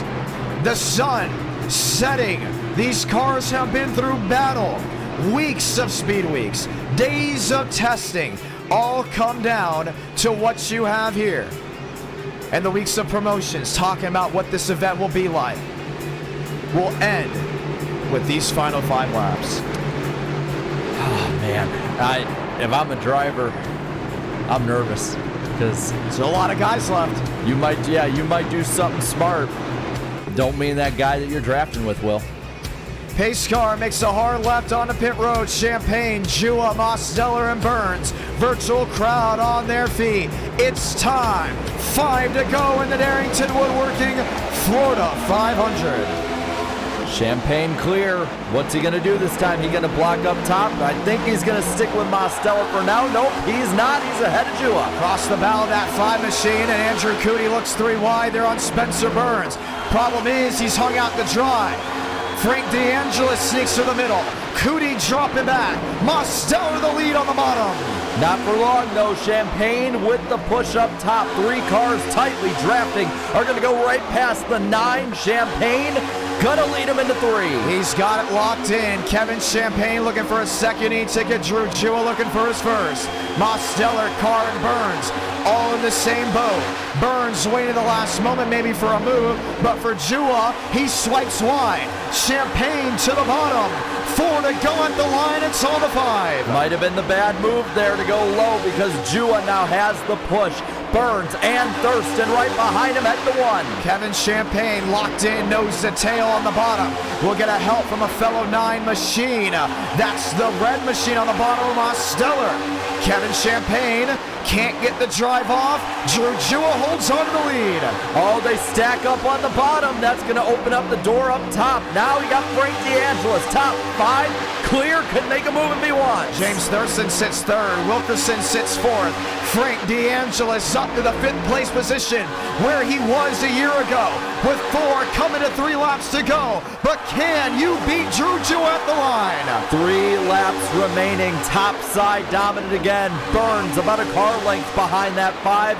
Closes in, not going to make the move just yet. Tight shuffling all the way around. Wilkerson there in 5th. Champagne back to 4th. James Thurston just a couple spots away from his first e-ticket event win. A couple laps remain now as Burns pulls away with the 5. Top 2 ahead of the pack. How long does it last? Champagne gets the run and the push from Mosteller heading to 3. They're 3 wide. A lot of shuffling, a lot of swaying. Wilkerson in the middle. If they take the white flag, this race is official. Thurston on the top with Movick. Jua pulling away with Burns. 2 laps to go in the Darrington Woodworking Florida 500. Cars getting in the wall, but they all keep it straight. Thurston now clear in 3rd. Movick comes up to 4th. Champagne trying to battle back low. Wreck in the back. Kenny Reel off the racetrack. We stay green. This race could go the distance. Burns lines up in 2nd. He will get that thundering drive down off 2. He gets it, but James Thurston is waiting for daylight in a run with the 42. Bumper is all locked up when it comes to the 5, the 10, the 4. They're all keeping it together, squirrely behind them. Looks like Cooney got into the 20, and now they're around. Oh, predetermined caution with Joseph Armstrong sliding. He saved it. We're going to overtime. We're going to overtime.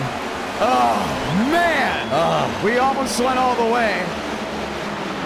And the finger was on the trigger. And the second they saw the 20 slide, that was it. So let's rack them, stack them. Champagne's not happy whatsoever here. No, he is not. And we will have another attempt. But he saved it. But what if he saved it if we kept it green? I mean, that caution came right when he was sideways. Well, I think the big loser in all this is Mosteller restarting in the top 3, going to be outside the top 5 right now. Bad caution, but a re-rack. What happened, happened. Drew Jua, Spencer Burns, James Thurston, Kevin Champagne all thinking, you've got to be kidding me. But we got some of the best out front now for this restart. Jua once again going to be restarting, this time next to Spencer. Well, it's going to be a quick yellow. That's the thing about it. It's going to be a quick yellow because these guys got it back going. So we're going to see one to go right away. And you can see with what just unfolded, it looks to all just be Joe coming down off exit and making that mistake. Yeah, bad moves, but desperate moves as well throughout the pack. Oh, Champagne went to the middle and Joe got him. Great save, but it will give them an opportunity to win. They're happy the caution came out. For Drew and them, not so much. Well, they pick him up and they get the one to go right away. This is not over. The first overtime attempt in an e-ticket event since last year. But it's only going to go 1 lap over, maybe 2. Burns to the outside, Jua to the bottom. Thurston lined up with Champagne. This is it. This is what it comes down to. You got to nail this restart. You have no choice. Yeah, you have to nail this restart as the leader. The leader has had the advantage all night long. Can Jua keep that advantage up? Burns is a really good restarter, but if the 5 is able to clear him and get up top and control the lanes, he's pretty safe until at least the super stretch. Quick yellow, going back green. Burns on the outside, Jua on the bottom. Thurston there in 3rd with Champagne. Mosteller to 5th, Movick is back, nose to tail. What do you think if you're a driver that was outside this top 5? I get another shot. That's what I'm thinking. I get another shot at this win. Maybe these guys wreck them all up in front of me and I get the win instead. And what are you thinking if you're in the top 5? What the hell was that caution for?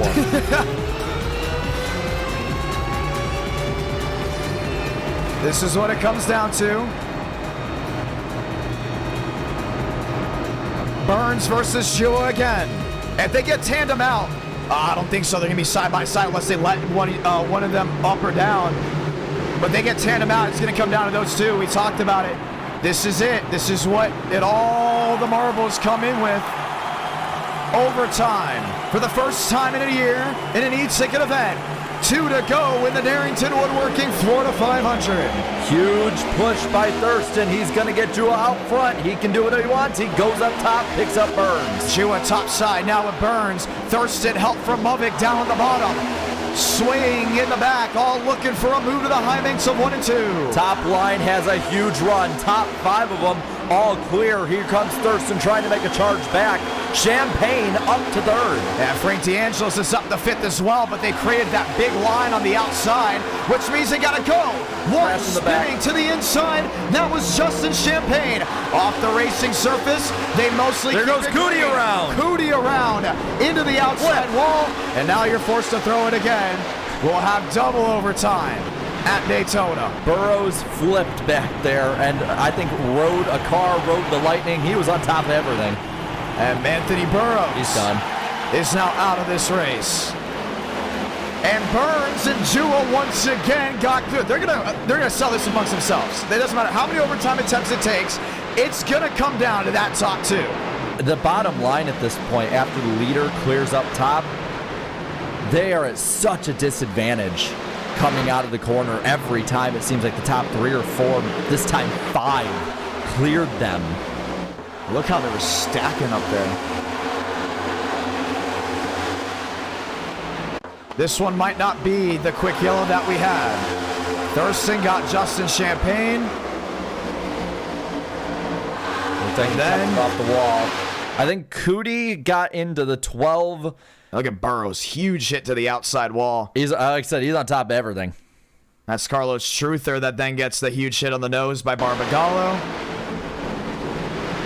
Now this is very reminiscent of last year's 500 of the caution. You got a debate on the caution. Was that supposed to be a caution? Yeah. There's a slide to the bottom. And the same way with what happened with NASCAR basically happened to us. You don't want to see a race end under yellow, and you don't want to see, in our case, a wreck in the tri-oval and 3 cars are then fighting for the win. Both predetermined cautions that then led into another overtime attempt. Drew Jua's thinking to himself, I'm not Kyle Busch, but please just end this now with a win. And same with Spencer. I know Spencer's going to have a chat with me. He's going to say, why did the caution come out? That's going to be the first thing he came. Yep. And that's going to be the talk throughout all the community. That's okay. That's a great thing to talk about. But right now, you got to sit and think, do I think about the past or do I think about right now? Another attempt at an overtime finish. Another attempt at an opportunity. This is it. Lights back on. They take the white. The race is official. Relaxed yellow's on for anything that happens way in the rear. Our second attempt at an overtime finish. Once again, the first overtime in over a year. We went through Charlotte, Daytona, Michigan, Auto Club, in the e-tickets without an OT. And we sit and now wait for what's going to happen. That's what it comes down to. And look at the side too. After all night, the Fords and the Toyotas leading the way. And of the top 7, 4 of them are Chevrolets. That's highest big right there. And Vila's back up inside the top 5, top 6. Highest Toyota right now, 8th position. Wow. That's amazing. Try it again. This is it. Jua and Burns, Champagne and Mosteller. DeAngelis, Vila, Movic, Joe, Mitchum, Bomar, Contreras, Carr, Shamela, Thurston, Wilkerson, and Vincent Gucci. Again, just get that good restart on the bottom, get up top, and from there, you're just having to hold off the 10 and the 9 if it's anything like the last few restarts. And that 5 and 10 have been working together well all race long. So, do they let each other in line again? 2 laps to go in the Darrington Woodworking Florida 500. You saw there the 20, he went up top, and so did the 5. They know that is the place to be, heading to 1. Mitchum to the outside with Elenam Contreras. On the bottom, Kevin Champagne, Movic in the middle, trying to make up time. Back again with Joseph Armstrong. Bottom line doesn't fall as far back this time. Champagne keeping pace with the leader. Hey, still 2 by 2, but they got to make it back to that line. James Thurston looking up the middle. Top 2 clear for now. If he wants to make a move, he can. Not going to do it. Bottom line disintegrates to 3. They're thinking just make it back. That's all it comes down to right here. Top 4 breaking away. Armstrong on the outside. Burns hanging tough with Jua. If they stay in line, it will come down between the top 2. This is it. Salamanca. 1 to go in the Darrington Woodworking Florida 500. Top 6 clear of the pack. Any of them can make a move if they need to. Not going to do it. Huge gap between second and third. Mosteller might be getting a run here. And it's got to happen now, but Drew Jua is pulling away. Trouble. Spin. Braden Lovick around.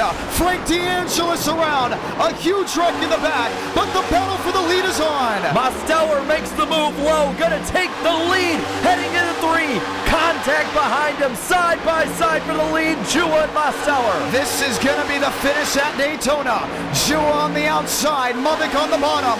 Last gas. Off corner exit. It's going to be a drag race to the start-finish line. Drew Jua. Does he get it? Mosteller got it. They're not giving us the score yet. Mosteller, first ticket a win in NASCAR Night in America. 11 hundredths of a second the gap. 0.011 the gap. He finally did it. I cannot believe it. Wow. Push, shove, scoring didn't know. They had to review it at the line. And Demos outduels Drew Jua. A first e-ticket event win for the most popular driver in NASCAR Night in America. We got to see the gap on replay. It's so close. They're losing it. Everyone is losing it. Took 20 tries. Mosteller now the 16th e-ticket winner in NASCAR Night in America. And the 20th e-ticket event, his 19th attempt at one. And the 9 goes to victory lane. 16 of 155 winners have won an e-ticket. 155 have won in NASCAR Night in America. Mosteller, only the 16th to win in one of these prestigious events. He's going to go ahead and burn it down. No problem on the right side. I don't know if Vila gave him a love tap or what. No, that he hit the wall after the checker. Oh, he was just limping back. Oh, that's right. He did hit the wall after the checkered. I cannot believe what we just saw. Get a race win version of that thing. Oh, I was shaking coming to the line. I didn't know what was going to happen right when they crossed. They both went below the line. You saw the nose crink up, and I remember watching us just look right to our right. And then all of a sudden, this was the wild part. It showed Jua the winner. And right after it showed Jua the winner, it showed Mosteller the winner. I cannot believe it. He burns it down once again, ladies and gentlemen. Demos is finally an e-ticket winner in NASCAR Night. Let's go get ready to talk to your race winner and watch back on such a fabulous finish.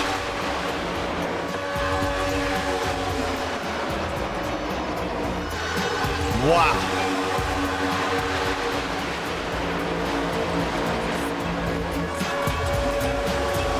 That was just awesome. What a move, too. Gets that push from the 1. Man. Daniel Mosteller, you have won an e-ticket in NASCAR Night in America. You got us. So, yeah, I do. You won. What's going through your head? I was kind of blacked out there, to be honest. That wasn't the move I was planning to do, but it ended up working. I'll kind of walk you all through what I was kind of trying to do. I saw them wrecking below me, and there's so much right rear side draft on these dang cars. My only shot was trying to move Drew up the track, and I just really screwed up with it, and I bodied him, and it was a cool finish. I do not want to hear anything else besides that. Look at that. It was so close, they did not know even how to score it. That was the finish to the Darrington Woodworking Florida 500. You can screenshot it, you can do whatever you want with it. Wow. I mean, I am just at awe. The viewers are at awe. Did you see the live chat when you won that race? No, I don't know what I was doing in that moment. I've completely forgotten about it, man. Yeah. I mean, I was more apologizing to Drew because Drew is someone I've raced with for a while, and I have a lot of respect for him, and I've had a lot of on-track battles with him, and on the super speedways we've always worked well together. So that was really the first thing that came out of my mouth. It wasn't like a yeah. Actually, maybe it was a yeah, but after that it was, you know, just owning up to a mistake I made, because that's you know, kind of what I've been preaching lately. You know, if you screw up, you know, you just take ownership to it. And you know, I did, but that's a move I was gonna make. No matter, I don't care who it was, honestly. I was gonna do that exact same move if it was my best friend. I don't know what I'm saying right now. Demos, Sorry. you have 1,100 people watching you right now. They're listening in. What do you have to say to everyone that rooted for you in this race? I mean, Most Nation came out. It was unbelievable. I don't think I've ever seen a chat move that quick in my life. These viewers lost it when you won this race. Yeah. It's awesome, the people that support me. I really appreciate it. To check this one off, an e-ticket, finally. It's, you know, I can retire in peace now if I want to. You've won out everything NR has thrown at you. Yeah. You know, my next goal now is, you know, whatever's next in store, we're gonna go win one outright on pace. We're gonna do it clean, without controversy. There's no controversy in this. I don't care what you say. I understand that you look at everything. You can look at everything with a perfect facade, but at the end of the day, Burns comes down on Mitchum, gets into Vila. Vila gets missed by everyone else. You go up into the 5 machine. You slam Jua hard. Jua comes back down to you. Contreras, Wilkerson fighting the line. It was a brawl. It was a shootout. We didn't even know who won the race until scoring gave it to us. Congratulations. Thank you. I want to shout out Tyler Tinsley. He made the paint scheme the iconic number 9. This was the one last hurrah for this paint scheme. I have a new one for future e-tickets, you know, with the next gen, whenever that is. I just want to shout out to everyone that, you know, raced. It was a lot of fun racing. You know, Spencer, Drew, TCB, Frank, Mavik. There's so many people I was working with all race, and you know, I'll publicly apologize to Drew because, you know, better than that, but that's a move that people have pulled on me, and that I don't know when this could be my last shot, man. You know, I'm gonna take the opportunity when it comes to the rise. Well, it was exciting. Congratulations on your first e-ticket event win. Thank you. Let's go ahead and interview second Drew Jua, who is sitting in the live chat. Jua, you came home P2. What are you thinking? I mean, I don't really know. I know Demos apologized. We were in the same channel together. You know, I want to say, first off, thanks to Spencer for pushing me. You know, we worked really well those last, you know, 50 or so laps. You know, I had to work my way back up. I had like kind of a gridding issue, went down a lap and almost 2 laps earlier in the race, and we slowly worked our way back up, and you know, we gave ourselves a chance, and I don't really know. It's kind of hard to lose one like that. I understand, you know, Demos is going for the win too, and you know, Robin's racing, but I don't know if I would have done that. But I mean, it is what it is. I came down after, but you know, I wouldn't have thrown the first punch the second punch if he didn't throw the first one. So, you know, we come up second. You know, we come up short, but we'll be back. Finished top 7 or top 5 almost in these last, you know, 3 big e-ticket events. You're due. Hey, I think you're the next one that we got to talk about is due. We got a new e-ticket event coming in March. Can't say much about it now, but you'll see on the socials. I think Drew Jua will be an e-ticket event winner in the future. Yeah, that's the hope. I mean, like I said, we were so close. Everybody in that channel works so well together, and we end up finishing second, and we'll move at the end of the day. Drew Jua, runner-up in the Darrington Woodworking Florida 500. Jacob Wilkerson, you brought home PBR, P3, almost PBR, their second Daytona February e-ticket. What a race, my man. Yeah, man.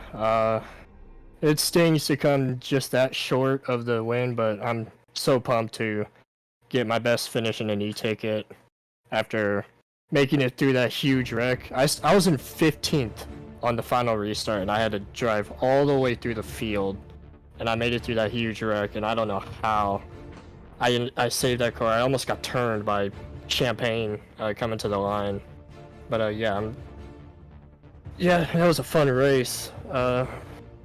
I'm just speechless right now. Like, I don't know what to say. That was a fun race.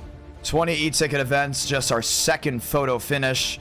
We've had great races before without the photo finishes, but this one is unbelievable. And Chevrolet goes 1, 2, 3 after all the talk of Ford and Toyota. Wilkerson, you're due as well, including on the super speedways. Will you be back? I believe so. Like, I feel like I could definitely, in the future e-ticket events, I feel like I could definitely get one after this one for sure. Just gotta, this whole race, my whole strategy plan was just start up the front and then just stay up front for as long as I could, which pretty much I was inside the top 15 like the whole entire race. I was involved in like 4 incidents, and I was able to fix all the damage, and I was still able to climb through the field and get a podium after all the chaos. We're so glad to have you here. You're a regular in NR Night, and congratulations on your podium finish. Thank you. That's the top 3 of the Darrington Woodworking Florida 500. Let's go ahead and run down through the results, ladies and gentlemen. Mosteller takes home his first e-ticket event. Drew Jua, Jacob Wilkerson, James Thurston, Aladon Contreras, top 5. I gotta say, that is probably not exactly the top 5 we thought that we would have, but they were all strong throughout the night. And see the dominant car of the night finishing 9th on the board. You got Bomar in 6th, 7th Champagne, Gucci 8th, 9th Armstrong, and Champagne in 10th. Then you go back to 11th. Riker Byram battles back. Gavin Austin, Kenny Reel, Spencer Burns, Abraham Vila. Top 15. He was all over the place. Well, I don't think this strategy worked for the driver that finished 16th. No, Frank DeAngelis, he stayed in the back all day, got up front, but ended up finishing where he ran. Then you got Davis Lewis in 17th, Sean Rowe 18th, Barbagallo 19th, and Walker in 20th. 21st, Jackson Carr, Will Shack, Braden Mubbock, Mari Shamela, 24, and Andrew Cootie finishing in that 25th position.